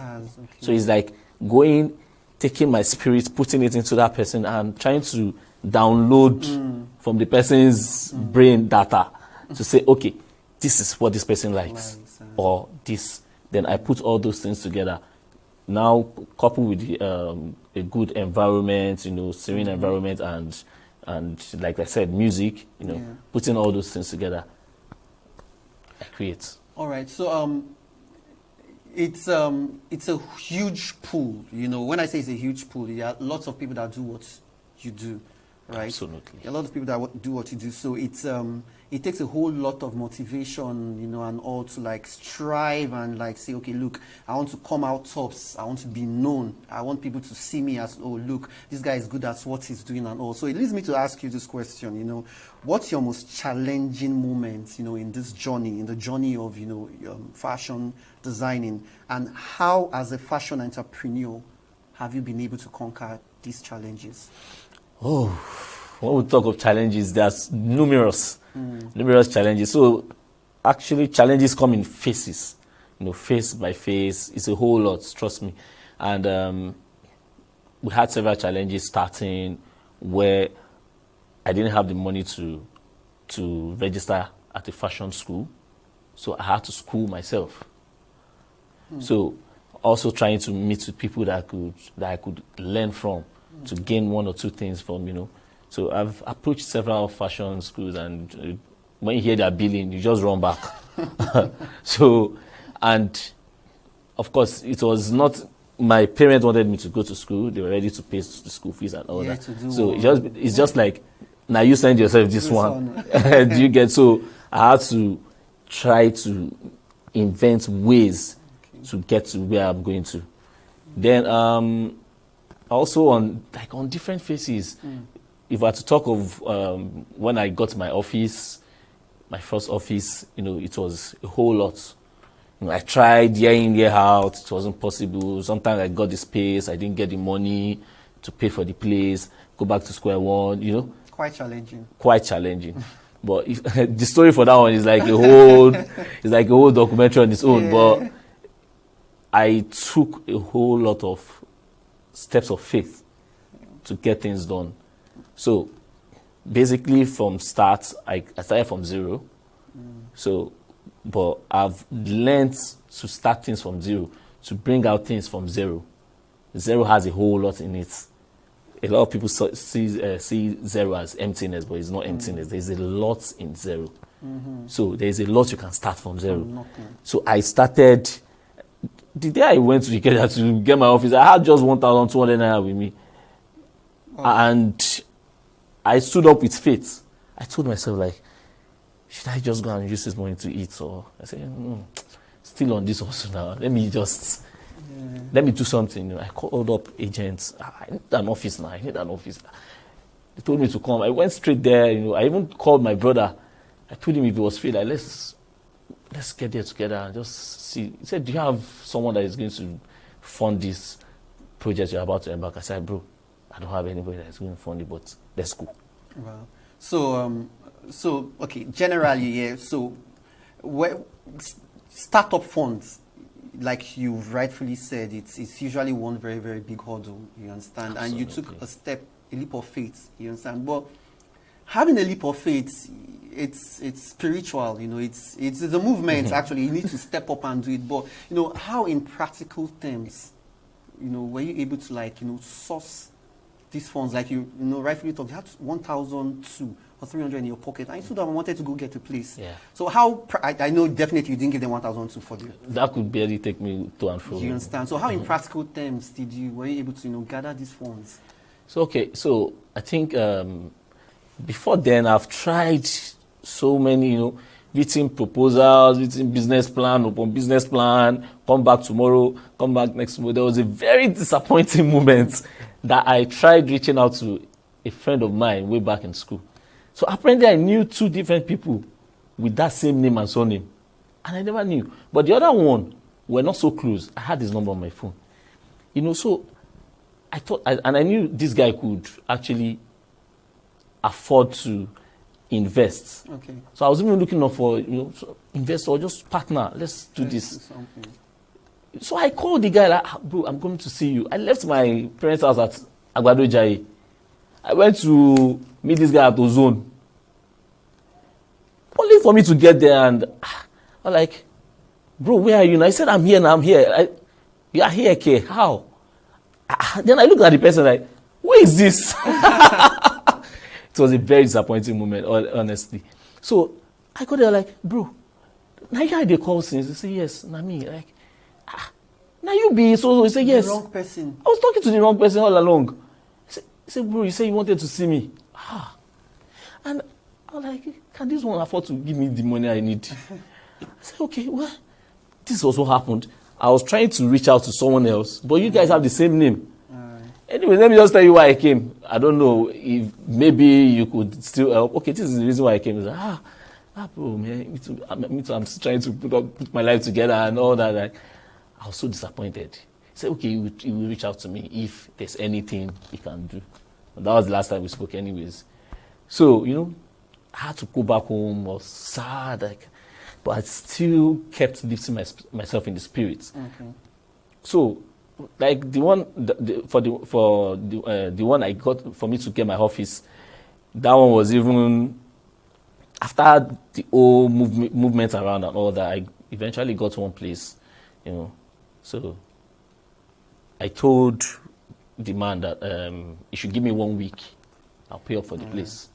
So you're able to source the funds. Yeah. So I just told my brother, give me 1 week. I'll pay up for the place.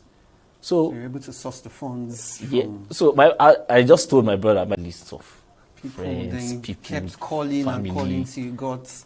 I called more than 100 people. So you actually got people that could, I called more than resonate 100 with. people. Just send me any amount. This is how much I'm looking for. When I finished calling the people in Nigeria, I called people abroad, my friends. Before I knew, small monies were coming in. I borrowed 3 people's school fees. Are you kidding? Wow. Yeah. Well, it's a vision. Thank God it's I told them, don't worry, I'll give you back next week. So mine was just, let me pay first. Then I look for that money to give back. So I was literally lending money from this. Then when that next week, I still get money from another person to pay back that one so that I don't mess up. You just got that big.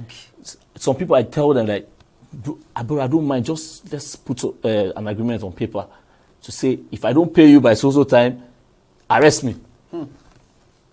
So that's serious. So as a fashion designer, what's that most essential thing, about you as a fashion designer that, helps your growth as a fashion designer?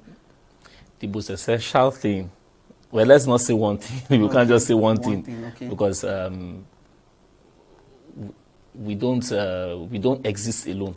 Okay. So let's say the business of fashion and the creativity. And the creativity, right? Business of fashion, creativity, and skill. Now your skill is in different forms. Your communication skill is a skill. Your creativity when it comes to advertisements, making all these online contents for your fashion products, it's like the ability to be able to market. It's a skill. All right. You understand? Okay. It's a skill. So, and one thing I need people to know is that you can't do everything. Do the ones you have the strengths at. Okay. Focus on your strengths. Then employ people to do the ones that you're weak. Oh, okay. So, it's either you employ people or you collaborate with people. But you can't do things alone. Okay. So, but if you're able to put these few things together, you'll be able to develop your skill, your brand. on your brand. Absolutely. All right. Okay. All right, guys, let's go on a short break. I'm sure we are getting, one or two. For those out there that, want to grow in the fashion industry, you're hearing it, it takes a whole lot of resilience, takes a whole lot of things put in place. It's not just okay for you to have the skill, like Oga Poise has said. So just hold on. Let's take a breather. We'll be back with more.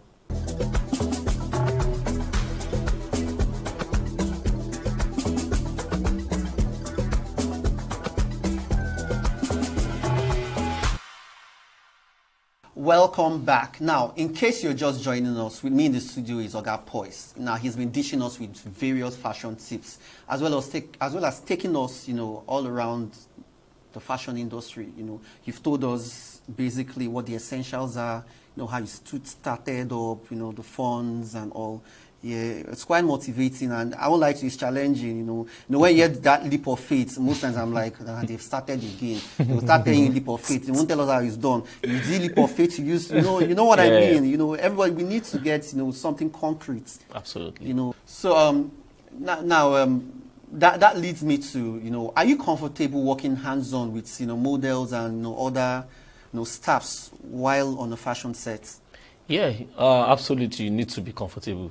Even if you need to work with people that you definitely not ordinarily work with. Yeah, so, but when you know that these are the people that you need in terms of the skill, collaborations and all that, you need to learn to just work with people. So you need to find a common ground, Nothing is being achieved alone, like I said earlier. So in terms of fashion shows and all that, you need to work with models, you need to work with other fashion designers as well. You need to work with photographers. You need to work with agents. You need to work with a whole lot of people. And do they gel? When you're dealing, sorry I cut, at times when you're dealing with people, different characters, there are some people that, they are very, very receptive. They listen to you, and there are some people that are strong, hot-headed. How have you been able to, manage with these different personalities? Well, I think it's just basically managing your emotions, knowing what is essential. There's a saying that when you answer every barking dog on the road, you won't get to where you're going to. So, your major, minor, your minor. Don't put your minor as major. You have issues. I like that. So, basically, focus on the goal. Okay. Whatever it is, if anybody calls you names or whatever, it doesn't say that this is who you are. So let's just focus on the goal. Maybe when you're done, you can come back to whatever you want to do. But you just need to learn to work with people, even in your own space of work. You have tailors, you have this, you have that. You need to work with them. Some of these tailors can be frustrating as well. Yeah. So but you need to find a way to manage them. It's a part of leadership, which is also a skill. Skill, like you said. Yeah, it's a part of leadership. You need to be able to lead them to where they are going to and where you are going to. So, management, basically. Oh, okay. So, it leads me. So, I want us to talk about, fashion trends and its growth, because, for instance, now, like baggies, baggy, School of Hard Knocks, you want to wear these big baggies and all. Pele. Yeah, after a while, everybody's wearing fitted, And now it looks like the trend is going back to... It's back, sir. Yeah, it's back to... You understand? So how do you explain this fashion trend and growth in Nigeria? What's your take on it? So I think what it is there's nothing new under the sun.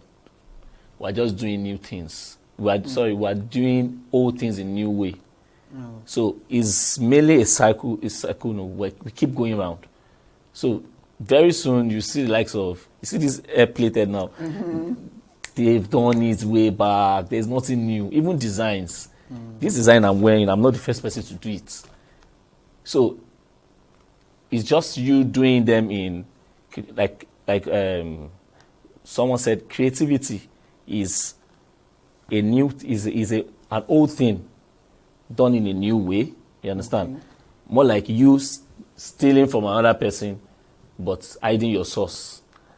So you eat the sauce so that nobody will know that this is where the idea of this thing came from. But you actually saw it from somewhere.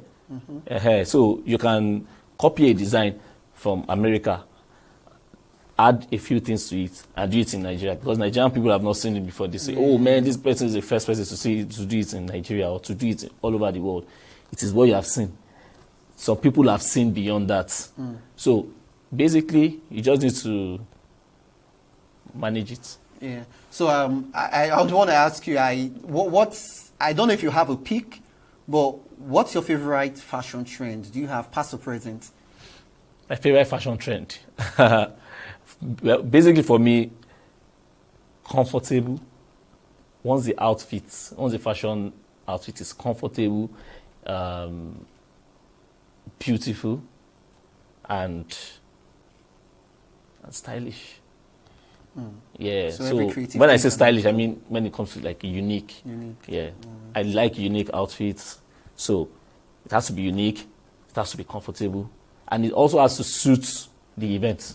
Okay. Yeah. Absolutely. Okay. So briefly, when you talk about having to suit the events and style, okay, that's like a trend. So for instance, like you say, you come in, maybe you're going for a dinner. You make outfits for dinners. Maybe you're going to the beach. You have outfits for the beach. Yeah. So that's what you mean. In Absolutely. Essence, just break yeah. it down. So okay. It's more like you see someone going for like we're making an outfit for what do you call this? Like a rally kind of, like an outreach, where we're meant to walk like 3 kilometers under the sun, and you have very thick hoodies on. That definitely is not comfortable. You understand? Except you're in a cold region, but if you're in a region like Nigeria, and you are in the dry season, there's a whole lot of sun over 30 degrees, and you are wearing hoodie with a big, what do you call it? And lots of people do it. Like, wrong fashion, I see it a lot. So, but the thing is, some people do it, but trust me, they might have reasons for theirs. Right. So, for instance, now, there's hot sun outside, but someone is driving in his car where he has AC, very good AC in his car, and is driving somewhere that has AC as well. So you're driving in a cold car, going to another cold place. And so, but the little part where you have to walk in the sun to get to where you're going to, people see and like, why is this person dressed like this? Okay. But the person's situation is different. You understand? But in a situation like the one I painted, you're walking 3 kilometers under the sun and wearing hoodies and True. pity yourself. All right. So finally, what should we expecting from Oga Poise? Greatness, iconic moves. Right. We keep dreaming and we keep working towards our dreams. So, but basically, I won't tell you that this is the exact thing you should expect, but just expect. Fingers crossed. Greatness, everything positive by special grace of God. All right, guys. Let's go on a short break. We'll be back just now. We'll be back.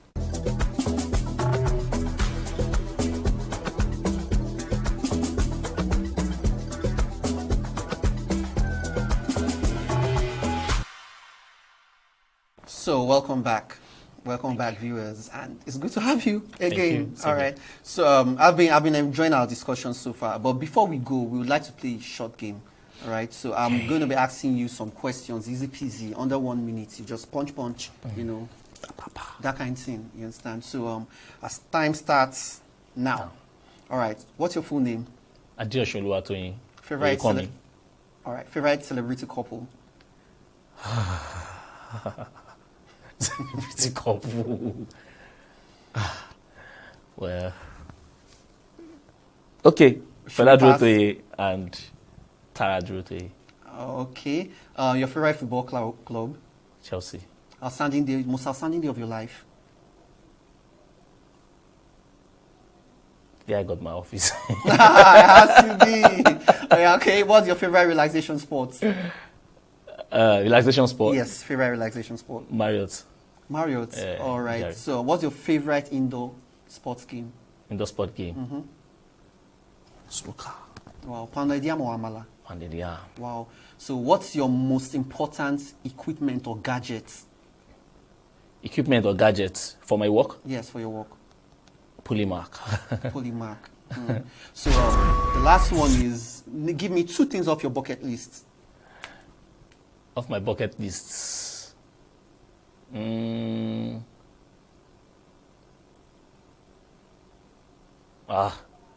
Like into. I'm sure the boss has been doing doom.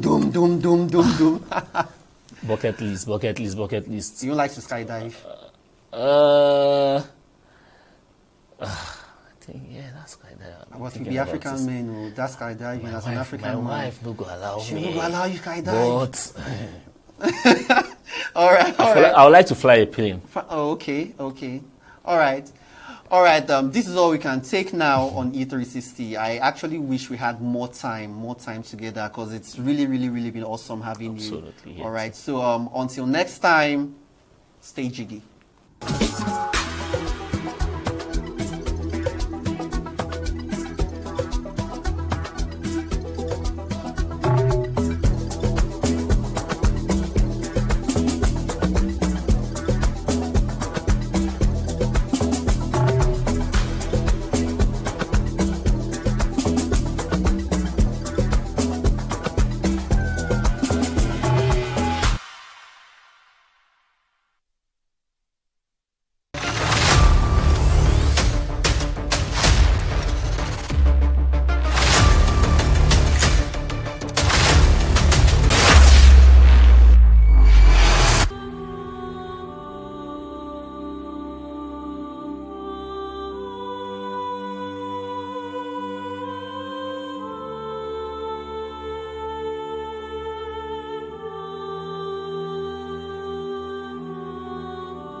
Ayetoro community is a theocratic communist setting funded by a group of believers known as the Apostles in 1947.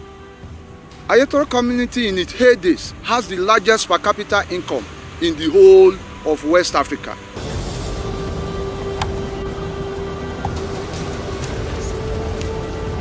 Initially, Ayetoro community was 15 to 20 kilometer landmass away from the sea.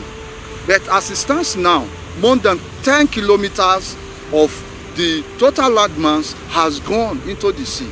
And this frequent surge is attributed to emission from multinational oil companies off the coasts of our land, not minding the environmental challenges and disasters.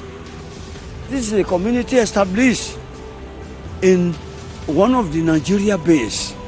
A lot of people you see in the offshore were trained here. Both mechanical engineer, electrical engineer, and nautical engineer were trained in this bush. Yes, this bush, I call this place bush. And this is the Shenkor Technical Workshop approved by the IWD, which is now Minister of Transport. IWD means the Inland Waterway Department. That is the colonial time. This place is like small London. So, and our primary occupation here is fishing. You can see now, everything now has been eroded. Some of our fishermen, they have went to other places to find for their source of livelihood.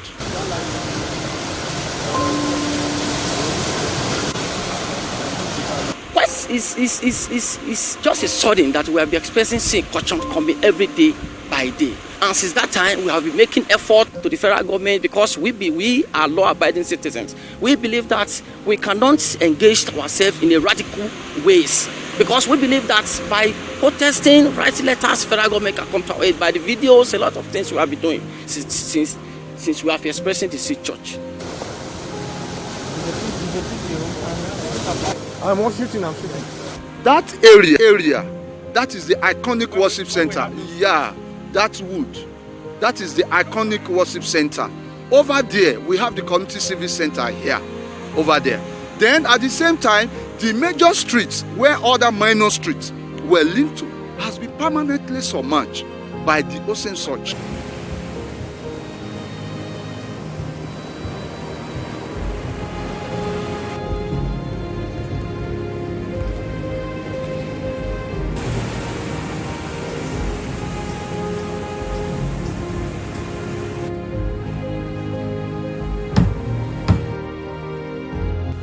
I am seriously worried.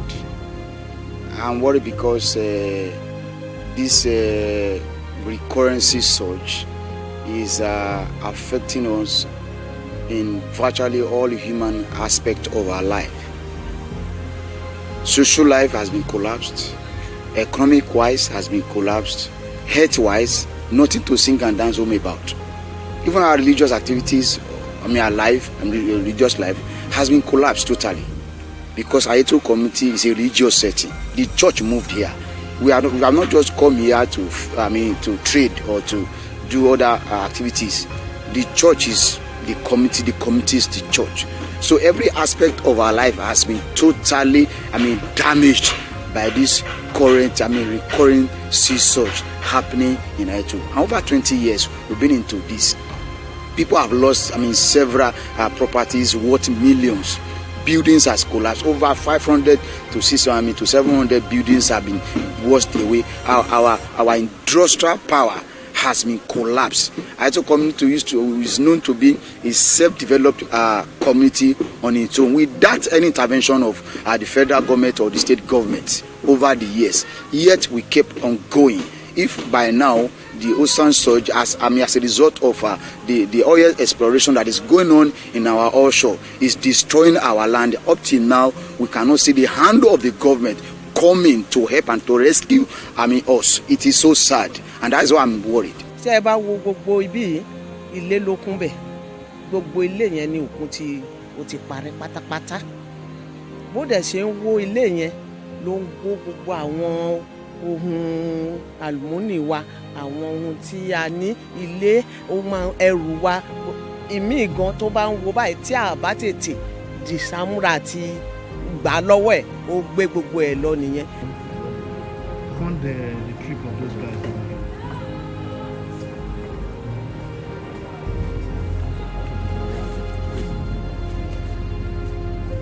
Trip of those guys.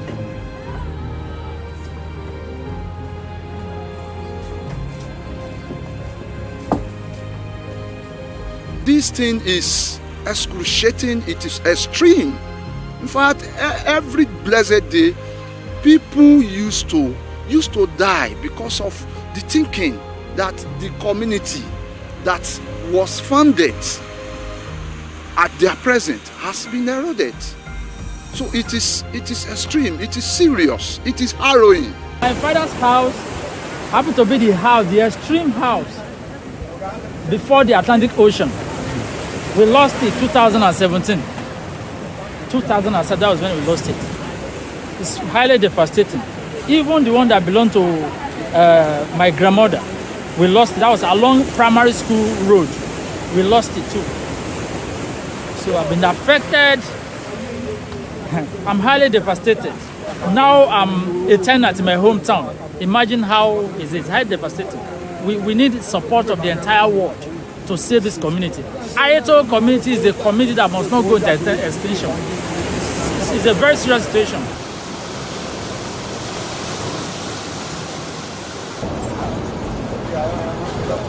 So the community is divided into two, the up and the down. So the up is reserved for the male.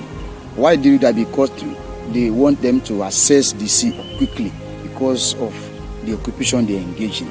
Then the downside is reserved for the female, so that they can dry their fishes, because the Atlantic breeze is coming from the up, so that the smoke will not disturb the community from up. That was why they substituted the downside for the women, so that their kitchen can be the downside. So you have Bale, Abejoye, Korodun Aneroye, Adedoyin, Alegiosun, Bishop, Arojolu. Then so after Arojolu you have the information house, or the glass house as we used to call it. So where's the glass house now? It's gone already. It's some months already. That is where all the information regarding the Ayeto community, people coming just like you came now. All the information about your trip, what you are going to do, when you are going to, you go back, so it will be documented before you go into the community. That was how it was done then. Then the city hall or civil center, there too, all of them have gone. After the city hall, you have Ojomo Street is gone too. So behind Ojomo, we have the church building, the church street and the church building gone. It's gone already. Anyway. And that church is very important. Very to this important. community. That is where they situated that night of January 12, 1947. They situated when they came in. Now we have Akinjoye, we have Ajayi. Then in Ajayi Street, you have the first Ogeloyinbo Palace built with wood. So that one is gone too. We have the Olowojayi.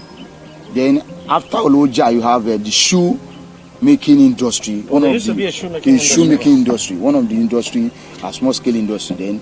Then behind the shoemaking industry, you have the clothing making industry too. So that one too is gone. It's gone. So we have after Olowojayi, behind it is the shoemaking and the clothing making. We have Olowo Topa Oyinbo. We have Omogbenwa. Then after Omogbenwa, we have the carpentry workshop. So the carpentry workshop too is currently threatened. Half of it is gone into into the sea. And then you have Tobase. Then you have, after the Tobase street there, you have a mini supermarket. There's a mini supermarket there. So after the mini supermarket is where you have Oyetomi Street. So from the upside, where's the mini supermarket? This is just behind the what's it called? But it's still there. We can still find it there. So after the the mini supermarket, you have Oyetomi Street. So from the main side now, the main streets, Oyetomi Street is the only surviving street you can find up. And it's been threatened. It's threatened. In almost we only have just 2 buildings. That is where my mother's father's house was situated, and it has been eroded. Just 2 houses. And your fear now is that this side, where the female side might be affected. So it's like everybody has moved to this side now. Yes. So most of the male now, they are actually residing with their wives. Their wives. So the Oyetomi is the only one that you see. Then from the downside where you have the and this broad street is no longer existing. It's gone completely. It's gone completely. Where you can have the broad street, the beauty of the broad street now, it's around the Block Palace. That's where you can have the beauty of the broad street. Okay. How it looks like. tí ẹ bá wo ọ̀hún yẹn chọ́ọ̀chì wa gangan the main church táwọn baba ńlá wa kọ́ ó ti wo àtúnkọ́ mi ó tún wo. The church is where all the inhabitants of this land we gather to worship God, because that was the revelation our forefathers received. This place is a Christian utopian religious community for the service of God.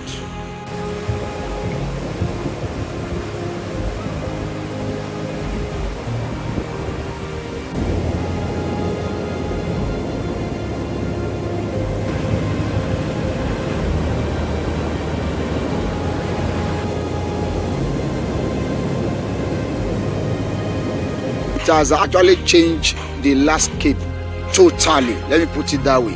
Why do I say so? It's because when you look at the land mass, as at when our founding fathers came here, 1947, it is about 20 or 10, 15 kilometers to the shore. So people had to trek. I think Dr. Noge wrote a book about Ayeto community. That the only challenge is that the fishermen, because Ayeto is known for fishing, the only challenges that they are having, it is the accessibility to the shore. Too. That is as at that time, and it's been a long time. So it has actually changed the landscape, and we are worried about it. This is the community technical college. Here we are. Now you can see now these are debris, has been ravaged by the sea surge. Now that place, that is the bakery that we are using before. This last month, the sea surge has ravaged this place and we've relocated to another place. So it is serious. That is the powerhouse generating plant. It has been affected, greatly affected by those sea surge. We also have dockyard over there where marine boats were built in the past. That place has been submerged as well. So nothing to to write home about in the community again. All our social, cultural activities has gone. The secondary schools has been relocated for about 3 consecutive times now. Nothing again.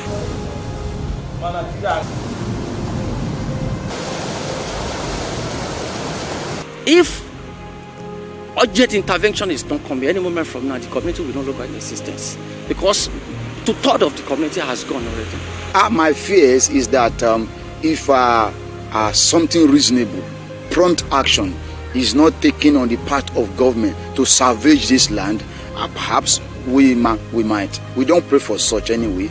The community might go into institution. We don't want that because Ayeto community has helped the federal government, even the West Africa, in terms of marine. Because when Ayeto was having a technical school, the Ayeto community has trained experts in marine engineering, in nautical engineering, and they are serving all the multinational companies that we can see in our offshore. Ayeto community has built the largest fishing boat in the history of Nigeria and West Africa. It was built here by our local carpenter, and those people that even built the boat, they were still alive. Check Fishing News International, is there. If prompt and urgent action is not taken within, let me say, within a space of 2 months, where we stand here will no longer be. So, and that is why we are appealing to the federal government as a matter of urgency and exigency to please come to our rescue, so that Ayetoro is a historic community, so that it will not become a thing of history. That is our appealing. We are appealing to the Niger Delta Development Commission, NDDC, Dito Sopadek, Ondo State Oil Producing Area Development Commission, to please come to our rescue, so that this glorious community will not become a thing of history. So we are begging the federal government, we are begging the international community, we are begging NDDC, we are begging all relevant agencies to please come to our aid.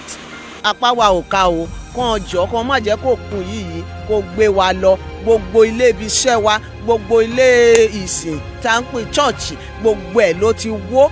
I'm now appealing to the state government, federal government, and the world to give what you call immediate action on this community.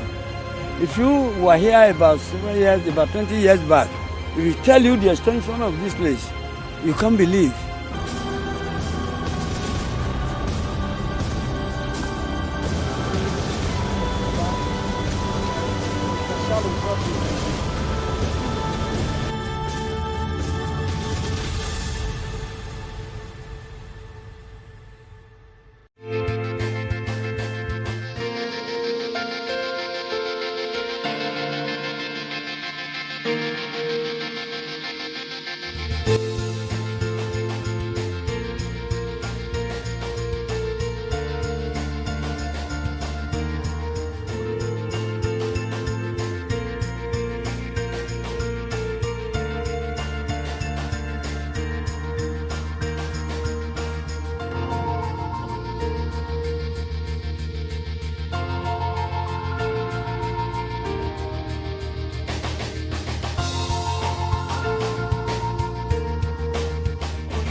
Welcome to another episode on Startups. I am Tamilore Akinkolie.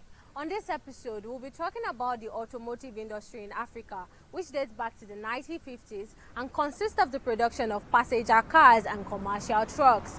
Now, the African automotive market is expected to grow rapidly due to supportive government incentives and increasing urbanization in major countries in the region, which are encouraging infrastructural development in the region, thus creating a positive outlook for the market. AutoCheck is an automotive technology development company that builds solutions aimed at enhancing and enabling commerce within the automotive sector. It provides solutions that improves access to auto loans and lots more. The company has helped increase the outlook of the automotive market in Africa. Now let's see how they've helped in growing the automotive industry together.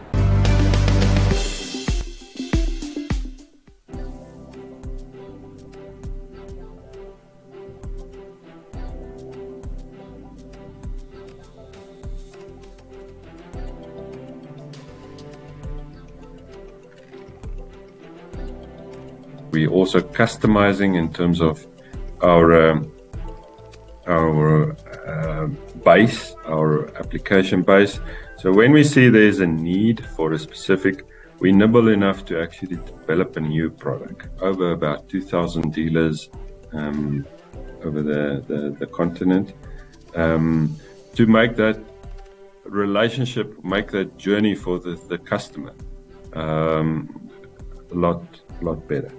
I think the base of success for us is customer service.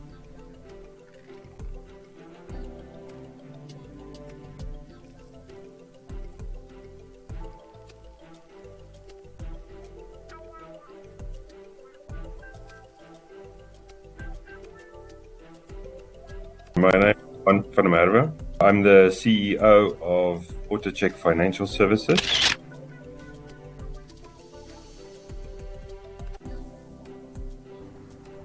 Africa's automobile market is among the most underdeveloped in the world. Apart from South Africa, Morocco, Egypt and Algeria, the automotive market of the continent is considerably small in comparison to elsewhere in the world. To help change the narrative of the continent's automotive industry, AutoCheck is building digital solutions that will enhance and enable a seamless and safe automotive commerce experience across Africa. AutoCheck basically was established as a digital marketplace, bringing, partnering with dealerships, to firstly list their vehicles, inspect their vehicles, and then be the intermediary between the customer, insurance companies, and financiers to actually enable mobility for the customer. The one thing that we wanted to achieve is to enable a mobility solution for all customers, to make the journey in terms of acquiring a vehicle comprehensive and easier. So what we've done is through our marketplace and through our partnerships with dealers, we basically inspect the vehicle. We identify if it's a good vehicle or a bad vehicle. All right. We identify all the issues that's involved in that vehicle. And as we go through the journey, we offer the customer a comprehensive transaction. So that includes tracking. It includes a maintenance plan on that specific vehicle. We include insurance. So then I think one of the competitive advantages that we're building on is to make the journey seamless and quick for the customers. Running in about 8 African countries, AutoCheck uses technology to transform the automotive buying and selling experience for African consumers by creating a single market for consumers' automotive need, from sourcing and financing to after-sales support and warranties. But what we've done is we've automated the process very well. We have established ourselves in 8 markets. We've, my real aim was to get the right people in the right positions, to get the systems that would enable, a smooth customer journey. And then thirdly, to look at the process that we implement in the African environment. And I think we've accomplished in a little bit of a year we've actually accomplished a hell of a lot. We are going to probably announce some of our funding and debt initiatives that we've embarked on a few months ago, and we've been successful in that respect. I think our penetration, our interaction with our dealer partners has gone up threefold. And the fact of the matter is we are going to assist our dealers with new products, with wholesale finance, all those kind of things to actually make this journey better. In 2022, AutoCheck also launched its financial service, which started to provide a range of financing solutions for customers and business owners. The service partnered with car dealers and other service providers, streamlining the process where they can finance their sales of their vehicles. As the intermediary, as our marketplace actually interacted with financiers and wanted to promote this mobility offering, we recognize that banks firstly don't understand the asset, the vehicles, and they don't necessarily trust the dealer. So the approval process took a very long time. So there was a gap in the market, gap in the offering, and that is when we decided to actually do financing ourselves. And so the financial business has been going for just about a year, and through that we've obviously we're in most of the markets that our marketplace is in, and off the back of that we finance vehicles for customers. Partnering with over 2,000 dealers, AutoCheck not only provides a platform where customers can get the perfect vehicle, it also stands as an intermediary between vehicle owners and insurance companies, giving their customers a seamless experience. I think that is definitely part of what we want to offer. We're also customizing in terms of our base, our application base. So when we see there's a need for a specific, we're nimble enough to actually develop a new product that suits that market. We're obviously working very closely with our dealer base, which is at this stage over about 2,000 dealers over the continent, to make that relationship, make that journey for the customer a lot better.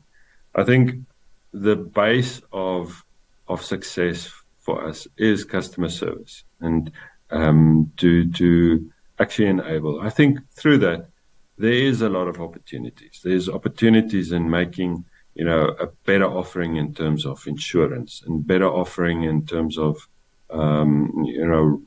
interest rates, and all those kind of things that we're building towards to make this more affordable, easier, and a better experience for all customers out there.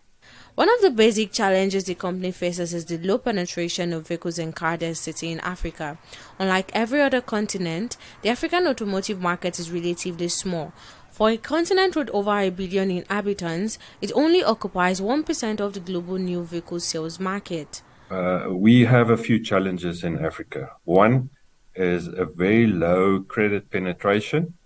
As I said, banks, financiers are very reluctant to finance assets because they don't understand vehicles. And the second thing is a very low car density in the African environment. So for just some stats, for a continent with over 1 billion inhabitants, it only occupies 1% of the global new vehicle sales market. So, we are a very big continent, and we lagging in terms of new vehicle sales. Then if you have a look at the car density, we about 44 vehicles per 1,000 adults in Africa. Now, that compared to the rest of like Europe and the rest of the world that runs about 180 vehicles per 1,000 adults.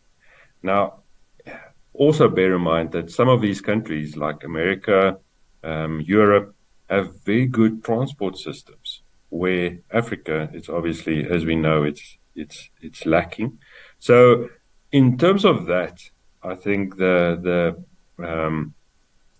car density and our credit penetration together is not conducive to a very good market, and that's a gap that we're trying to fulfill.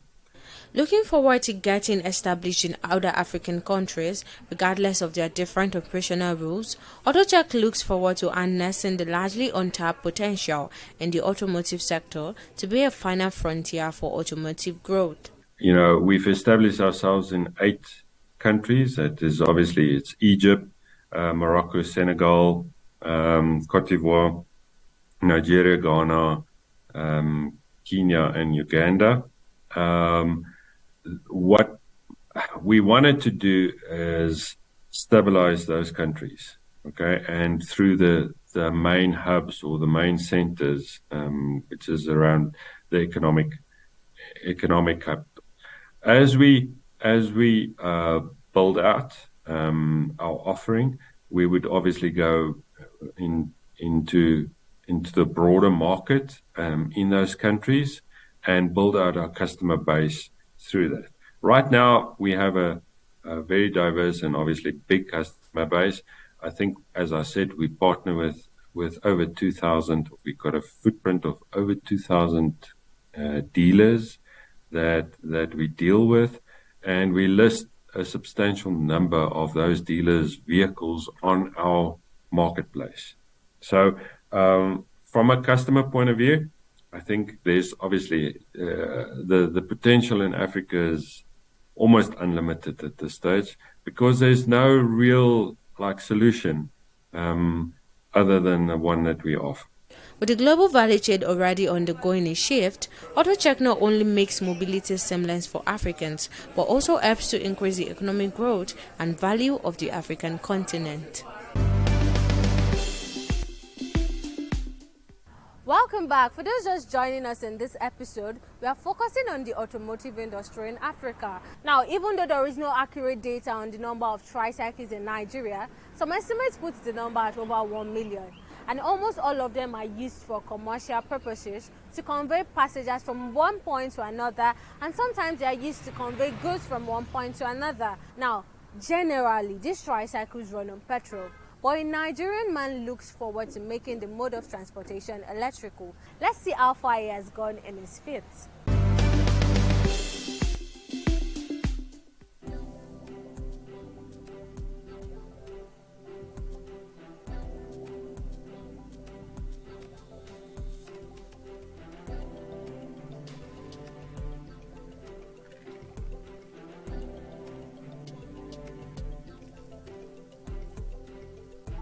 The difference between this and the regular one is the regular one uses gasoline. That's one. Then secondly, the regular one costs more to operate, because on the average, a user, a driver who drives a tricycle, for instance, spends about 2,000 naira every day on fueling, which is equivalent with the same day that is equivalent to if the driver was using our electric version.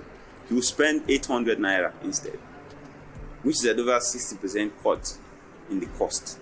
What Innocent is doing is something great, and that's something that we should encourage more people to come into.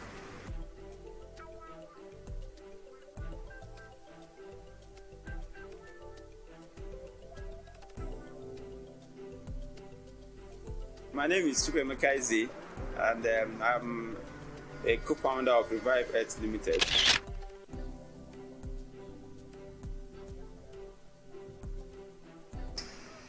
Tricycles are simply ubiquitous in the country.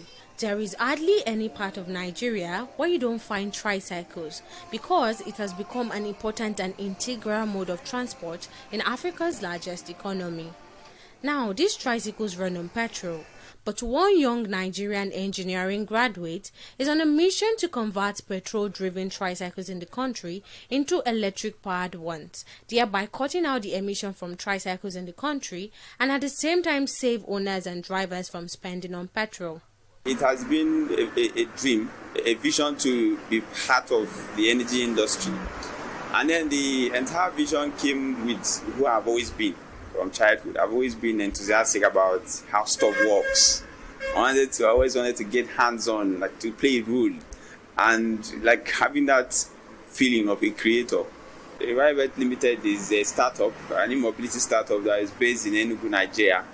And we're focused on making vehicles that are running on gasoline to run on electricity, on pure electricity. And we are doing this with existing vehicles. So we take existing vehicles and we convert them to electric. Existing vehicles are powered by gasoline. And then we have also come up with a kit that can be used to do this. And we are training people already on these skills so that we can have these agents scattered everywhere who are helping us with this retrofitting instead of building factories everywhere. Learning online and seeing the innovation from the existing electric vehicle organizations, coupled with the depreciating rate in the petrol reserve in Nigeria and the unannounced opportunities in the country, Chukwuemeka saw the future wave in electric vehicles and ventured into it.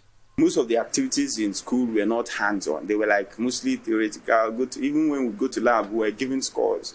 We were giving values to go and plot graph and stuff like that. It didn't involve holistic research, and I didn't know what holistic research was. My heart was yearning for it. And I was doing it without even knowing what it was. So I would engage in projects, build circuits that just to feel it, see it work, and have the feeling, that good feeling that I've been able to create something. I always wanted to create things.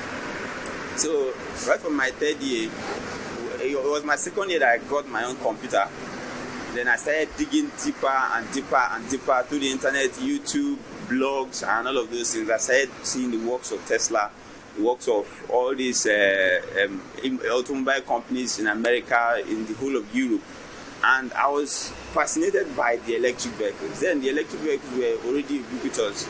Tesla was doing a great deal of work, and I saw their work as some serious innovation, something that would be the new world, the new way of transportation.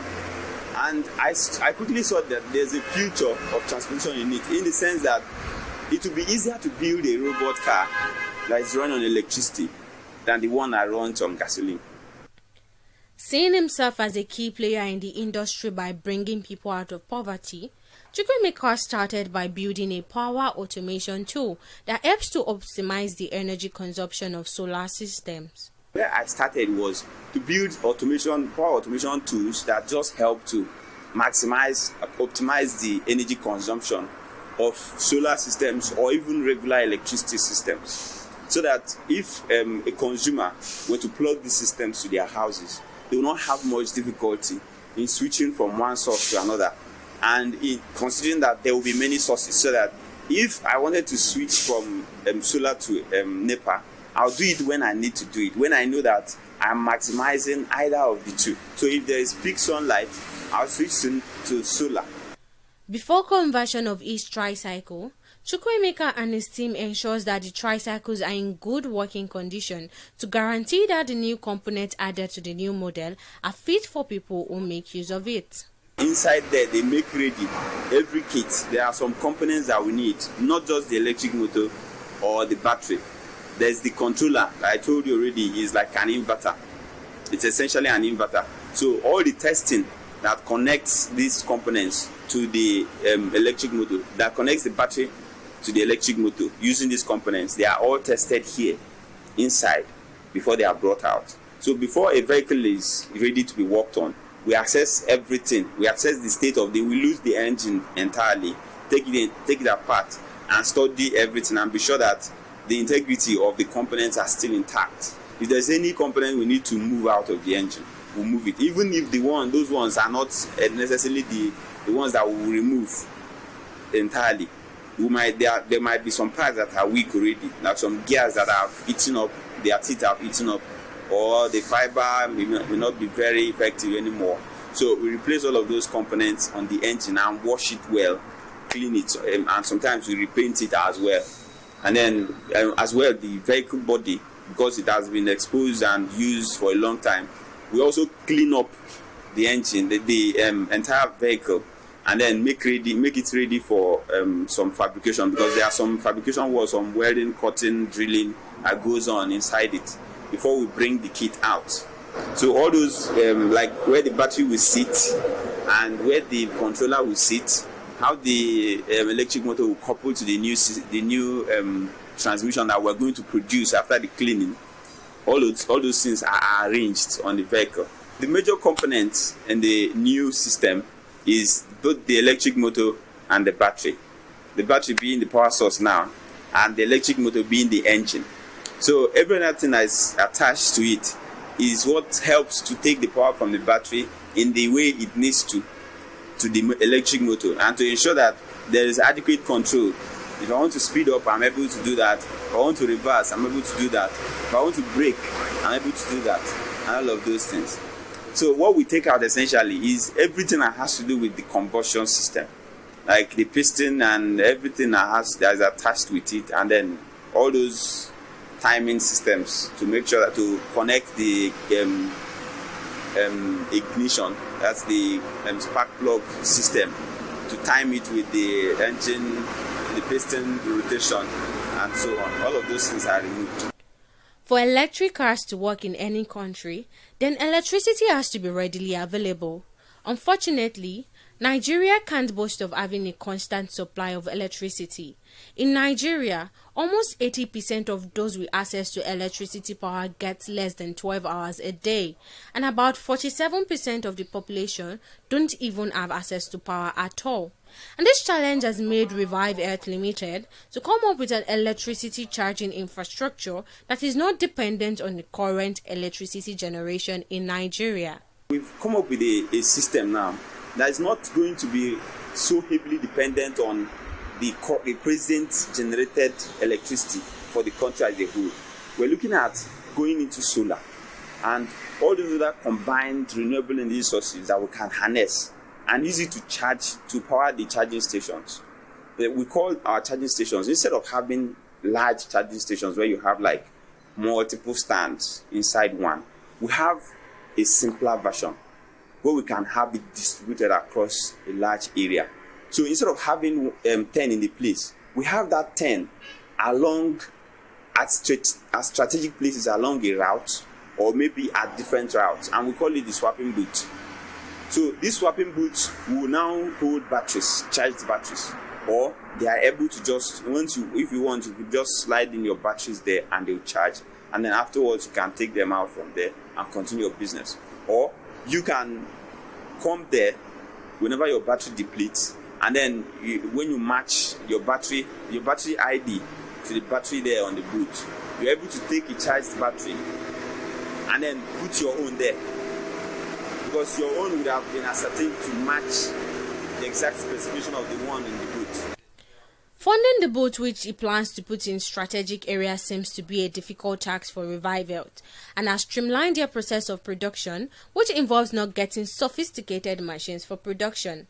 According to Chukwuemeka, getting investors would mean getting people who have visions.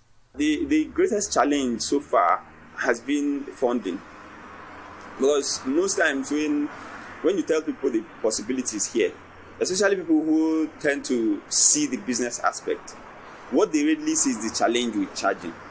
That we're not able to, we don't even have electricity. Nigeria is only able to generate very low quantity commensurate with the large demand that is currently available, and most of which are domestic demand. So then where we see the limitation now in the project is in the funding for the charging infrastructure. So the challenge now is to actually get funding to set up these booths at strategic places. And then this is going to require individuals as well who believe, who have vision in that area.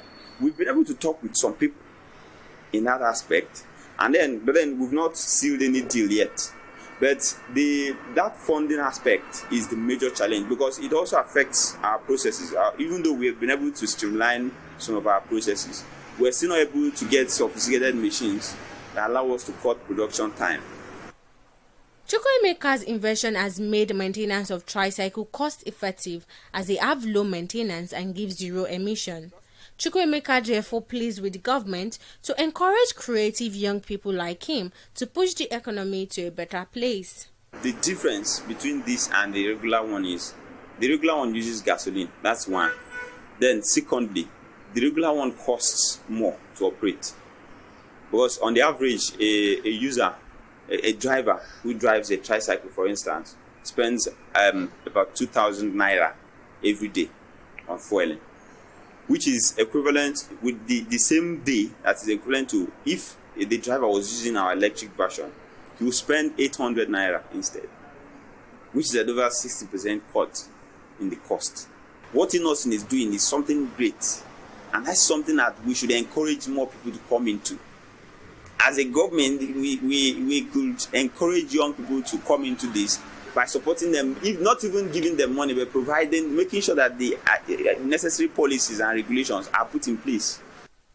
While young people are equipping themselves with skills beyond the classroom and getting exposed to new and different career paths, this presents their efforts in transforming Africa.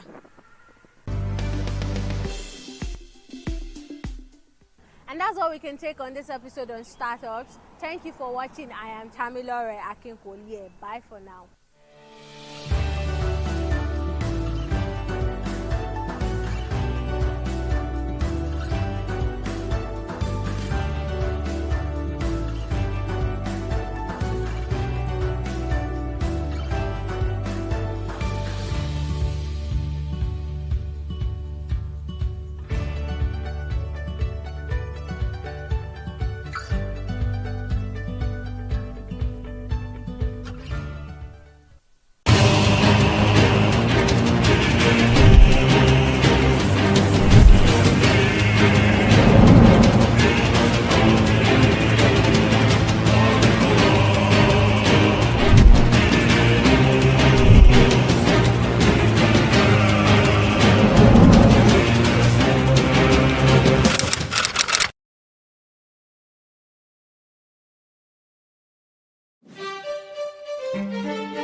Hello, welcome to another episode of the program. I'm Simisola Atikun.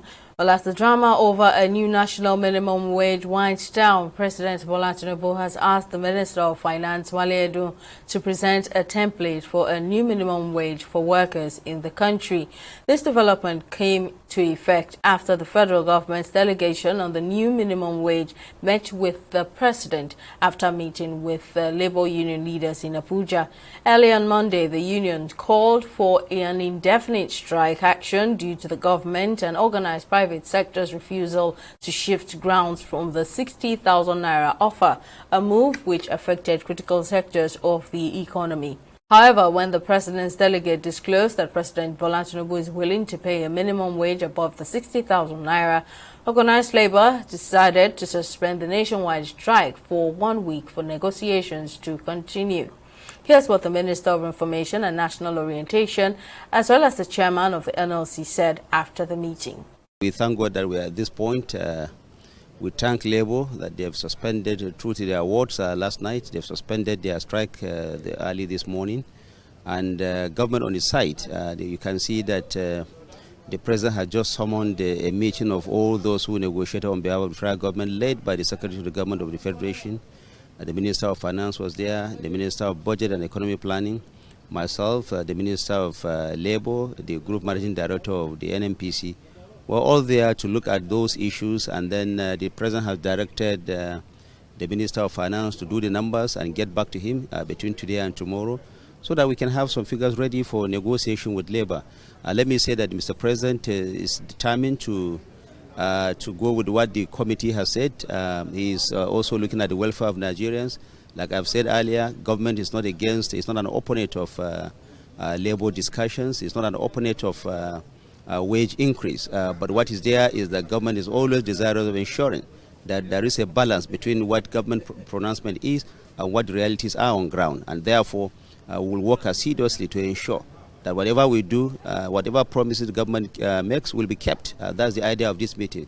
The President has given a marching order that all those who have negotiated on behalf of government and all those also who are representative of other sectors, the organized private sector, the subnationals, come together so that we can have a new wage award that is acceptable, that is sustainable, and that is also realistic for Nigeria. A wage award is not just that of the federal government. Like I mentioned earlier, the subnationals are involved, the organized private sector is involved, the labor is involved. It was labor that staged a step out during those proceedings. Now that we have come back to the negotiating table, all of us will work together again assiduously within the next 1 week to ensure that we have a new wage for Nigeria that is acceptable, that is sustainable, that is also realistic for all Nigerians. The outcome of yesterday's deliberation shows that they are committed to moving beyond that. So it's like they have given a framework for us to negotiate, to reach certain threshold. That is it. And then before, it appears as if the negotiation was going to be infinitum. But the outcome yesterday shows that this should be completed or concluded within 1 week. So what else do you want to? So those are some of the obstacles for negotiating without end. Let's discuss further. I'm being joined by the General Secretary, Air Transport Services, Senior Staff Association of Nigeria, Francis Akinjole. Thank you for making out time for us. Now, let me start by asking, what's your take on the suspension of the strike action for a week by labor unions in the country, now that the president has promised to pay more than the 60,000 naira offer, while the tripartite committee meets daily for further discussions? Do you think that it is enough time? That's the 1 week space. Do you think it's enough time to resolve the issue of a new national minimum wage? Okay, thank you very much. Ordinarily, if we had wanted to maintain our stand, we wouldn't have even actually agreed for any shift, because we gave the federal government enough time to consider our stand before they allowed us to embark on the expensive national strike. You will agree with me that organizing a strike is not a moment thing. We know what we committed into organizing the strike, and ordinarily for us to even demobilize our members that were at the trenches is not an easy thing. That's why we are not always quick at jumping at the last option, which is strike. If we had carried out this strike against any private organization, we might have even asked for demobilization fee, but this is not the case now. So the 1 week relaxation of this strike is born out of genuine concern for the nation. We know what the strike had caused, and especially at our own sector here, the aviation sector, we know how excruciating the effect of the shutdown of the airports has been on the general flying populace. So we felt, okay, if the government has said that they will shift their ground from their mandated 60,000 naira, that they said they did not have further mandate to increase. If the Mr. President himself has said, okay, don't worry, we will do something more than 60,000, we wanted to hold him by his words because we should trust our president. It's now left to them to fulfill that promise. And the question of did I think whether the 1 week will be sufficient enough to trash all the issues? One, there are not so many issues. The other ancillary issues are purely administrative. The issue on the table now is how much should be the national minimum wage in Nigeria. And we had made our offer, and they have brought a counter offer that is not pleasant to us. They continue to say that your proposal is unrealistic, unreasonable. They cannot continue to say this because we had advanced reasons for where we are at our own end. Their own 60,000 naira, they have not said anything to justify why the minimum wage in Nigeria should remain at 60,000 naira. So if we want to keep to our focus, this is the only issue that is remaining for now.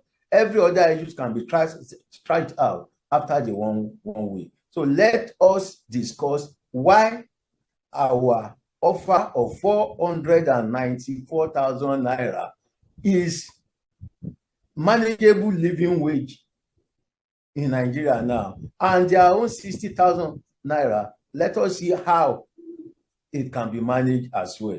If we are able to resolve this, even 1 week is more than enough to settle this singular issue. Well, the union has been able to make the government shift ground from its 60,000 naira offer in less than 2 days, demonstrating that the union can truly hold the government responsible. This back and forth could have been avoided, don't you think? Yes, it is very, very evident to every reasonable human being now that if we are able to get our priorities right, we will not have any problem. But if there are two parties that are involved in a negotiation and one determines to remain adamant, one determines not to be faithful for the cause, that is for the negotiation, how can we move? When we brought our own offer, like I said, we brought justifications. They brought theirs without justifications. We knew ab initio that they were not serious, that they wanted to unnecessarily drag this process to a lengthy period. The reason why they have chosen to do this is what I don't know. By Sunday this week, they said that it will not take less than 2 months to resolve this. So that means they also believe that it was possible while they were foot dragging that this thing should be resolved. But when they now saw that we had no more option, they had pushed us to the limit, and they now saw the collateral damage to the nation. They felt it was then necessary for them to do what they ought to have done. I think that's just the only reason.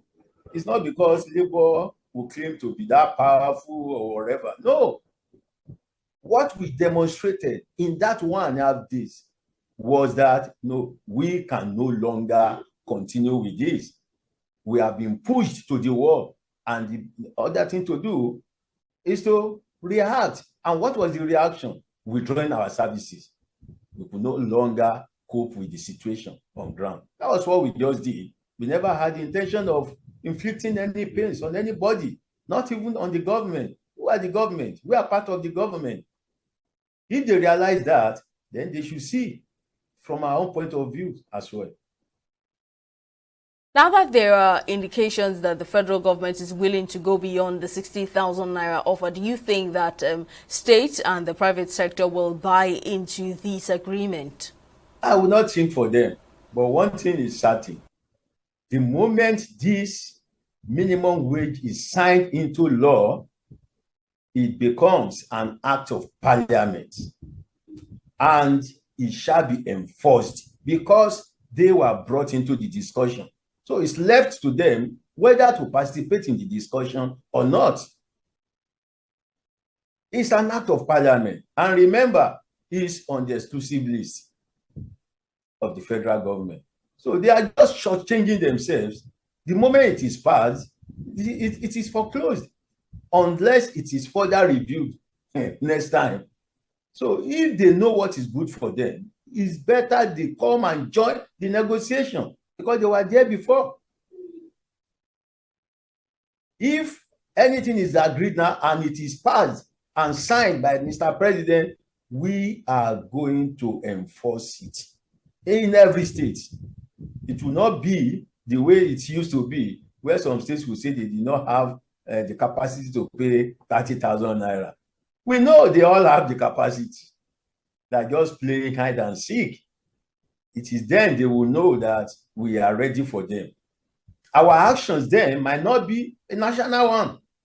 We will do selective actions against those recalcitrant states.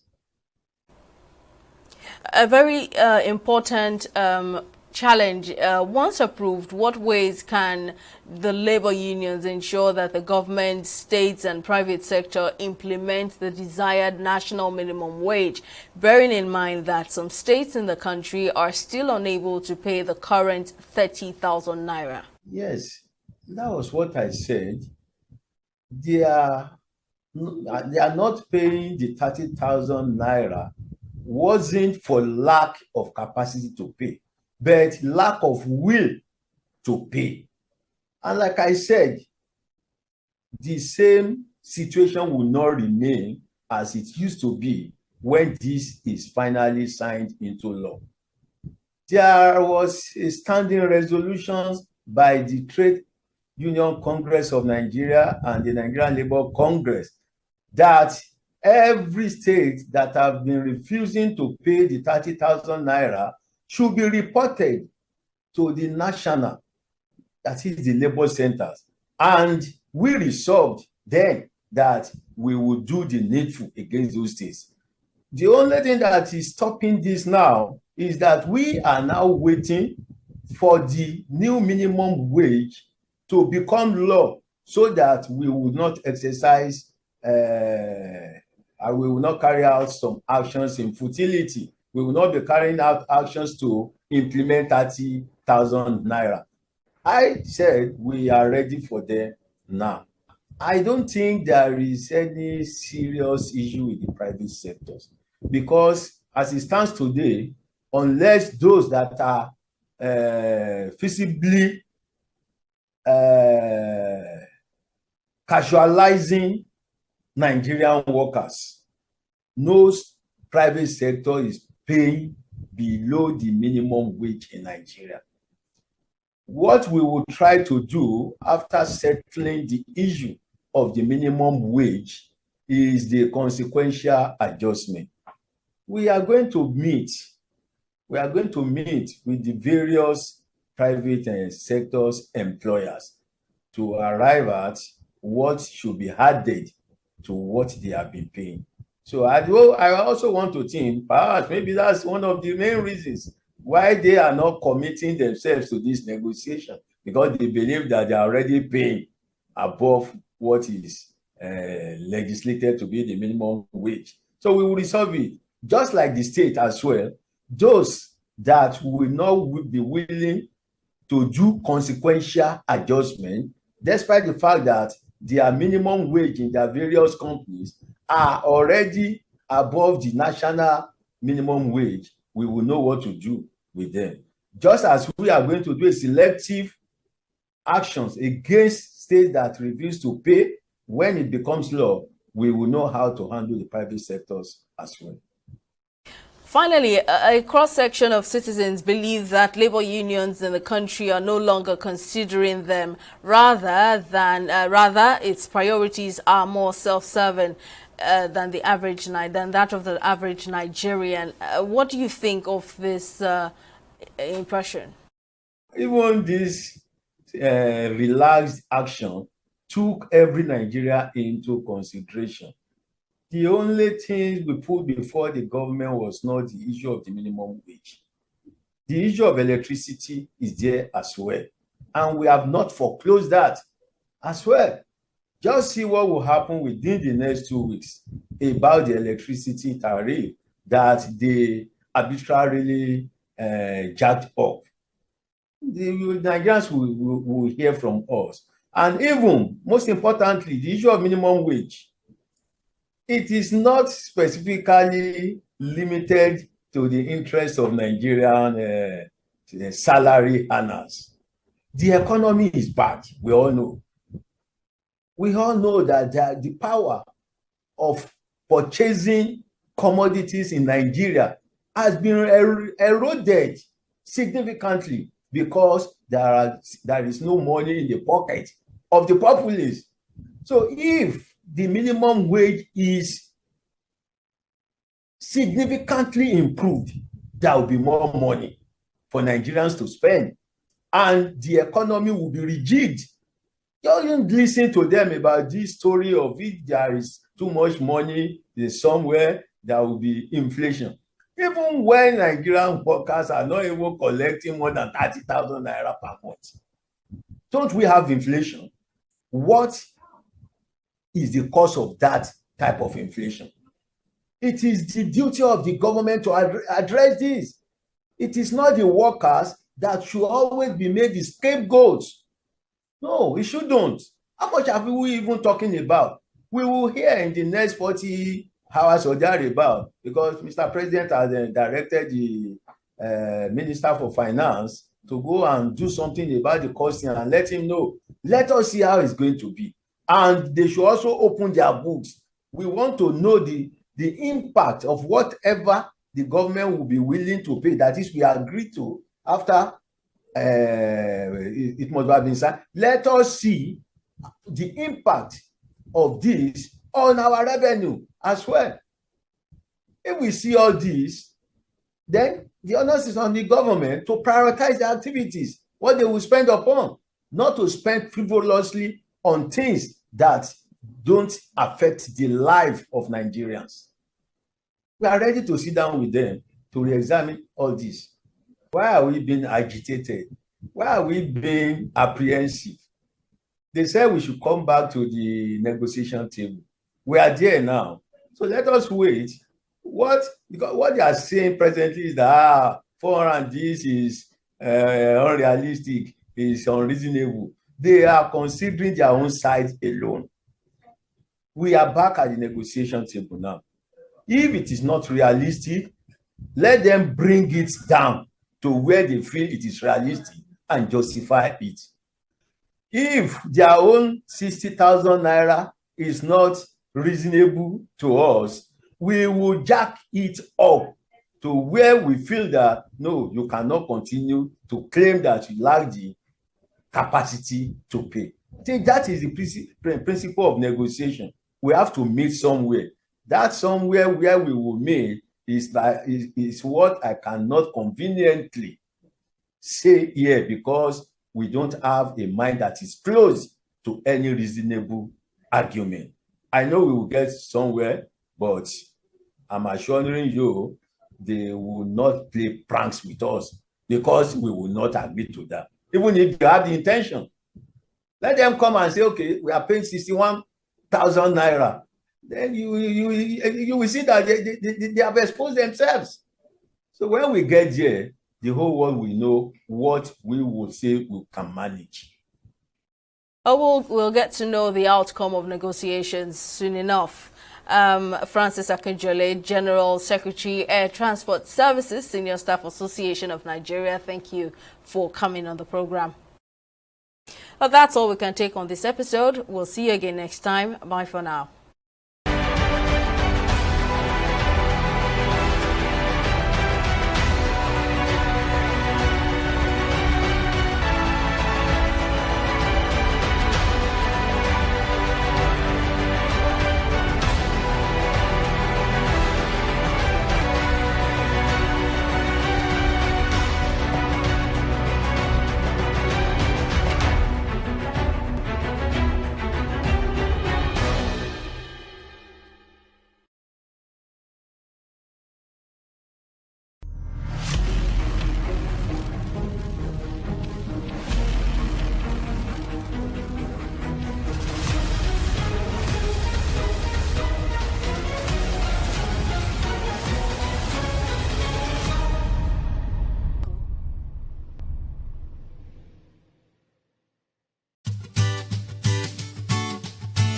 Right in the middle of this forest in southwest Ogun State and inside the buildings below, a young generation of farmers in Nigeria is changing the face of farming and attracting young people to a venture many of them had not always liked.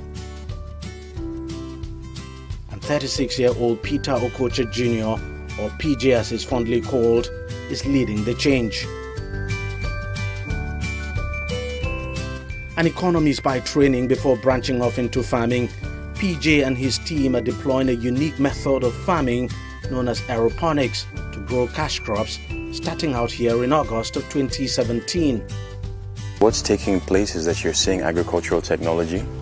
It's a disruptive form of technology. It's called aeroponics, whereby the plants are grown in a soilless medium. Essentially, there's no soil, and the roots of the plants, which are underneath these boxes, are being misted with nutrients and so forth. So everything is within a controlled environment, and it's fully automated as well. Their focal crop is yam, a very popular edible starchy tuber mainly cultivated in Africa and exported across the world. So the yam subsector of the overall agricultural sector, it's a very lucrative sector. But the problem is that the requisite inputs haven't been applied. And so what we're doing in this program is saying that, okay, we know that there's a sector that currently has a value, according to the Food and Agricultural Organization based in Rome, of about $13 billion US.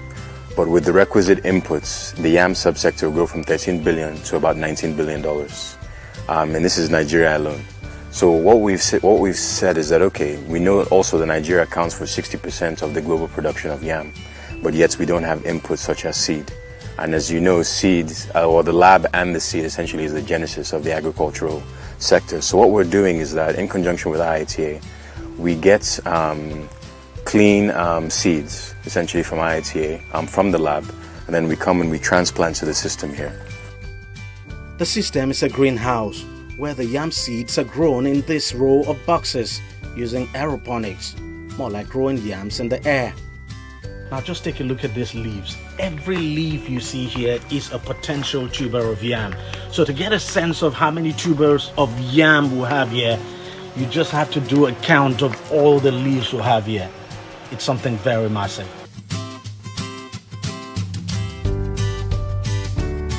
We have about 10 boxes, and in those boxes, all fully automated aeroponic systems. And it leads to high propagation of plants. And so we're actually massively propagating, and it will continue like this for a 3-year period of just continuous growth, non-stop. After the propagation, what you'll see is that it will essentially form a canopy, very bush-like and so forth. And from there, we'll start vine cutting. And from the vine cutting, we'll cut these, we'll put them into essentially polyethylene bags and with a nutrient solution, and they'll stay in there for about a month. And essentially what it is that because this is in a controlled environment, we're taking them out and saying, okay, we're preparing you for a month to get used to the external elements and they'll be there for a month, and then we eventually take them to the field. This is the field where they are brought and planted into the soil so the seeds could develop fully. These right now currently have been here for about 3 weeks, and we're still planting now, and they'll be here for a total of about 3 months. And after about 3 months, we'll get seeds of about 250 to about 500 grams. And those are the seeds that we'll provide to farmers. And farmers can then go and plant directly, and this will give them the ware yam sizes of 1 kg, 2 kg and above. One of the smallholder farmers who's been using the yam seeds from the aeroponics farm is Awofe Ademola. He's been into traditional yam farming all his adult life and says the yam seeds from the aeroponics farm have seen his output more than double and safe from pests. There's a lot of difference between the two methods because the new method doesn't get infected by pests and it doesn't change color like the traditional planted yams. It will remain fresh as it is wherever it is kept. Their yam when harvested is almost 3 times or 4 times more than ours. When we plant one of our own seed yam, it equates to 4 of theirs. Habibat Umar is the only female in the group. She's one of those overseeing the day-to-day running of the smart farm. She says she's fascinated by the whole idea of it. One of the things that fascinates me most is the fact that we can go all year round producing food, more like you can cheat God's creation and having to depend on the rain and all. And everybody wants to eat all the time. You don't want to wait for when the rain is here. And so the fact that we can provide the food all year round, it's everything to me. Even though all may seem fine, PJ and his team are battling familiar challenges to keep their operations running. More attention needs to be given to the sector. There needs to be more financing put in place. We need to have adequate land laws in place and to ensure that we can optimize all the arable land that we have and so forth. There needs to be insurance. We need to have better road networks. Power is a major impediment as well. Essentially we have our own solar system, as well as the fact that we also have a generator as well for backup. So power cost is also a major impediment as well. So all of these things, if we can put all these things in place, then the sector will boom for sure. PJ and his team are setting themselves up as role models for young people. In a country where youth unemployment is high, they are hoping to inspire many within their age bracket to take to their kind of farming technique. We need women to even join this chain because this is not all about... we've gone past the stage of waiting for men doing it. So why wouldn't I want to be part of it? Let people say, oh, she's a woman, she's doing it. Do you understand? So women have to join this chain. My message for the youth is saying that, listen, with the use of technology and disruptive methods such as this, essentially you can run your farm on your laptop, on your computer and so forth and everything. It's all automated. So essentially this makes agriculture cool. It makes agriculture sexy. You have the technological components to it and so forth and everything. So it's not just the conventional, back-breaking work in the field and so forth and everything like that. There are also these components as well that will make it appealing to the youth. So I say, listen, join me. We have a nation to feed and we have a nation to grow as well.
My name is Ibia Blessing, a sculptor artist, hailed from Benin, Edo State, Oredo.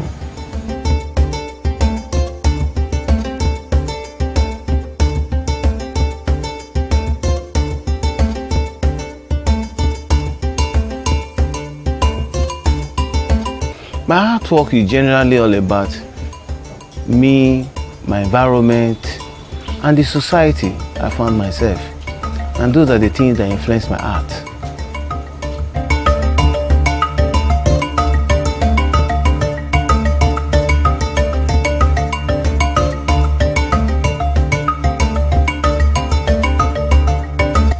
Most of my artwork, some of them are political statements underneath with beauty, like the ape you just saw, titled Vagabond in Power. Today in Africa and the world, we seem to have a lot of vagabonds in power, and they have made life so difficult for the common man.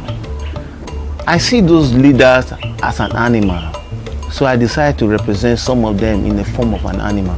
Like in art, in Dadaism, white forms are represented in animal forms. So I see them in that way.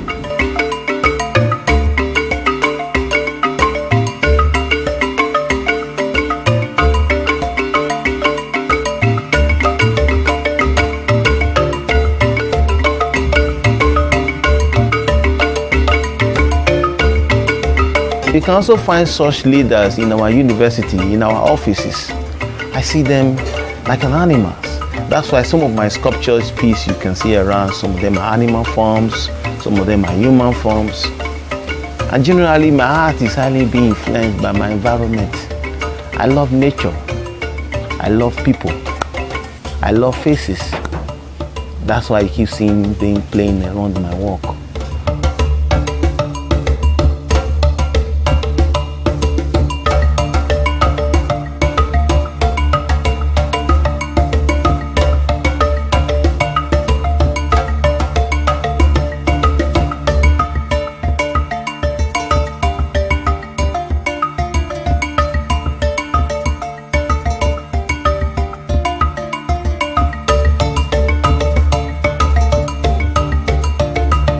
I see myself as an artist because I don't just sculpt iron.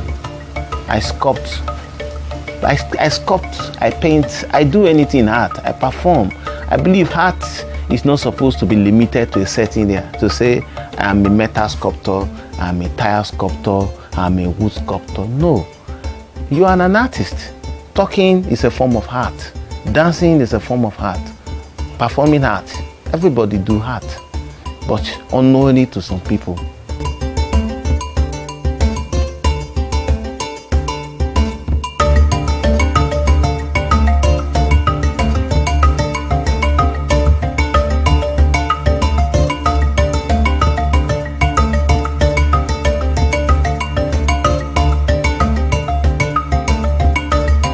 Actually, I can say that I was blessed in all ramifications.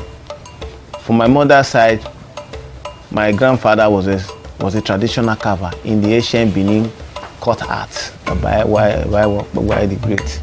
He was a Benin court artist. He carved wood. In my father's side, my father was an art dealer when it comes to Atik. I was so privileged enough to be born into the center of art, the airport art, the ancient Benin airport art. My father's house was the airport art in Mission Road. There, traditional carvers comes around from all over to come and carve and sell. They carve their traditional art, like wood carving in shadow. They carve some artwork, shadow and human forms, abstract and human forms. So I was born into it. I grew up to meet my uncles, my people I call mentors and masters. They were all carving wood. I was also privileged enough. My late uncle Ben Osawe, of blessed memory, the famous sculptor, he was also a sculptor, my uncle. I was privileged enough to work with him. As the last I worked with him in wood carving, in modeling.